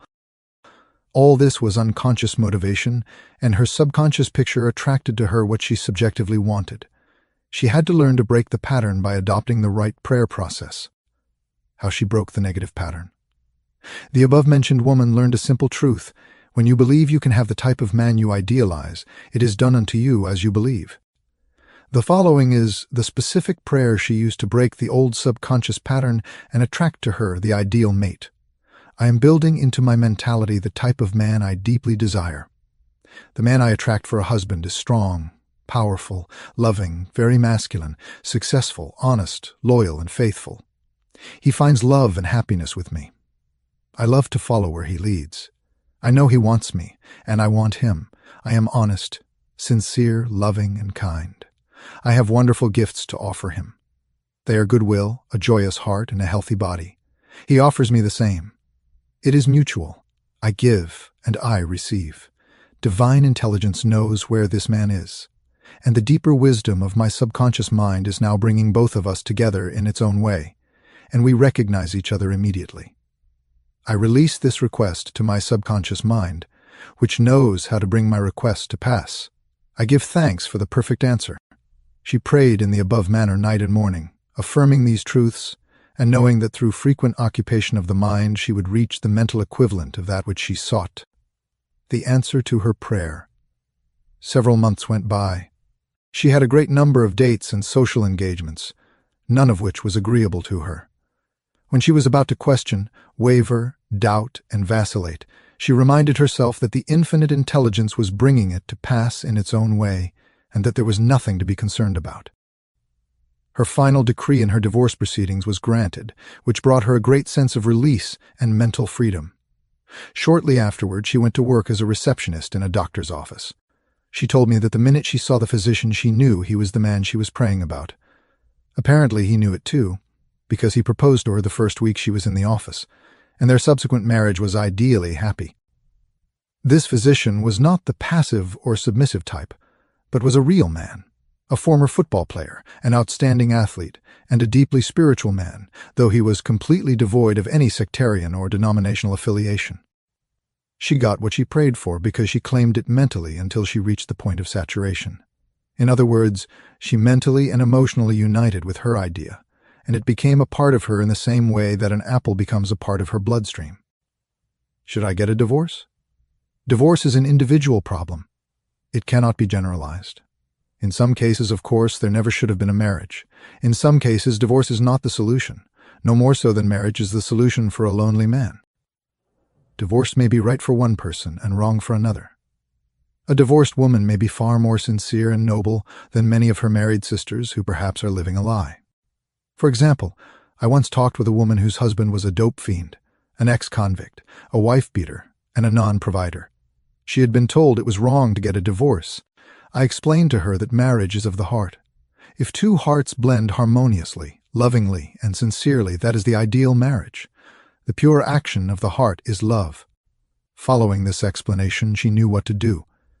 She knew in her heart that there's no divine law which compelled her to be browbeaten, intimidated, and beaten because someone said, "I pronounce you man and wife." If you are in doubt as to what to do, ask for guidance, knowing that there is always an answer and you will receive it. Follow the lead that comes to you in the silence of your soul. It speaks to you in peace. Drifting into divorce. Recently, a young couple, married for only a few months, were seeking a divorce. I discovered that the young man had a constant fear that his wife would leave him. He expected rejection, and he believed that she would be unfaithful. These thoughts haunted his mind and became an obsession with him. His mental attitude was one of separation and suspicion. She felt unresponsive to him. It was his own feeling or atmosphere of loss and separation operating through them. This brought about a condition or action in accordance with the mental pattern behind it. There is a law of action and reaction, or cause and effect. The thought is the action, and the response of the subconscious mind is the reaction. His wife left home and escapedly asked for a divorce, which is what he feared and believed she would do. Divorce begins in the mind. Divorce takes place first in the mind. The legal proceedings follow after. These two young people were full of resentment, fear, suspicion, and anger. These attitudes weaken, exhaust, and debilitate the whole being. They learned that hate divides and that love unites. They began to realize what they had been doing with their minds. Neither one of them knew the law of mental action, and they were misusing their minds and bringing on chaos and misery. These two people went back together at my suggestion and experimented with prayer therapy. They began to radiate love, peace, and goodwill to each other. Each one practiced radiating harmony, health, peace, and love to the other, and they alternated in the reading of the Psalms every night. Their marriage is growing more beautiful every day. The nagging wife. Many times the reason the wife nags is because she gets no attention. Oftentimes it is a craving for love and affection. Give your wife attention and show your appreciation. Praise and exalt all her many good points. There is also the nagging type of woman who wants to make the man conform to her particular pattern. This is about the quickest way in the world to get rid of a man. The wife and the husband must cease being scavengers, always looking at the petty faults or errors in each other. Let each give attention and praise for the constructive and wonderful qualities in the other. The brooding husband. If a man begins to brood, grows morbid against his wife, because of the things she said or did, he is, psychologically speaking, committing adultery. One of the meanings of adultery is idolatry, giving attention to or uniting mentally with that which is negative and destructive. When a man is silently resenting his wife and is full of hostility toward her, he is unfaithful. He is not faithful to his marriage vows, which are to love, cherish, and honor her all the days of his life. The man who is brooding, bitter, and resentful can swallow his sharp remarks, abate his anger, and he can go to great lengths to be considerate, kind, and courteous. He can deftly skirt the differences. Through praise and mental effort, he can get out of the habit of antagonism. Then he will be able to get along better not only with his wife, but with business associates as well.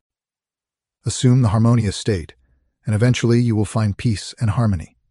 The great mistake. A great mistake is to discuss your marital problems or difficulties with neighbors and relatives. Suppose, for example, a wife says to the neighbor, "John never gives me any money. He treats my mother abominably, drinks to excess, and is constantly abusive and insulting." Now this wife is degrading and belittling her husband in the eyes of all the neighbors and relatives. He no longer appears as the ideal husband to them. Never discuss your marital problems with anyone except a trained counselor. Why cause numerous people to think negatively of your marriage? Moreover, as you discuss and dwell upon these shortcomings of your husband, you are actually creating these states within yourself. Who is thinking and feeling it? You are. As you think and feel, so are you. Relatives will usually give you the wrong advice. It is usually biased and prejudiced because it is not given in an impersonal way. Any advice you receive which violates the golden rule, which is a cosmic law, is not good or sound. It is well to remember that no two human beings ever live beneath the same roof without clashes of temperament, periods of hurts and strain. Never display the unhappy side of your marriage to your friends. Keep your quarrels to yourself. Refrain from criticism and condemnation of your partner. Don't try to make your wife over. A husband must not try to make his wife over into a second edition of himself. The tactless attempt to change her in many ways is foreign to her nature. These attempts to alter her destroy her pride and self-esteem and arouse a spirit of contrariness and resentment that proves fatal to the marriage bond. Adjustments are needed, of course, but if you have a good look inside your own mind and study your character and behavior, you will find so many shortcomings that they will keep you busy the rest of your life. If you say, "I will make him over into what I want," you are looking for trouble in the divorce court. You are asking for misery. You will have to learn the hard way that there is no one to change but yourself. Pray together and stay together through steps in prayer. The first step: never carry over from one day to another accumulated irritations arising from little disappointments. Be sure to forgive each other for any sharpness before you retire at night. The moment you awaken in the morning, claim that infinite intelligence is guiding you in all your ways.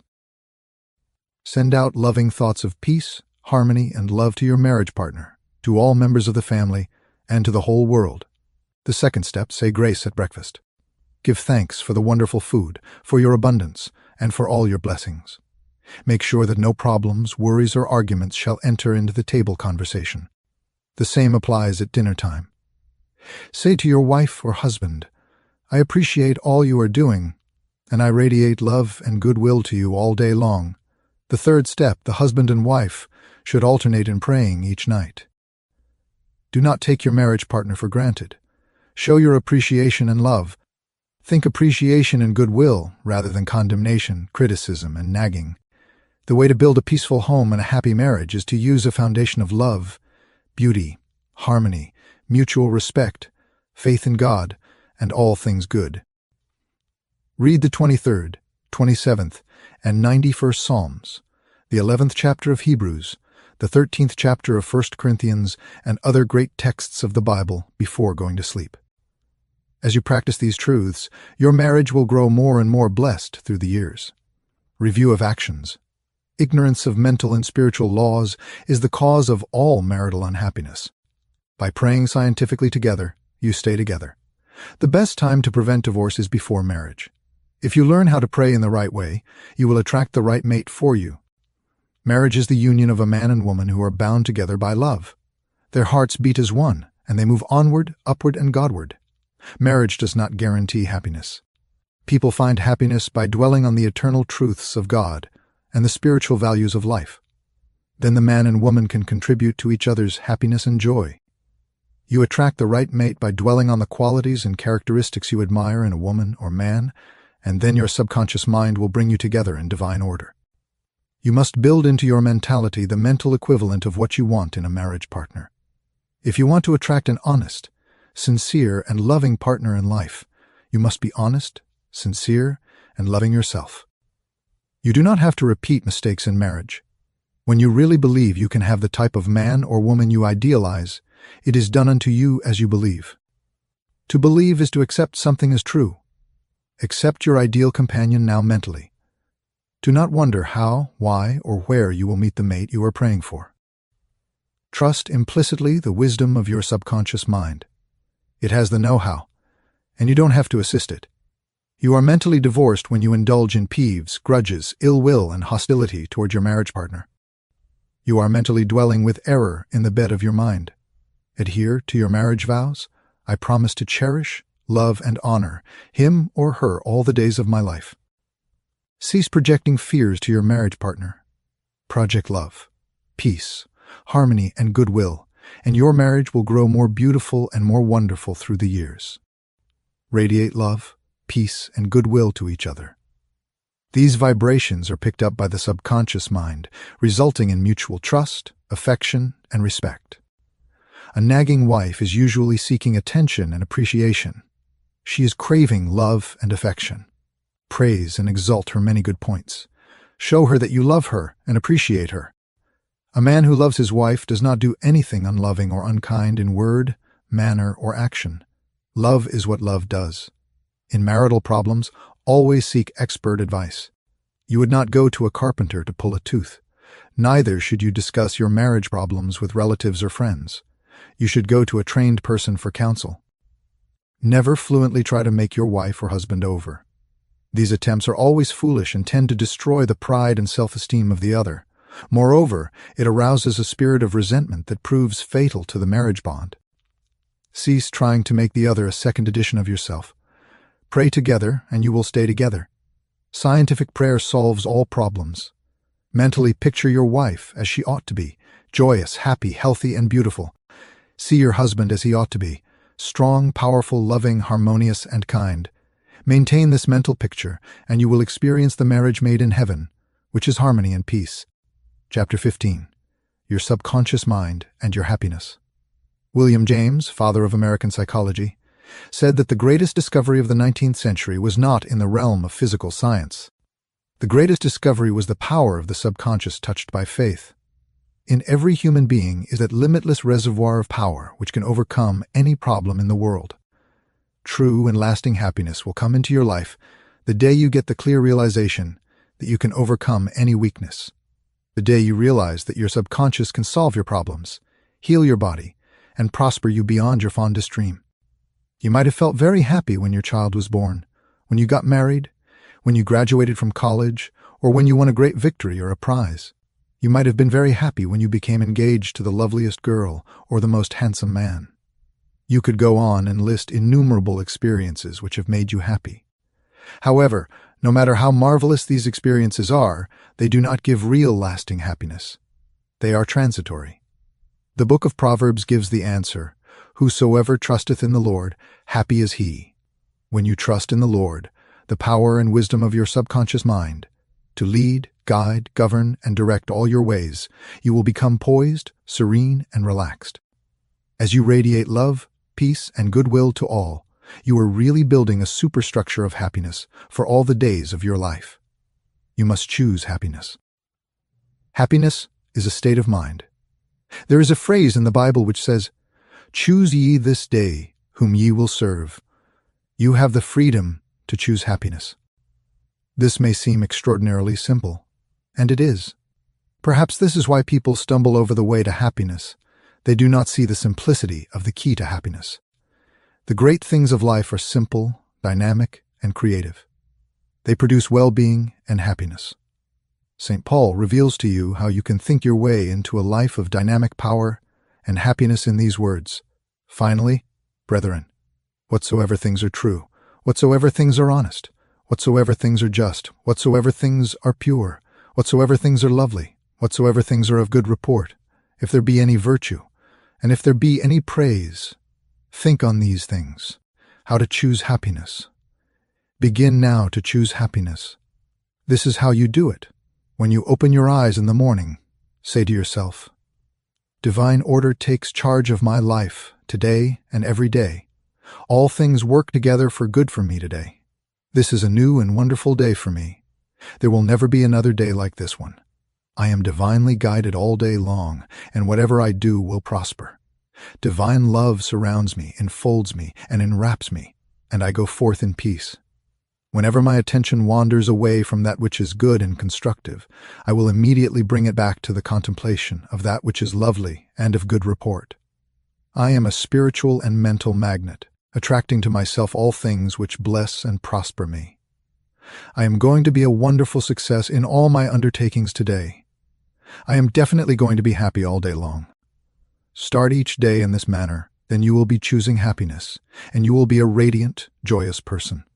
He made it a habit to be happy. A number of years ago, I stayed for about a week in a farmer's house in Connemara on the west coast of Ireland. He seemed to be always singing and whistling, and was full of humor. I asked him the secret of his happiness, and his reply was, It is a habit of mine to be happy. Every morning when I awaken, and every night before I go to sleep, I bless my family, the crops, the cattle, and I thank God for the wonderful harvest. This farmer had made a practice of this for over 40 years. As you know, thoughts repeated regularly and systematically sink into the subconscious mind and become habitual.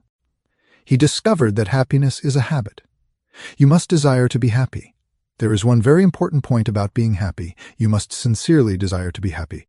There are people who have been depressed, dejected, and unhappy so long that if they were suddenly made happy by some wonderful, good, joyous news, they would actually be like the woman who said to me, "It is wrong to be so happy." They have been so accustomed to the old mental patterns that they do not feel at home being happy. They long for the former depressed, unhappy state. I knew a woman in England who had rheumatism for many years. She would pat herself on the knee and say, "My rheumatism is bad today. I cannot go out. My rheumatism keeps me miserable." This dear, elderly lady got a lot of attention from her son, daughter, and neighbors. She really wanted her rheumatism. She enjoyed her misery, as she called it. This woman did not really want to be happy. I suggested a curative procedure to her. I wrote down some biblical verses and told her that if she gave attention to these truths, her mental attitude would undoubtedly change and would result in her faith and confidence in being restored to health. She was not interested. There seems to be a peculiar morbid streak in many people whereby they seem to enjoy being miserable and sad. Why choose unhappiness?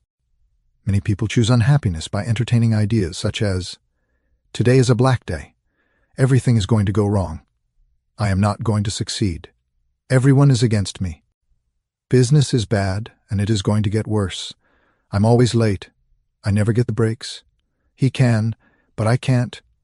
If you have this attitude of mind, the first thing in the morning, you will attract all these experiences to you, and you will be very unhappy. Begin to realize that the world you live in is determined largely by what goes on in your mind. Marcus Aurelius, the great Roman philosopher and sage, said, "A man's life is what his thoughts make of it." Emerson, America's foremost philosopher, said, "A man is what he thinks all day long." The thoughts you habitually entertain in your mind have the tendency to actualize themselves in physical conditions. Make certain you do not indulge in negative thoughts, defeatist thoughts, or unkind, depressing thoughts. Recall frequently to your mind that you can experience nothing outside your own mentality. If I had $1 million, I would be happy. I have visited many men in mental institutions who were millionaires, but they insisted they were penniless and destitute. They were incarcerated because of psychotic, paranoiac, and manic-depressive tendencies. Wealth in and of itself will not make you happy. On the other hand, it is not a deterrent to happiness. Today, many people are trying to buy happiness through the purchase of radios, television sets, automobiles, a home in the country, a private yacht, and a swimming pool, but happiness cannot be purchased or procured in that way. The kingdom of happiness is in your thought and feeling. Too many people have the idea that it takes something artificial to produce happiness. Some say, if I were elected mayor, made president of the organization, promoted to general manager of the corporation, I would be happy. The truth is that happiness is a mental and spiritual state. None of these positions mentioned will necessarily bequeath happiness. Your strength, joy, and happiness consist in finding out the law of divine order and right action, lodged in your subconscious mind, and applying these principles in all phases of your life. He found happiness to be the harvest of a quiet mind. Lecturing in San Francisco some years ago, I interviewed a man who was very unhappy and dejected over the way his business was going. He was the general manager. His heart was filled with resentment toward the vice president and the president of the organization. He claimed that they opposed him. Because of this internal strife, business was declining. He was receiving no dividends or stock bonuses. This is how he solved his business problem. The first thing in the morning, he affirmed quietly as follows: "All those working in our corporation are honest, sincere, cooperative, faithful, and full of goodwill to all. They are mental and spiritual links in the chain of this corporation's growth, welfare, and prosperity. I radiate love, peace, and goodwill in my thoughts, words, and deeds to my 2 associates, and to all those in the company. The president and the vice president of our company are divinely guided in all their undertakings. The infinite intelligence of my subconscious mind makes all decisions through me. There is only right action in all our business transactions and in our relationship with each other. I send the messengers of peace, love, and goodwill before me to the office. Peace and harmony reign supreme in the minds and hearts of all those in the company, including myself. I now go forth into a new day, full of faith, confidence, and trust. This business executive repeated the above meditation slowly 3 times in the morning, feeling the truth of what he affirmed. When fearful or angry thoughts came into his mind during the day, he would say to himself, "Peace, harmony, and poise govern my mind at all times." As he continued disciplining his mind in this manner, all the harmful thoughts ceased to come, and peace came into his mind. He reaped the harvest. Subsequently, he wrote me to the effect that at the end of about 2 weeks of reordering his mind, the president and the vice president called him into the office, praised his operations and new constructive ideas, and remarked how fortunate they were in having him as general manager. He was very happy in discovering that man finds happiness within himself. The block or stump is not really there. I read a newspaper article some years ago about a horse that had shied when he came to a stump on the road. Subsequently, every time the horse came to that stump, he shied. The farmer dug the stump out, burned it, and leveled the old road. Yet for 25 years, every time the horse passed the place where the former stump had been, he shied. The horse was shying at the memory of a stump. There is no block to your happiness save in your own thought life and mental imagery. Are fear or worry holding you back? Fear is a thought in your mind. You can dig it up this very moment by supplanting it with faith in success, achievement, and victory over all problems. I knew a man who failed in business. He said to me, "I made mistakes. I've learned a lot. I'm going back into business, and I will be a tremendous success." He faced up to that stump in his mind. He did not whine or complain, but he tore up the stump of failure, and through believing in his inner powers to back him up, he banished all fear thoughts and old depressions. Believe in yourself, and you will succeed and be happy, the happiest people. The happiest man is he who constantly brings forth and practices what is best in him. Happiness and virtue complement each other. The best are not only the happiest, but the happiest are usually the best in the art of living life successfully. God is the highest and best in you. Express more of God's love, truth, and beauty, and you will become one of the happiest persons in the world today. Epictetus, the Greek Stoic philosopher, said, "There is but one way to tranquility of mind and happiness. Let this, therefore, be always ready at hand with thee, both when thou wakest early in the morning and all the day long, and when thou goest late to sleep, to account no external things thine own, but commit all these to God." Summary of steps to happiness. William James said that the greatest discovery of the 19th century was the power of the subconscious mind touched by faith.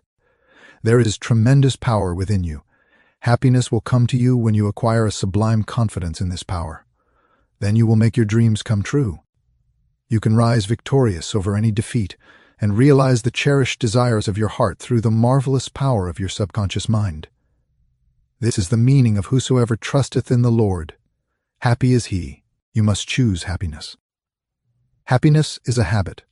It is a good habit to ponder often on whatsoever things are true, whatsoever things are honest, whatsoever things are just, whatsoever things are pure, whatsoever things are lovely, whatsoever things are of good report, if there be any virtue, and if there be any praise, think on these things.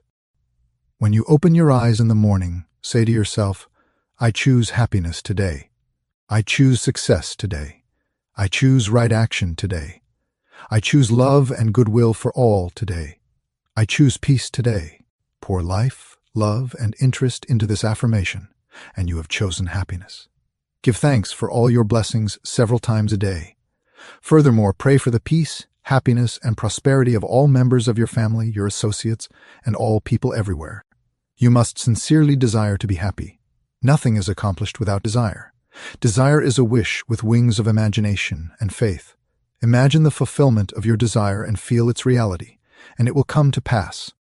Happiness comes in answered prayer.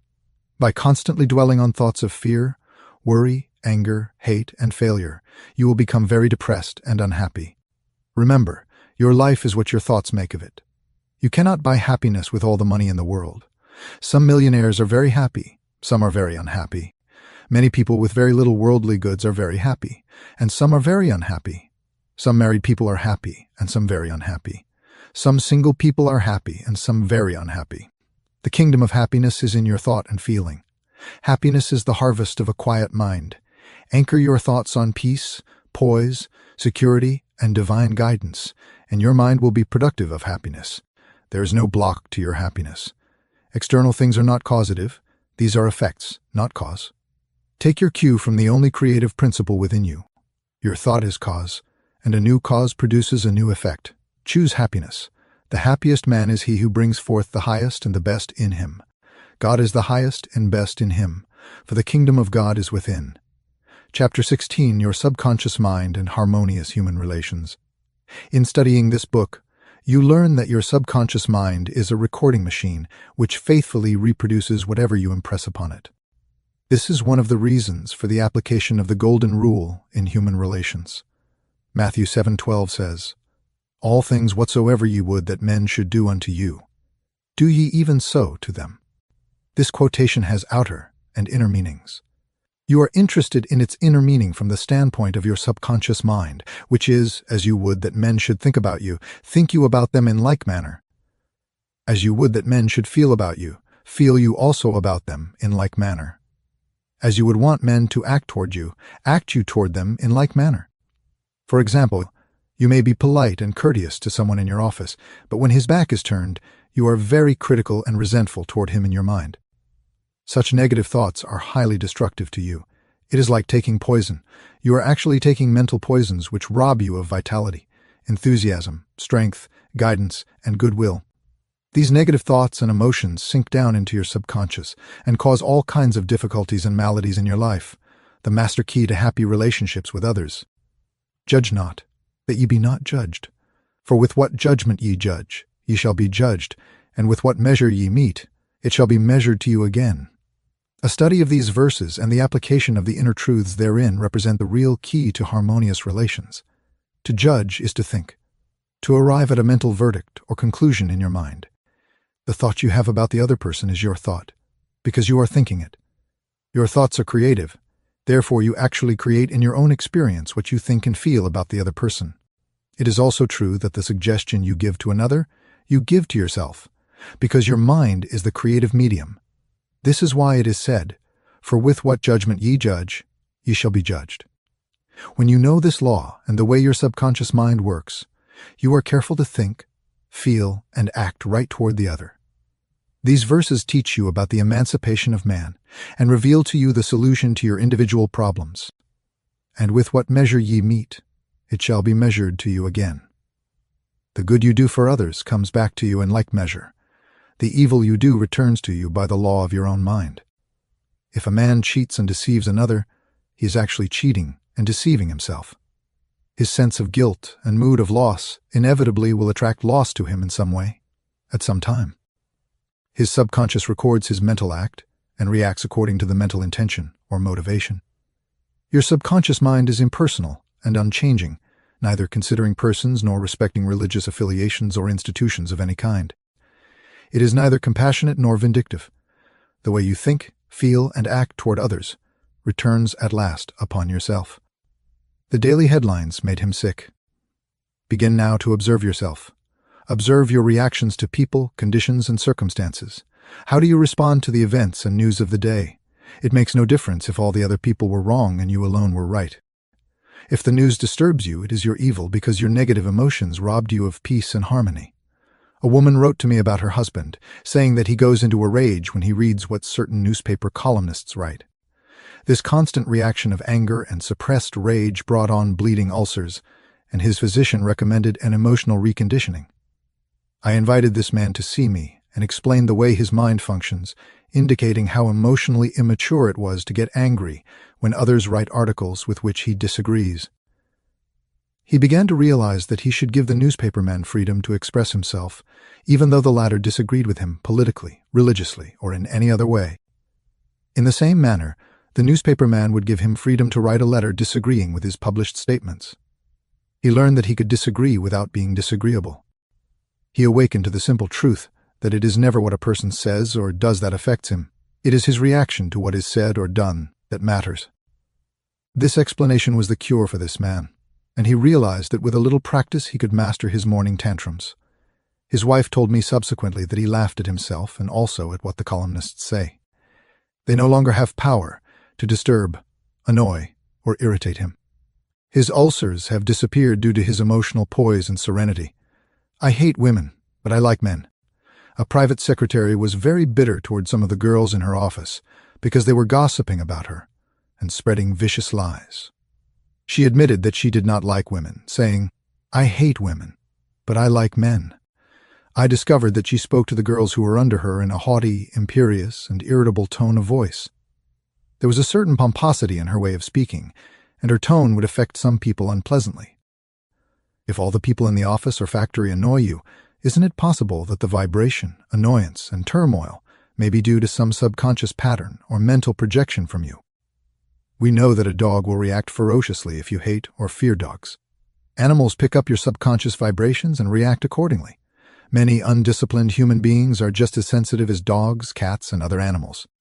I suggested a process of prayer to this private secretary, explaining that when she began to identify herself with spiritual values and affirm the truths of life, her voice, mannerisms, and hatred of women would completely disappear. She ceased reacting in the typical resentful and angry way. She established a pattern of prayer which she practiced regularly, systematically, and conscientiously in the office. I think, speak, and act lovingly, quietly, and peacefully.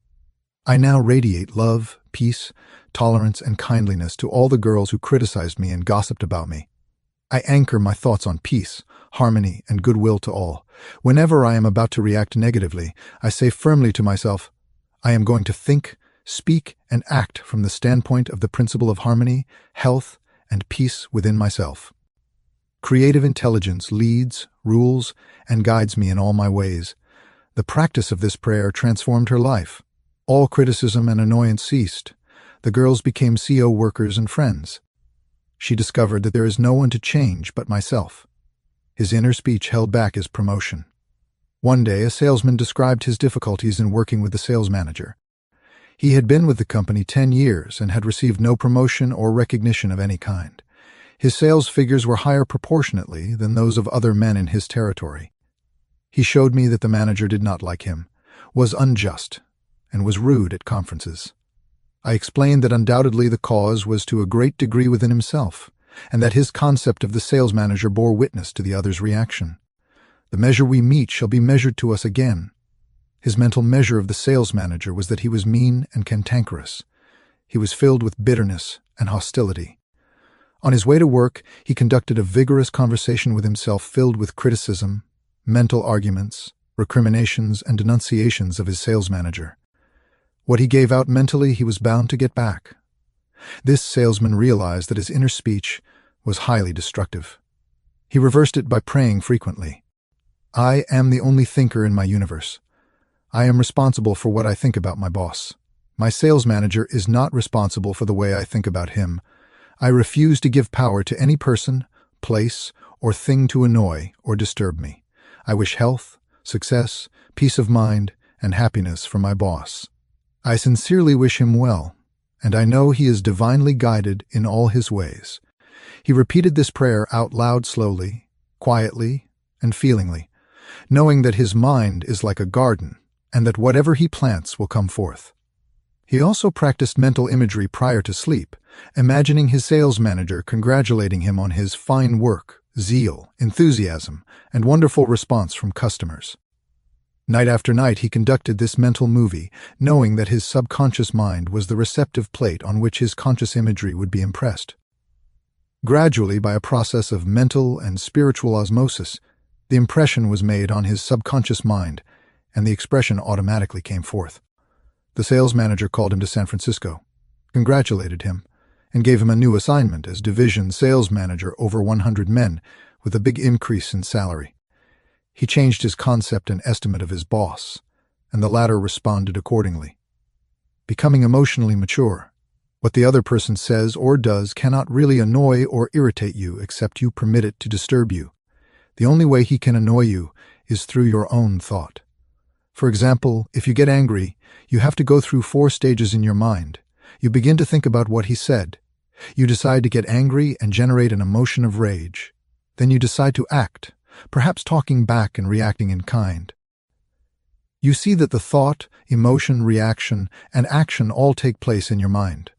When you become emotionally mature, you do not respond negatively to the criticism and resentment of others. To do so would mean that you have descended to that state of low mental vibration and become one with the negative atmosphere of the other. Identify yourself with your aim in life, and do not permit any person, place, or thing to deflect you from your inner sense of peace, tranquility, and radiant health. The meaning of love in harmonious human relations. Sigmund Freud said that unless the personality has love, it sickens and dies. Love includes understanding, goodwill, and respect for the divinity in the other person. The more love and goodwill you emanate and exude, the more comes back to you. If you puncture the other person's ego and wound his estimate of himself, you cannot gain his goodwill.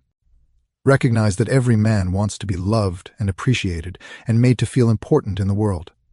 Realize that the other man is conscious of his true worth, and that, like yourself, he feels the dignity of being an expression of the one life principle animating all men. As you do this consciously and knowingly, you build the other person up, and he returns your love and goodwill. He hated audiences. An actor told me that the audience booed and hissed him on his first appearance. The play was badly written, and he did not play a good role. For months afterward, he hated audiences. He quit the stage in disgust and went to work in a drugstore for a year. One day, a friend invited him to a lecture in Town Hall, New York City, on how to get along with ourselves. This lecture changed his life. He went back to the stage and began to pray sincerely for the audience and himself. He poured out love and goodwill every night before appearing. He made it a habit to claim that the peace of God filled the hearts of all present and that all were lifted up and inspired. During each performance, he sent out love vibrations to the audience. Today, he is a great actor, and he loves and respects people. His goodwill and esteem are transmitted to others and are felt by them. Handling difficult people. There are difficult people in the world who are twisted and distorted mentally. They are malconditioned. Many are mental delinquents, argumentative, uncooperative, cantankerous, cynical, and sour on life. They are sick psychologically and have deformed and distorted minds, probably warped during childhood. You would not condemn a person who had tuberculosis, nor should you condemn a person who is mentally ill. No one hates or resents a hunchback. There are many mental hunchbacks. You should have compassion and understanding. To understand all is to forgive all. Misery loves company. The hateful, frustrated, distorted personality resents those who are peaceful, happy, and joyous. He criticizes, condemns, and vilifies those who have been good to him. He wants to drag them down to his own level. When you understand this, you remain unmoved, calm, and dispassionate. The practice of empathy in human relations. A girl visited me stating that she hated another girl in her office because the other was prettier, happier, wealthier, and engaged to the boss. One day after the marriage, the crippled daughter of the woman she hated came into the office, put her arms around her mother, and said, "Mommy, Mommy, I love my new daddy. Look what he gave me." The child showed a wonderful new toy. The girl said, "My heart went out to that little girl, and I knew how happy she must feel. I got a vision of how happy this woman was. All of a sudden, I felt love for her, and I went into the office and wished her all the happiness in the world, and I meant it." In psychological circles, this is called empathy, the imaginative projection of your mental attitude into that of another. She projected herself into the mind and feeling of the other woman and the child. If tempted to injure or think ill of another, project yourself into the mind of Moses and think from the standpoint of the 10 Commandments, or into the mind of Jesus and think from that standpoint. You will feel the truth of love, you one another. Appeasement never wins. Do not permit people to take advantage of you and gain their point by temper tantrums, crying jags, or so-called heart attacks. These people are dictators trying to enslave you. Be firm but kind and refuse to yield. Appeasement never wins. Refuse to contribute to their delinquency, selfishness, and possessiveness. Remember, do that which is right. You are here to fulfill your ideal, to remain true to the eternal verities and spiritual values of life. Give no one the power to deflect you from your goal, your aim, which is to express your hidden talents, to serve humanity, and to reveal more and more of God's wisdom, truth, and beauty. Remain true to your ideal. Know definitely that whatever contributes to your peace, happiness, and fulfillment must bless all who walk the earth. The harmony of the part is the harmony of the whole. All you owe any person is love, and love is the fulfilling of the law of health, happiness, and peace of mind. Profitable pointers in human relations. Your subconscious mind is a recording machine which reproduces your habitual thinking. Think good of the other, and you are actually thinking good about yourself. A hateful or resentful thought is a mental poison. Do not think ill of another, for to do so is to think ill of yourself. You are the only thinker in your universe, and your thoughts are creative. Your mind is a creative medium, therefore. What you think and feel about the other, you bring to pass in your own experience. This is the psychological meaning of the golden rule. To cheat, rob, or defraud another brings lack, loss, and limitation to yourself. What you do to the other, you are doing to yourself.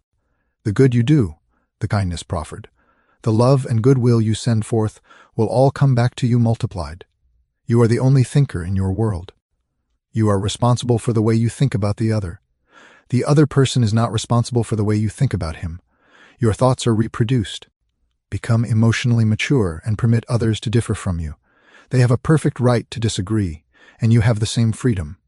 You can disagree without being disagreeable. Animals pick up your fear vibrations and react. If you love animals, they will never attack you. Many undisciplined humans are as sensitive as animals. Your inner speech, representing your silent thoughts and feelings, is experienced in the reactions of others toward you. Wish for the other what you wish for yourself. This is the key to harmonious relations. Change your concept of your employer. Feel he is practicing the golden rule and the law of love, and he will respond accordingly. The other person cannot annoy or irritate you except you permit him. You can bless him and say, God's peace fills your soul. Love is the answer to getting along with others. Love is understanding, goodwill, and respecting the divinity of the other. You would not hate a hunchback or cripple, have compassion for mental hunchbacks.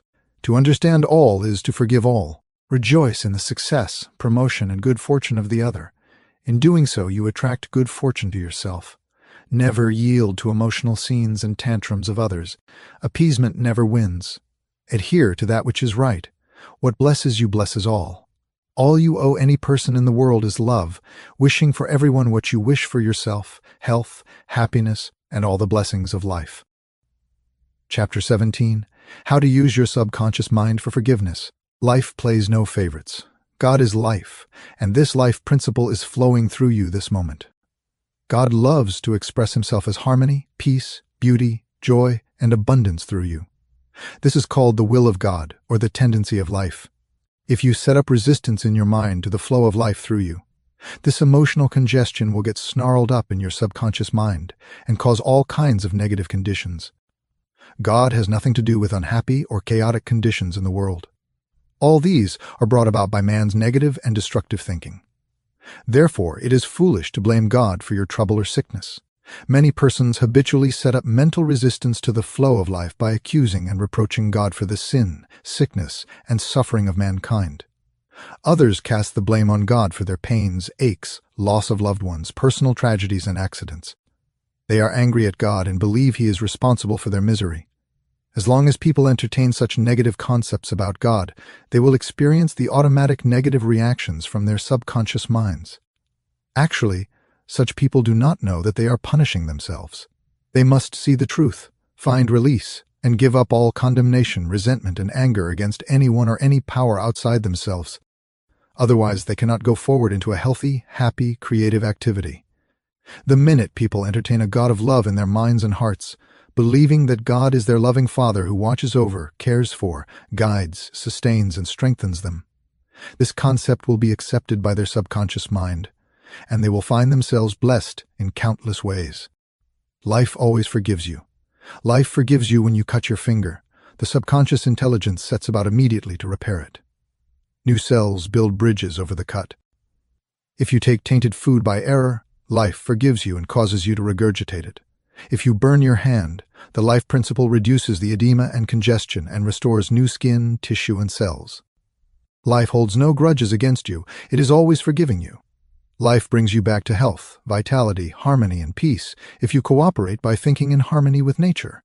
Negative, hurtful memories, bitterness, and ill will clutter up and impede the free flow of the life principle in you. How he banished that feeling of guilt. A man who worked every night until 1 o'clock in the morning paid no attention to his wife or 2 boys. He thought people should praise him for working so hard. He had blood pressure over 200 and was full of guilt. Unconsciously, he punished himself by hard work and ignored his family. I explained that there was something eating him inside, otherwise he would not act that way. He had a deep sense of guilt toward a brother he had cheated. God was not punishing him, he was punishing himself. If you misuse the laws of life, you suffer accordingly. This man realized that all his suffering was due to his own negative and destructive thinking. He had cheated his brother years before, but now he had greater understanding. Forgiveness is to forgive yourself, getting your thoughts in line with the divine law of harmony. Self-condemnation is hell. Forgiveness is heaven. The burden was lifted, and his blood pressure returned to normal. A murderer learned to forgive himself. A man who had murdered his brother in Europe 15 years earlier was suffering great mental anguish, believing God must punish him. He had since married, had 3 lovely children, and helped many people. He was a transformed man. I explained that physically and psychologically he was not the same man who committed the crime. Every cell of the body changes every 11 months.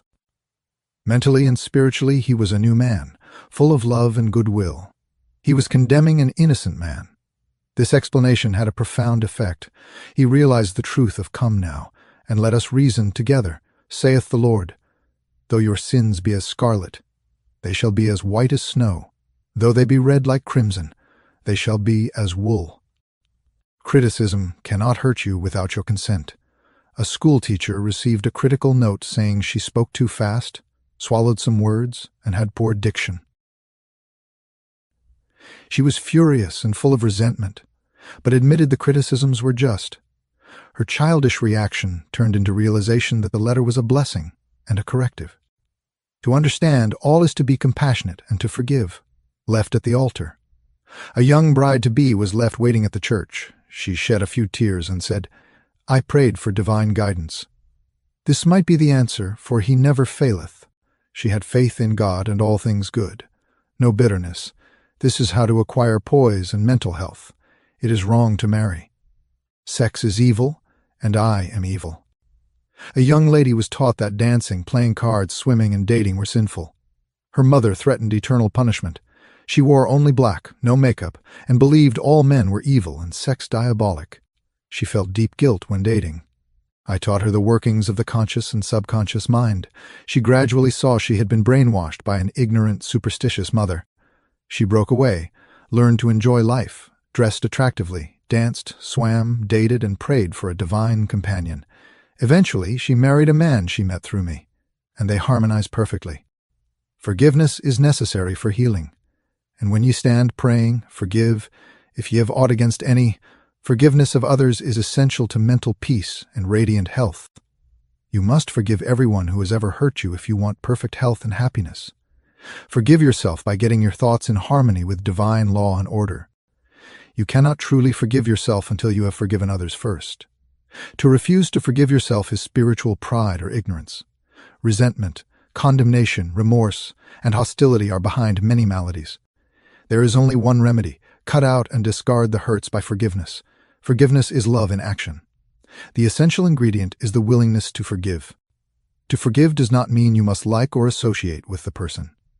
Love means wishing the other health, happiness, peace, joy, and all blessings of life. You are selfish when you forgive, for you are wishing for yourself what you wish for the other. Technique of forgiveness. Quiet your mind, relax, and affirm, "I fully and freely forgive. I release him, her mentally and spiritually. I completely forgive everything connected with the matter. I am free, and she is free. It is a marvelous feeling. This is my day of general amnesty. I release anybody and everybody who has ever hurt me, and I wish for each and every one health, happiness, peace, and all blessings of life. I do this freely, joyously, and lovingly. Whenever I think of the person who hurt me, I say, I have released you, and all the blessings of life are yours. I am free, and you are free. It is wonderful. Once you have forgiven, it is unnecessary to repeat the prayer. Whenever the thought returns, wish the person well and say, "Peace be to you." The acid test for forgiveness. If you sizzle at hearing good news about someone who wronged you, the roots of hatred are still there. You pass the test when you have only memory without sting or hurt. To understand all is to forgive all. When man understands the creative law of his own mind, he ceases to blame others. His own thoughts and feelings create his destiny. Thoughts are things. For as he thinketh in his heart, so is he. Summary of aids to forgiveness. God, or life, is no respecter of persons. Life plays no favorites. Life favors you when you align yourself with harmony, health, joy, and peace. God, or life, never sends disease, sickness, accident, or suffering. We bring these things on ourselves by our own negative, destructive thinking. Based upon the law, as we sow, so shall we reap. Your concept of God is the most important thing in your life. If you really believe in a God of love, your subconscious mind will respond in countless blessings to you. Believe in a God of love. Life, or God, holds no grudge against you. Life never condemns you. Life heals a severe cut on your hand. Life forgives you if you burn your finger. It reduces the edema and restores the part to wholeness and perfection. Your guilt complex is a false concept of God and life. God does not punish or judge you. You do this to yourself by your false beliefs, negative thinking, and self-condemnation. God, or life, does not condemn or punish you. The forces of nature are not evil. The effect of their use depends on how you use the power within you. You can use electricity to kill someone or to light the house. You can use water to drown a child or quench his thirst. Good and evil come right back to the thought and purpose in man's own mind. God, or life, never punishes.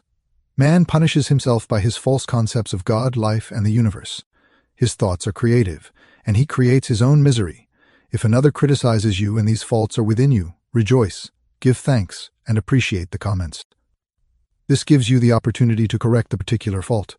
You cannot be hurt by criticism when you know that you are master of your thoughts, reactions, and emotions. This gives you the opportunity to pray and bless the other, thereby blessing yourself. When you pray for guidance and right action, take what comes. Realize it is good and very good. Then there is no cause for self-pity, criticism, or hatred. There is nothing good or bad, but thinking makes it so. There is no evil in sex, the desire for food, wealth, or true expression. It depends on how you use these urges, desires, or aspirations. Your desire for food can be met without killing someone for a loaf of bread. Resentment, hatred, ill will, and hostility are behind a host of maladies. Forgive yourself and everybody else by pouring out love, life, joy, and goodwill to all those who have hurt you. Continue until such time as you meet them in your mind and you are at peace with them. To forgive is to give something for. Give love, peace, joy, wisdom, and all the blessings of life to the other, until there is no sting left in your mind. This is really the acid test of forgiveness. Let us suppose you had an abscess in your jaw about a year ago. It was very painful. Ask yourself if it is painful now. The answer is in the negative. Likewise, if someone has hurt you, lied about you, vilified you, and said all manner of evil about you, is your thought of that person negative? Do you sizzle when he or she comes into your mind? If so, the roots of hatred are still there, playing havoc with you and your good. The only way is to wither them with love, by wishing for the person all the blessings of life, until you can meet the person in your mind and you can sincerely react with a benediction of peace and goodwill. This is the meaning of forgive until 70 times 7. Chapter 18. How your subconscious removes mental blocks. The solution lies within the problem. The answer is in every question. If you are presented with a difficult situation and you cannot see your way clear, the best procedure is to assume that infinite intelligence within your subconscious mind knows all and sees all, has the answer, and is revealing it to you now. Your new mental attitude that the creative intelligence is bringing about a happy solution will enable you to find the answer. Rest assured that such an attitude of mind will bring order, peace, and meaning to all your undertakings. How to break or build a habit? You are a creature of habit. Habit is the function of your subconscious mind. You learn to swim, ride a bicycle, dance, and drive a car by consciously doing these things over and over again until they establish tracks in your subconscious mind. Then the automatic habit action of your subconscious mind takes over. This is sometimes called second nature, which is a reaction of your subconscious mind to your thinking and acting. You are free to choose a good habit or a bad habit. If you repeat a negative thought or act over a period of time, you will be under the compulsion of a habit. The law of your subconscious is compulsion. How he broke a bad habit, Mr. Jones said to me. An uncontrollable urge to drink seizes me, and I remain drunk for 2 weeks at a time. I can't give up this terrible habit. Time and time again these experiences had occurred to this unfortunate man. He had grown into the habit of drinking to excess. Although he had started drinking of his own initiative, he also began to realize that he could change the habit and establish a new one. He said that while through his willpower he was able to suppress his desires temporarily, his continued efforts to suppress the many urges only made matters worse. His repeated failures convinced him that he was hopeless and powerless to control his urge or obsession. This idea of being powerless operated as a powerful suggestion to his subconscious mind and aggravated his weakness, making his life a succession of failures. I taught him to harmonize the functions of the conscious and subconscious mind. When these two cooperate, the idea or desire implanted in the subconscious mind is realized. His reasoning mind agreed that if the old habit path or track had carried him into trouble, he could consciously form a new path to freedom, sobriety, and peace of mind. He knew that his destructive habit was automatic, but since it had been acquired through his conscious choice, he realized that if he had been conditioned negatively, he could also be conditioned positively. As a result, he ceased thinking of the fact that he was powerless to overcome the habit. Moreover, he understood clearly that there was no obstacle to his healing, other than his own thought. Therefore, there was no occasion for great mental effort or mental coercion. The power of his mental picture. This man acquired a practice of relaxing his body and getting into a relaxed, drowsy, meditative state. Then he filled his mind with the picture of the desired end, knowing his subconscious mind could bring it about the easiest way. He imagined his daughter congratulating him on his freedom and saying, "Daddy, it's wonderful to have you home." He had lost his family through drink. He was not allowed to visit them, and his wife would not speak to him. Regularly, systematically, he used to sit down and meditate in the way outlined. When his attention wandered, he made it a habit to immediately recall the mental picture of his daughter with her smile and the scene of his home enlivened by her cheerful voice. All this brought about a reconditioning of his mind. It was a gradual process. He kept it up. He persevered, knowing that sooner or later he would establish a new habit pattern in his subconscious mind. I told him that he could liken his conscious mind to a camera, and his subconscious mind to the sensitive plate on which he registered and impressed the picture. This made a profound impression on him, and his whole aim was to firmly impress the picture on his mind and develop it there. Films are developed in the dark. Likewise, mental pictures are developed in the dark room of the subconscious mind. Focused attention. Realizing that his conscious mind was simply a camera, he used no effort. There was no mental struggle. He quietly adjusted his thoughts and focused his attention on the scene before him until he gradually became identified with the picture. He became absorbed in the mental atmosphere, repeating the mental movie frequently. There was no room for doubt that a healing would follow.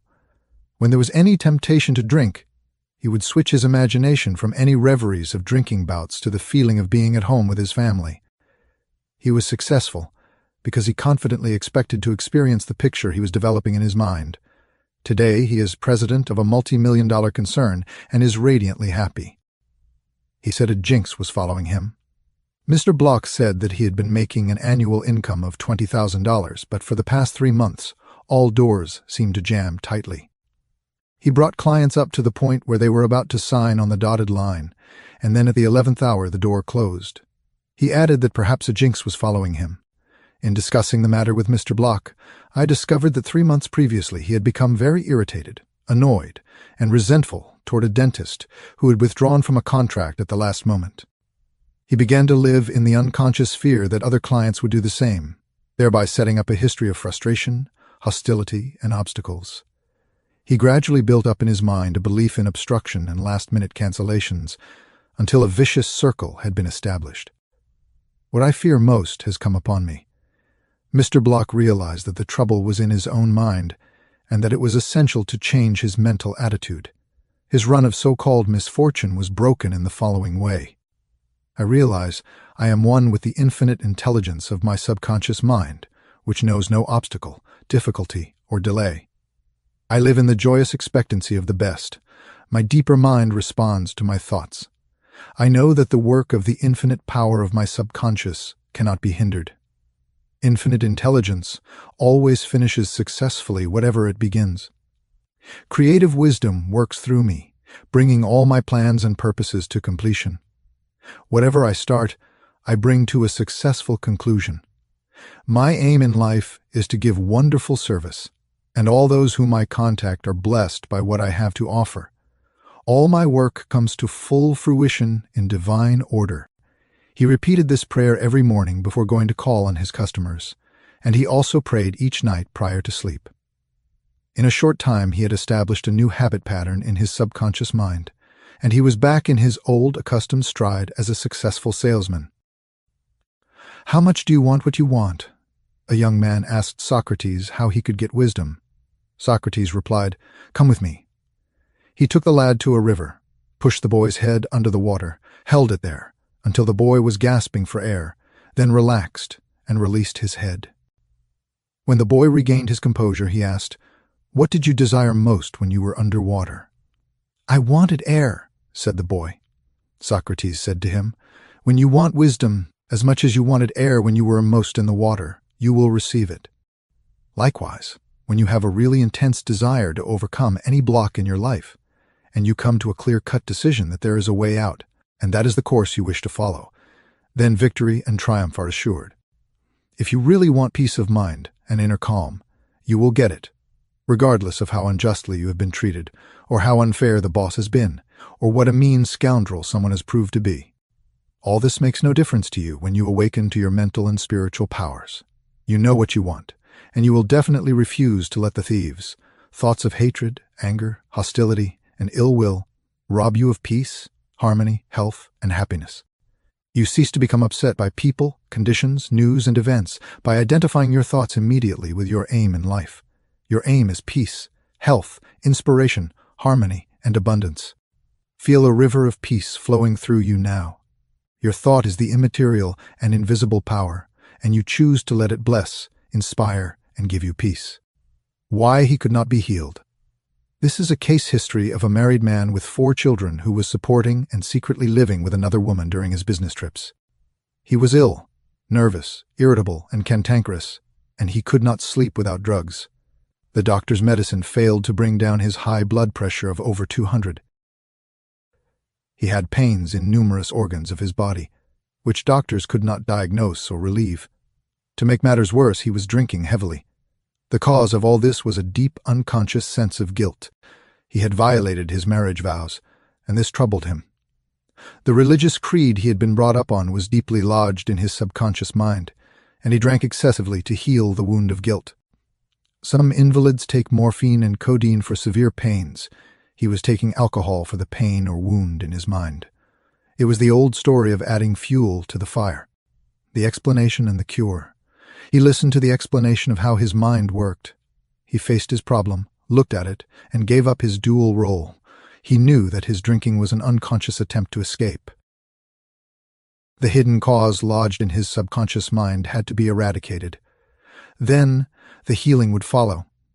He began to impress his subconscious mind 3 or 4 times a day by using the following prayer. My mind is full of peace, poise, balance, and equilibrium.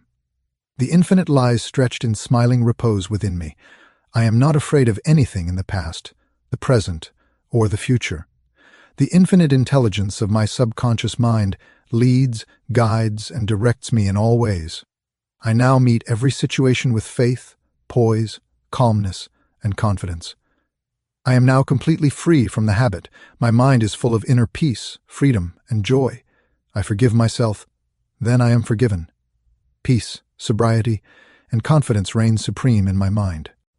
He repeated this prayer frequently as outlined, being fully aware of what he was doing and why he was doing it.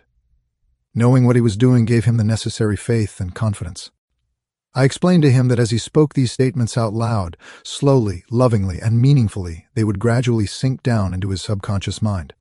Like seeds, they would grow after their kind. These truths, on which he concentrated, went in through his eyes, his ears heard the sound, and the healing vibrations of these words reached his subconscious mind and obliterated all the negative mental patterns that caused all the trouble. Light dispels darkness. The constructive thought destroys the negative thought.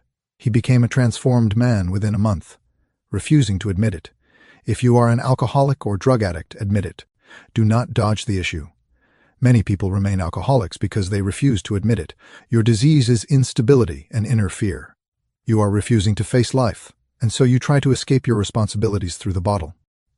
As an alcoholic, you have no free will, although you think you have, and you may even boast about your willpower. If you are a habitual drunkard and say, "I will not touch it anymore," you have no power to make this assertion come true, because you do not know where to locate the power. You are living in a psychological prison of your own making and are bound by your beliefs, opinions, training, and environmental influences. Like most people, you are a creature of habit and are conditioned to react the way you do.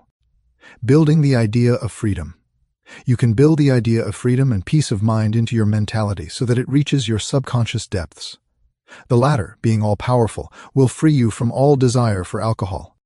Then, you will have the new understanding of how your mind works, and you can truly back up your statement and prove the truth to yourself.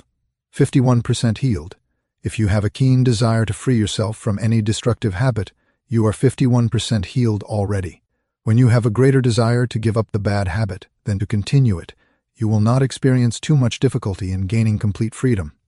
Whatever thought you anchor the mind upon, the latter magnifies. If you engage the mind on the concept of freedom and peace of mind, and if you keep it focused on this new direction of attention, you generate feelings and emotions which gradually emotionalize the concept of freedom and peace. Whatever idea you emotionalize is accepted by your subconscious and brought to pass. The law of substitution. Realize that something good can come out of your suffering. You have not suffered in vain. However, it is foolish to continue to suffer. If you continue as an alcoholic, it will bring about mental and physical deterioration and decay. Realize that the power in your subconscious is backing you up. Even though you may be seized with melancholia, you should begin to imagine the joy of freedom that is in store for you. This is the law of substitution. Your imagination took you to the bottle. Let it take you now to freedom and peace of mind. You will suffer a little bit, but it is for a constructive purpose.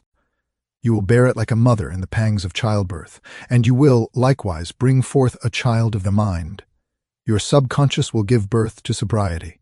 Cause of alcoholism. The real cause of alcoholism is negative and destructive thinking, for as a man thinketh, so is he.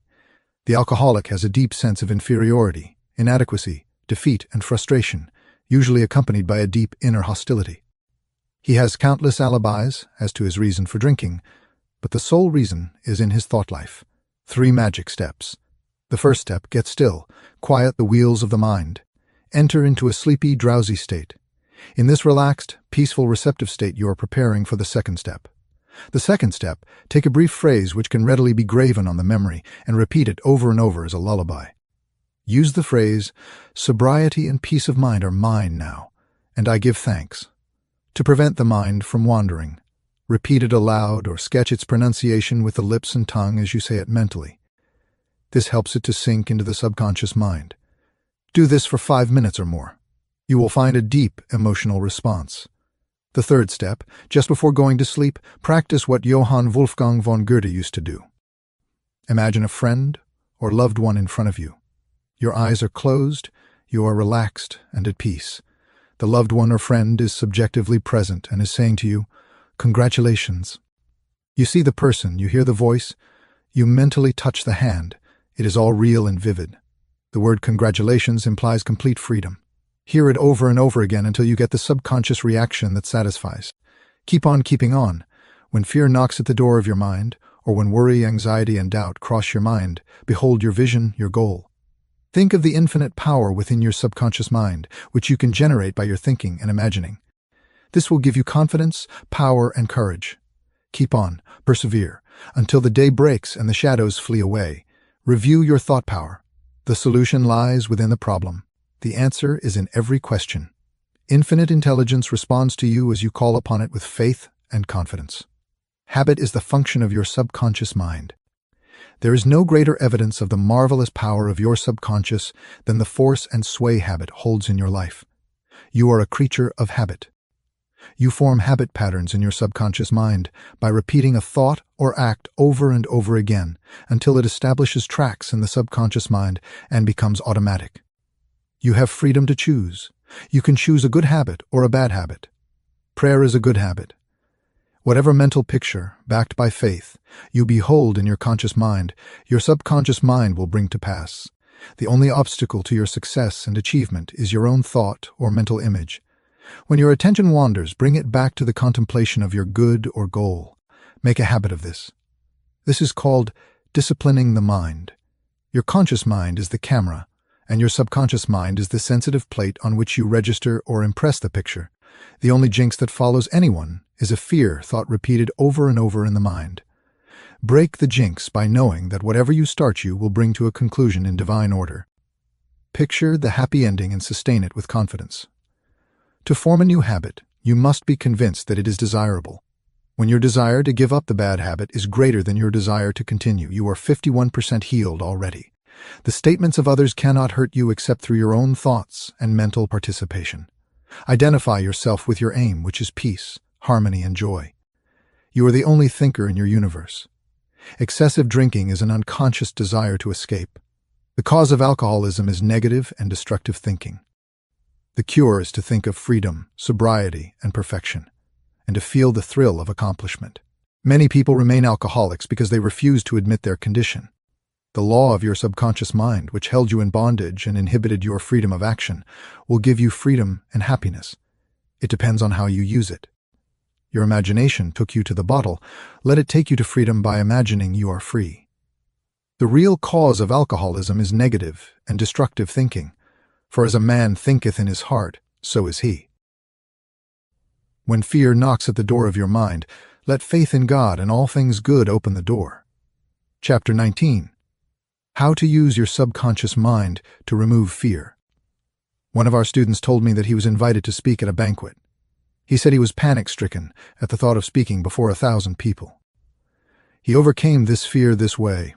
For several nights he sat down in an armchair for about 5 minutes and said to himself slowly, quietly, and positively, "I am going to master this fear. I am overcoming it now. I speak with poise and confidence. I am relaxed and at ease." He operated a definite law of mind and overcame his fear. The subconscious mind is amenable to suggestion and is controlled by suggestion. When you still your mind and relax, the thoughts of your conscious mind sink into the subconscious through a process similar to osmosis, whereby fluids separated by a porous membrane intermingle. As these positive seeds or thoughts sink into the subconscious area, they grow after their kind, and you become poised, serene, and calm. Man's greatest enemy. It is said that fear is man's greatest enemy. Fear is behind failure, sickness, and poor human relations. Millions of people are afraid of the past, the future, old age, insanity, and death. Fear is a thought in your mind, and you are afraid of your own thoughts. A little boy can be paralyzed with fear when he is told there is a boogeyman under his bed who is going to take him away. When his father turns on the light and shows him there is no boogeyman, he is freed from fear. The fear in the mind of the boy was as real as if there really was a boogeyman there. He was healed of a false thought in his mind. The thing he feared did not exist. Likewise, most of your fears have no reality. They are merely a conglomeration of sinister shadows, and shadows have no reality. Do the thing you fear.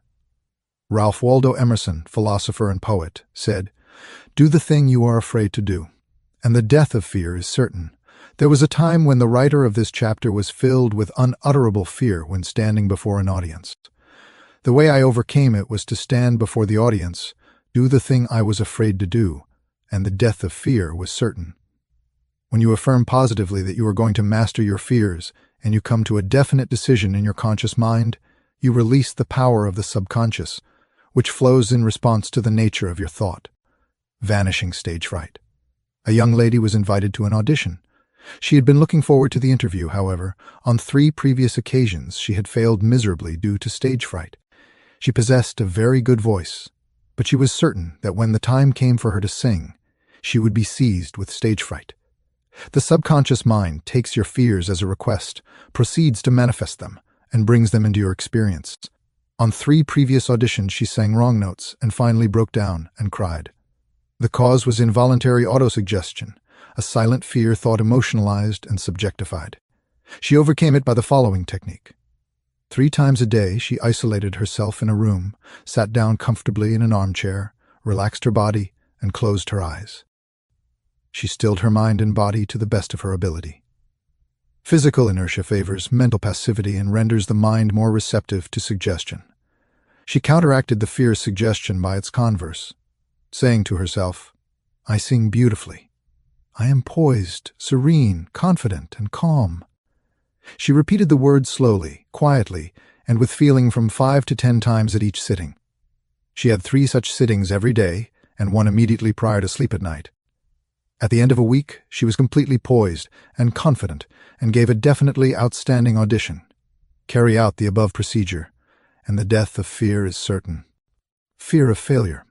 Occasionally, young men from the local university come to see me, as well as school teachers, who often seem to suffer from suggestive amnesia at examinations. The complaint is always the same. I know the answers after the examination is over, but I can't remember the answers during the examination. The idea that realizes itself is the one to which we invariably give concentrated attention. I find that each one is obsessed with the idea of failure. Fear is behind the temporary amnesia, and it is the cause of the whole experience.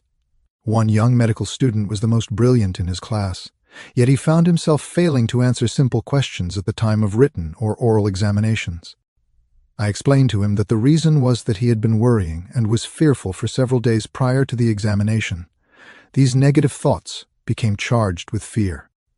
Thoughts enveloped in the powerful emotion of fear are realized in the subconscious mind. In other words, this young man was requesting his subconscious mind to see to it that he failed, and that is exactly what it did. On the day of the examination, he found himself stricken with what is called, in psychological circles, suggestive amnesia. How he overcame the fear. He learned that his subconscious mind was the storehouse of memory, and that it had a perfect record of all he had heard and read during his medical training. Moreover, he learned that the subconscious mind was responsive and reciprocal. The way to be in rapport with it was to be relaxed, peaceful, and confident. Every night and morning he began to imagine his mother congratulating him on his wonderful record. He would hold an imaginary letter from her in his hand.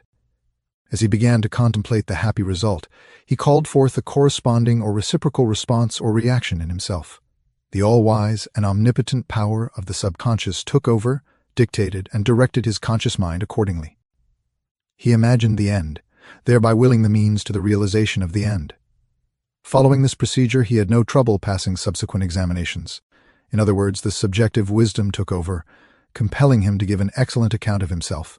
Fear of water, mountains, closed spaces, etc. There are many people who are afraid to go into an elevator, climb mountains, or even swim in water.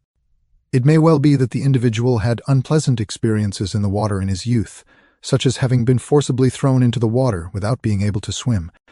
He might have been forcibly detained in an elevator that failed to function properly, causing resultant fear of closed places. I had an experience when I was about 10 years of age. I accidentally fell into a pool and went down 3 times. I can still remember the dark water engulfing my head, and my gasping for air until another boy pulled me out at the last moment. This experience sank into my subconscious mind, and for years I feared the water. An elderly psychologist said to me, "Go down to the swimming pool, look at the water, and say out loud in strong tones, 'I am going to master you. I can dominate you.' Then go into the water, take lessons, and overcome it." This I did, and I mastered the water. Do not permit water to master you. Remember, you are the master of the water. When I assumed a new attitude of mind, the omnipotent power of the subconscious responded, giving me strength, faith, and confidence, and enabling me to overcome my fear. Master technique for overcoming any particular fear. The following is a process and technique for overcoming fear which I teach from the platform. It works like a charm. Try it. Suppose you are afraid of the water, a mountain, an interview, an audition, or closed places. If you are afraid of swimming, begin now to sit still for 5 or 10 minutes 3 or 4 times a day and imagine you are swimming. Actually, you are swimming in your mind. It is a subjective experience. Mentally, you have projected yourself into the water. You feel the chill of the water and the movement of your arms and legs. It is all real, vivid, and a joyous activity of the mind. It is not idle daydreaming, for you know that what you are experiencing in your imagination will be developed in your subconscious mind. Then you will be compelled to express the image and likeness of the picture you impressed on your deeper mind. This is the law of the subconscious. You could apply the same technique if you are afraid of mountains or high places. Imagine you are climbing the mountain. Feel the reality of it all. Enjoy the scenery, knowing that as you continue to do this mentally, you will do it physically with ease and comfort. He blessed the elevator. I knew an executive of a large corporation who was terrified to ride in an elevator. He would walk up 5 flights of stairs to his office every morning. He said that he began to bless the elevator every night and several times a day. He finally overcame his fear. This was how he blessed the elevator. The elevator in our building is a wonderful idea. It came out of the universal mind. It is a boon and a blessing to all our employees. It gives wonderful service. It operates in divine order. I ride in it in peace and joy. I remain silent now while the currents of life, love, and understanding flow through the patterns of my thought. In my imagination, I am now in the elevator, and I step out into my office. The elevator is full of our employees. I talk to them, and they are friendly, joyous, and free. It is a wonderful experience of freedom, faith, and confidence. I give thanks. He continued this prayer for about 10 days, and on the 11th day he walked into the elevator with other members of the organization and felt completely free. Normal and abnormal fear. Man is born with only 2 fears, the fear of falling and the fear of noise. These are a sort of alarm system given you by nature as a means of self-preservation. Normal fear is good. You hear an automobile coming down the road, and you step aside to survive. The momentary fear of being run over is overcome by your action. All other fears were given to you by parents, relatives, teachers, and those who influenced your early years. Abnormal fear. Abnormal fear takes place when man lets his imagination run riot. I knew a woman who was invited to go on a trip around the world by plane. She began to cut out of the newspapers all reports of airplane catastrophes. She pictured herself going down in the ocean, being drowned, etc. This is abnormal fear. Had she persisted in this, she would undoubtedly have attracted what she feared most. Another example of abnormal fear is that of a businessman in New York who was very prosperous and successful. He had his own private mental motion picture, of which he was the director. He would run this mental movie of failure, bankruptcy, empty shelves, and no bank balance until he sank into a deep depression. He refused to stop this morbid imagery and kept reminding his wife that this can't last. There will be a recession. I feel sure we will go bankrupt. His wife told me that he finally did go into bankruptcy, and all the things he imagined and feared came to pass. The things he feared did not exist, but he brought them to pass by constantly fearing, believing, and expecting financial disaster. Job said, "The thing I feared has come upon me." There are people who are afraid that something terrible will happen to their children or that some dread catastrophe will befall them. When they read about an epidemic or rare disease, they live in fear that they will catch it, and some imagine they have the disease already. All this is abnormal fear. The answer to abnormal fear is to move mentally to the opposite. To stay at the extreme of fear is stagnation plus mental and physical deterioration. When fear arises, there immediately comes with it a desire for something opposite to the thing feared. Place your attention on the thing immediately desired. Get absorbed and engrossed in your desire, knowing that the subjective always overturns the objective. This attitude will give you confidence and lift your spirits. The infinite power of your subconscious mind is moving on your behalf, and it cannot fail. Therefore, peace and assurance are yours. Examine your fears. The president of a large organization told me that when he was a salesman, he used to walk around the block 5 or 6 times before calling on a customer. The sales manager came along one day and said to him, "Don't be afraid of the boogeyman behind the door." There is no boogeyman. The manager told him that whenever he looked at his own fears, he stared them in the face and stood up to them, looking them straight in the eye. Then they faded and shrank into insignificance. He landed in the jungle. A chaplain told me of his experiences in the Second World War. He had parachuted from a damaged plane and landed in the jungle. He said he was frightened, but he knew there were two kinds of fear, normal and abnormal. He decided to do something about the fear immediately and began to talk to himself. John, you can't surrender to your fear. Your fear is a desire for safety and security and a way out. He began to claim, infinite intelligence, which guides the planets in their courses, is now leading and guiding me out of this jungle. He kept saying this out loud to himself for 10 minutes or more. Then something began to stir inside him. A mood of confidence seized him, and he began to walk. After a few days, he miraculously came out of the jungle and was picked up by a rescue plane. His changed mental attitude saved him. He said, "Had I begun to bemoan my fate and indulge my fears, I would have succumbed to the monster fear and probably would have died of fear and starvation." He dismissed himself. The general manager of an organization told me that for 3 years he feared he would lose his position. He was always imagining failure. The thing he feared did not exist, save as a morbid, anxious thought in his own mind. His vivid imagination dramatized the loss of his job until he became nervous and neurotic. Finally, he was asked to resign. Actually, he dismissed himself. His constant negative imagery and fear suggestions to his subconscious mind caused the latter to respond and react accordingly. It caused him to make mistakes and foolish decisions, which resulted in his failure as a general manager. His dismissal would never have happened if he had immediately moved to the opposite in his mind. They plotted against him. During a recent world lecture tour, I had a 2-hour conversation with a prominent government official. He had a deep sense of inner peace and serenity. He said that all the abuse he receives politically from newspapers and the opposition party never disturbs him. His practice is to sit still for 15 minutes in the morning and realize that in the center of himself is a deep, still ocean of peace. Meditating in this way, he generates tremendous power, which overcomes all manner of difficulties and fears. Sometime previously, a colleague called him at midnight and told him a group of people were plotting against him. This is what he said to his colleague: "I'm going to sleep now in perfect peace. You can discuss it with me at 10 a.m. tomorrow," he said to me. "I know that no negative thought can ever manifest unless I emotionalize the thought and accept it mentally. I refuse to entertain their suggestion of fear. Therefore, no harm can come to me." Notice how calm he was, how cool, how peaceful.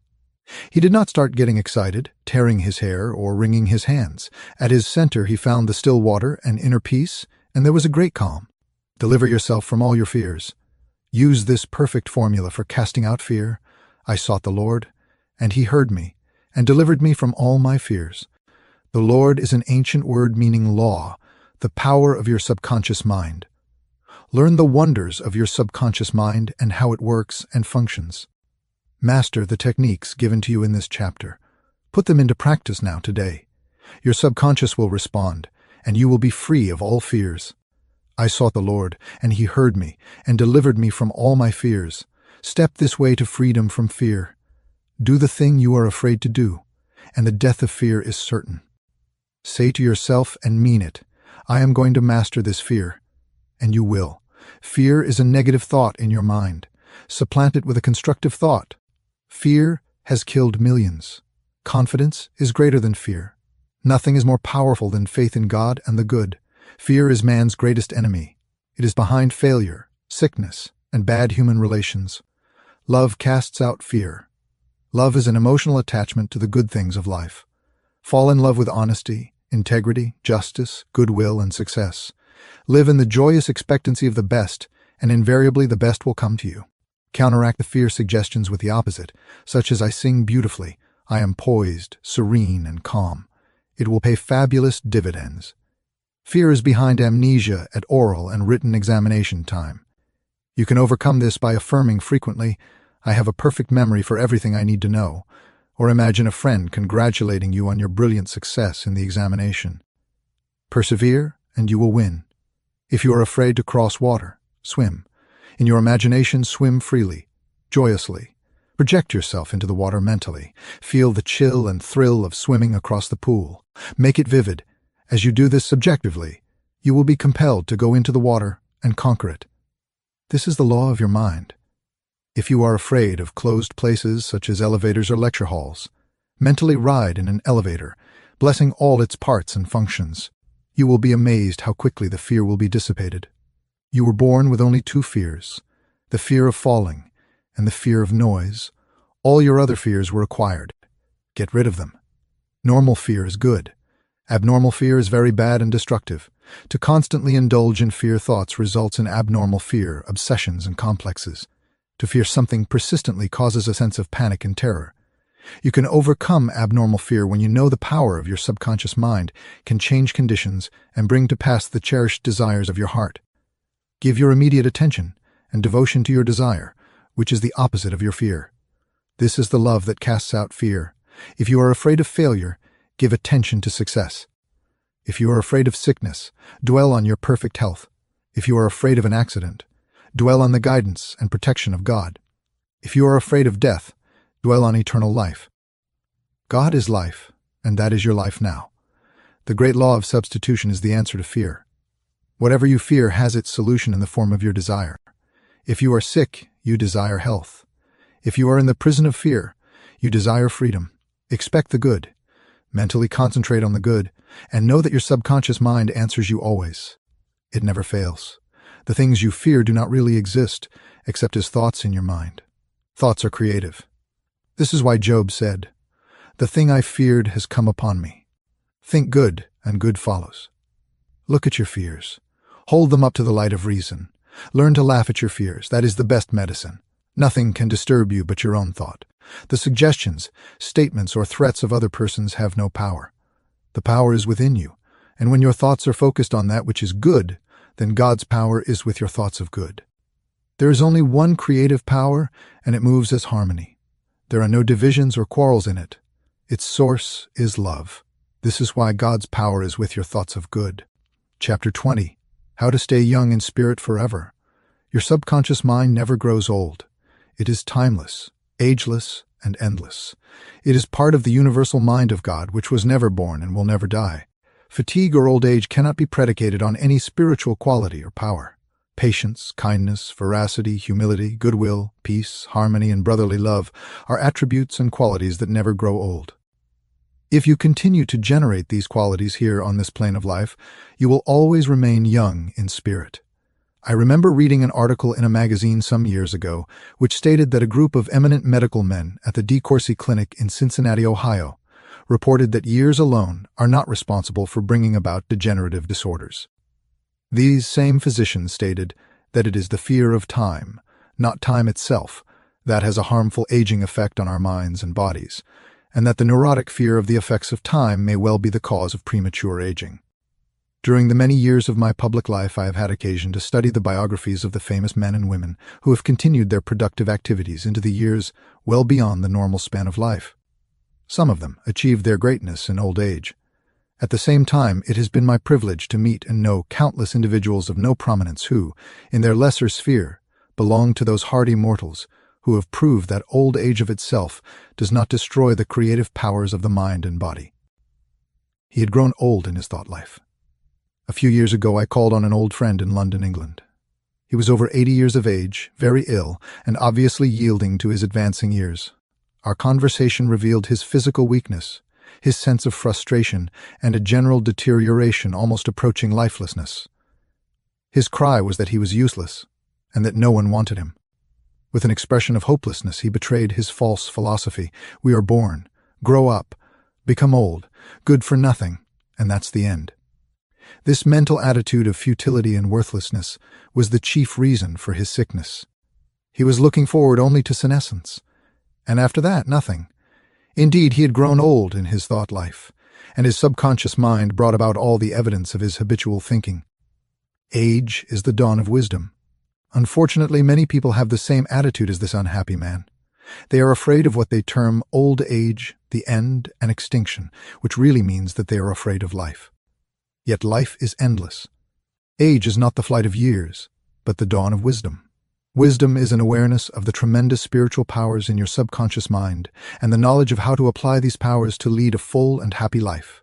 Get it out of your head once and for all that 65, 75, or 85 years of age is synonymous with the end for you or anybody else. It can be the beginning of a glorious, fruitful, active, and most productive life pattern, better than you have ever experienced. Believe this, expect it, and your subconscious will bring it to pass. Welcome the change. Old age is not a tragic occurrence. What we call the aging process is really change. It is to be welcomed joyfully and gladly, as each phase of human life is a step forward on the path that has no end. Man has powers that transcend his bodily powers. He has senses that transcend his 5 physical senses. Scientists today are finding positive, indisputable evidence that something conscious in man can leave his present body and travel thousands of miles to see, hear, touch, and speak to people, even though his physical body never leaves the couch on which it reclines. Man's life is spiritual and eternal. He need never grow old, for life, or God, cannot grow old. The Bible says that God is life. Life is self-renewing, eternal, indestructible, and is the reality of all men, evidence for survival. The evidence gathered by psychical research societies in Great Britain and America is overwhelming. You may go into any large metropolitan library and get volumes on the proceedings of psychical research societies based on findings of distinguished scientists on survival following so-called death. You will find a startling report on scientific experiments establishing the reality of life after death in the case for psychic survival by Hereward Carrington, director of the American Psychical Institute. Life is. A woman asked Thomas Edison, the electrical wizard, Mr. Edison, what is electricity? He replied, Madam, electricity is. Use it. Electricity is a name we give to an invisible power we do not fully comprehend, but we learn all we can about the principles of electricity and its uses. We use it in countless ways. The scientist cannot see an electron with his eyes, yet he accepts it as a scientific fact because it is the only valid conclusion that coincides with his other experimental evidence. We cannot see life, however. We know we are alive. Life is, and we are here to express it in all its beauty and glory. Mind and spirit do not grow old. The Bible says, "And this is life eternal, that they might know thee, the only true God." The man who thinks or believes that the earthly cycle of birth, adolescence, youth, maturity, and old age is all there is to life is indeed to be pitied. Such a man has no anchor, no hope, no vision, and to him life has no meaning. This type of belief brings frustration, stagnation, cynicism, and a sense of hopelessness, resulting in neurosis and mental aberrations of all kinds. If you cannot play a fast game of tennis, or swim as fast as your son, or if your body has slowed down, or your step is no longer as sprightly as it was in your youth, remember life is always clothing itself anew. What men call death is but a journey to a new city in another dimension of life. I say to men and women in my lectures that they should accept what is called old age gracefully. Age has its own glory, beauty, and wisdom that belong to it. Peace, love, joy, beauty, happiness, wisdom, goodwill, and understanding are qualities that never grow old or die. Ralph Waldo Emerson, poet and philosopher, said, "We do not count a man's years until he has nothing else to count. Your character, the quality of your mind, your faith, and your convictions are not subject to decay. You are as young as you think you are." I give public lectures in Caxton Hall, London, England, every few years, and following one of these lectures, a surgeon said to me, "I am 84 years of age. I operate every morning, visit patients in the afternoons, and I write for medical and other scientific journals in the evening." His attitude was that he was as useful as he believed himself to be and as young as his thoughts. He said to me, "It is true what you said. Man is as strong as he thinks he is, and as valuable as he thinks he is. This surgeon has not surrendered to advancing years. He knows that he is immortal." His final comment to me was, "If I should pass on tomorrow, I would be operating on people in the next dimension, not with a surgeon's scalpel, but with mental and spiritual surgery." Your gray hairs are an asset. Do not ever quit a job and say, "I am retired, I am old, I am finished."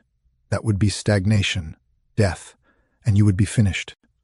Some men are old at 30, while others are young at 80. The mind is the master weaver, the architect, the designer, and the sculptor. George Bernard Shaw was active at 90, and the artistic quality of his mind had not relaxed from active duty. I meet men and women who tell me that some employers almost slam the door in their faces when they say they are over 40. This attitude on the part of employers is to be considered cold, callous, evil, and completely void of compassion and understanding. The total emphasis seems to be on youth. That is, you must be under 35 years of age to receive consideration. The reasoning behind this is certainly very shallow. If the employer would stop and think, he would realize that the man or woman was not selling his age or gray hair. Rather, he was willing to give of his talents, his experience, and his wisdom gathered through years of experience in the marketplace of life. Age is an asset. Your age should be a distinct asset to any organization because of your practice and application, through the years of the principles of the Golden Rule and the law of love and goodwill. Your gray hair, if you have any, should stand for greater wisdom, skill, and understanding. Your emotional and spiritual maturity should be a tremendous blessing to any organization. A man should not be asked to resign when he is 65 years of age. That is the time of life when he could be most useful in handling personnel problems, making plans for the future, making decisions, and guiding others in the realm of creative ideas based on his experience and insight into the nature of the business. Be your age. A motion picture writer in Hollywood told me that he had to write scripts that would cater to the 12-year-old mind. This is a tragic state of affairs if the great masses of people are expected to become emotionally and spiritually mature. It means that the emphasis is placed on youth in spite of the fact that youth stands for inexperience, lack of discernment, and hasty judgment. I can keep up with the best of them. I am thinking now of a man 65 years of age who is trying frantically to keep young. He swims with the young men every Sunday, goes on long hikes, and plays tennis. He boasts of his prowess and physical powers, saying, "Look, I can keep up with the best of them." He should remember the great truth, as a man thinketh in his heart, so is he. Diet, exercise, and games of all kinds will not keep this man young. It is necessary for him to observe that he grows old or remains young in accordance with his processes of thinking. Your subconscious mind is conditioned by your thoughts. If your thoughts are constantly on the beautiful, the noble, and the good, you will remain young regardless of the chronological years. Fear of old age, Job said, "The thing which I greatly feared is come upon me." There are many people who fear old age and are uncertain about the future because they anticipate mental and physical deterioration as the years advance. What they think and feel comes to pass. You grow old when you lose interest in life, when you cease to dream, to hunger after new truths, and to search for new worlds to conquer. When your mind is open to new ideas, new interests, and when you raise the curtain and let in the sunshine and inspiration of new truths of life and the universe, you will be young and vital. You have much to give. If you are 65 or 95 years of age, realize you have much to give. You can help stabilize, advise, and direct the younger generation. You can give the gift of your knowledge, experience, and wisdom. You can always look ahead, for at all times you are gazing into infinite life. You will find that you can never cease to unveil the glories and wonders of life. Try to learn something new every moment of the day, and you will find your mind will always be young. 110 years old. Some years ago, while lecturing in Bombay, India, I was introduced to a man who said he was 110 years old. He had the most beautiful face I have ever seen. He seemed transfigured by the radiance of an inner light. There was a rare beauty in his eyes, indicating he had grown old in years with gladness, and with no indication that his mind had dimmed its lights. Retirement, a new venture. Be sure that your mind never retires. It must be like a parachute, which is no good unless it opens up. Be open and receptive to new ideas.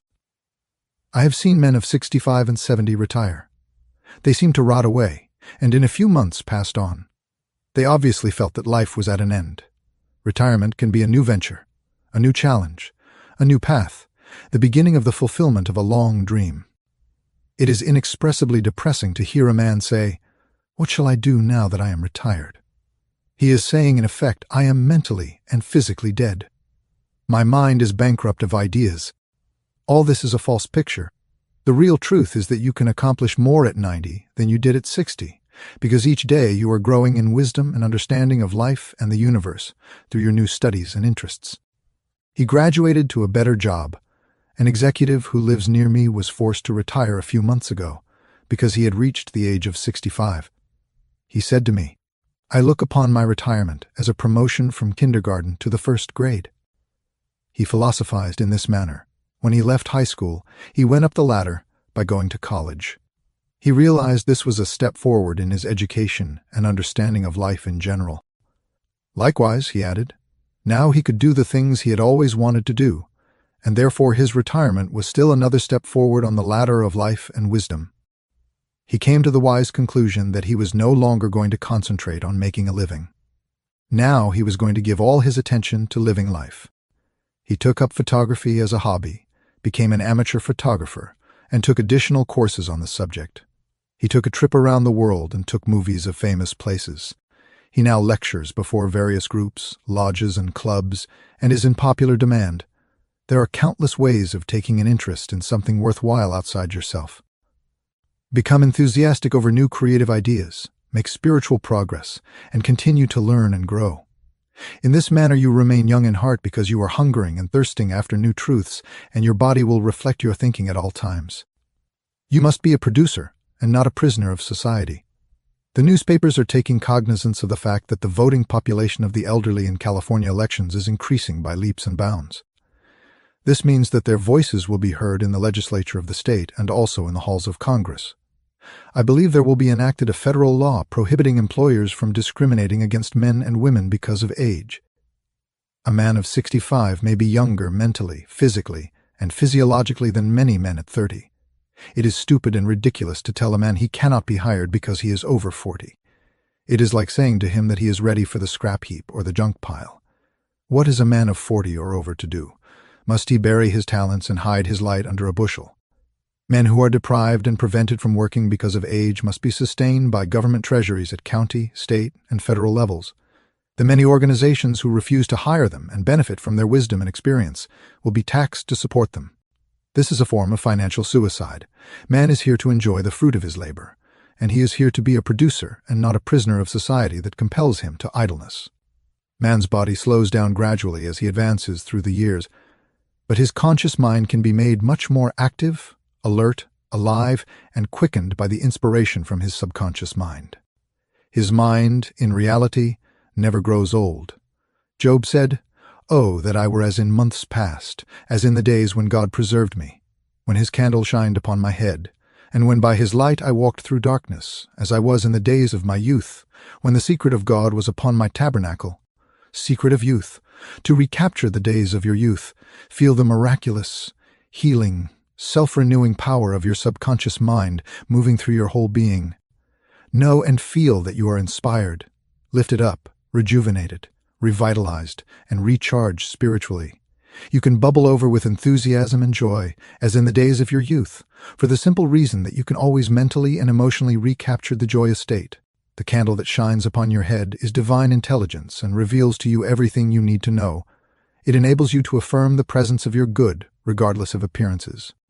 You walk by the guidance of your subconscious mind because you know that the dawn appears and the shadows flee away. Get a vision. Instead of saying, "I am old," say, "I am wise in the way of the divine life." Do not let the corporation, newspapers, or statistics hold a picture before you of old age, decrepitude, senility, and uselessness. Reject it, for it is a lie. Refuse to be hypnotized by such propaganda. Affirm life, not death. Get a vision of yourself as happy, radiant, successful, serene, and powerful. Your mind does not grow old. Former President Herbert Hoover, now 88 years old, is very active and is performing monumental work. I interviewed him a few years ago in his suite at the Waldorf Astoria, New York City.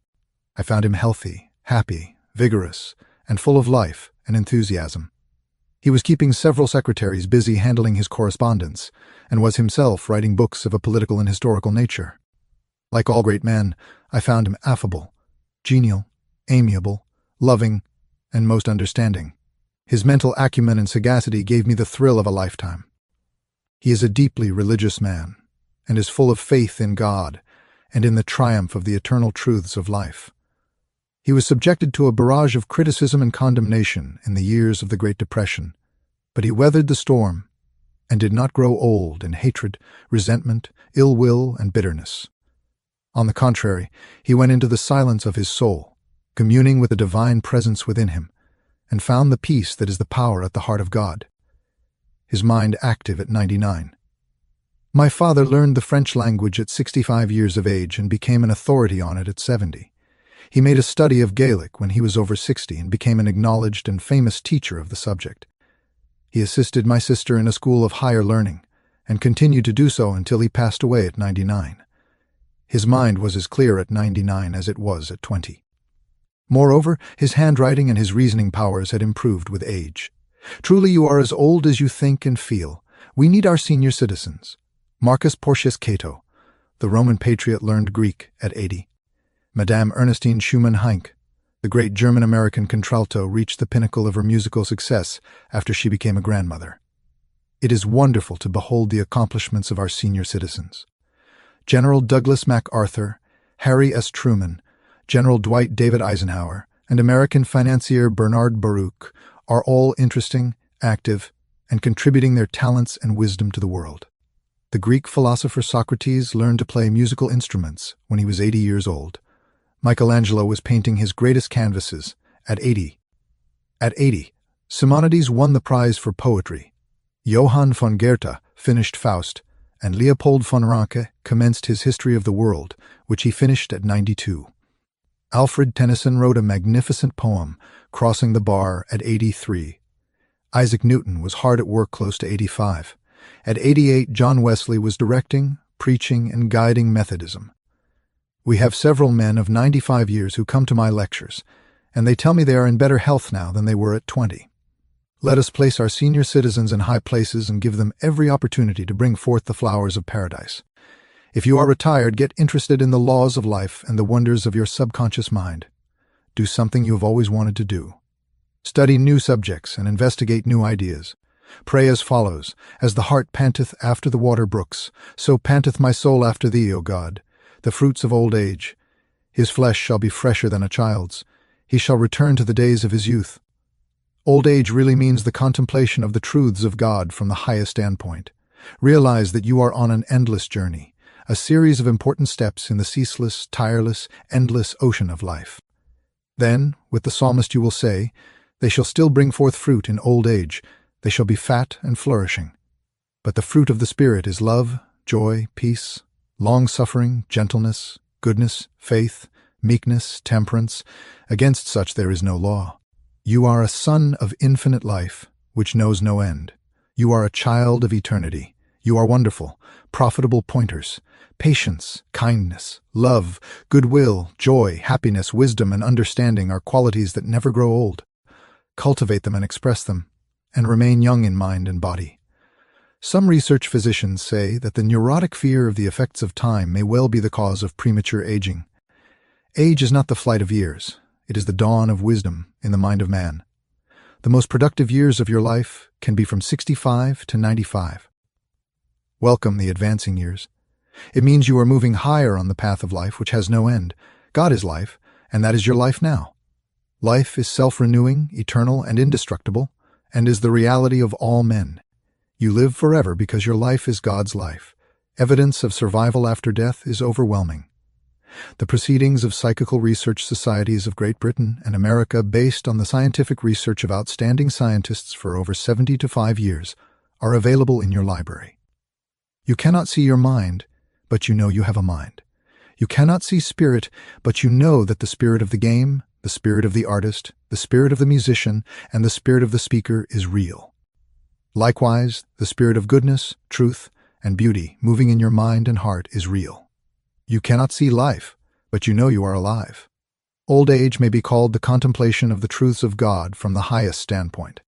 The joys of old age are greater than those of youth. Your mind is engaged in spiritual and mental athletics. Nature slows down your body so that you may have the opportunity to meditate on things divine. We do not count a man's years until he has nothing else to count. Your faith and convictions are not subject to decay. You are as young as you think you are. You are as strong as you think you are. You are as useful as you think you are. You are as young as your thoughts. Your gray hairs are an asset. You are not selling your gray hairs. You are selling your talent, abilities, and wisdom, which you have garnered through the years. Diets and exercises won't keep you young. As a man thinketh, so is he. Fear of old age can bring about physical and mental deterioration. The thing I greatly feared has come upon me. You grow old when you cease to dream, and when you lose interest in life. You grow old if you are irritable, crotchety, petulant, and cantankerous. Fill your mind with the truths of God and radiate the sunshine of His love. This is youth. Look ahead, for at all times you are gazing into infinite life. Your retirement is a new venture. Take up new studies and new interests. You can now do the things you always wanted to do when you were so busy making a living. Give your attention to living life. Become a producer and not a prisoner of society. Don't hide your light under a bushel. The secret of youth is love, joy, inner peace, and laughter. In Him there is fullness of joy. In Him there is no darkness at all. You are needed. Some of the great philosophers, artists, scientists, writers, and others accomplished their greatest work after they were 80 years old. The fruits of old age are love, joy, peace, patience, gentleness, goodness, faith, meekness, and temperance. You are a son of infinite life which knows no end. You are a child of eternity. You are wonderful.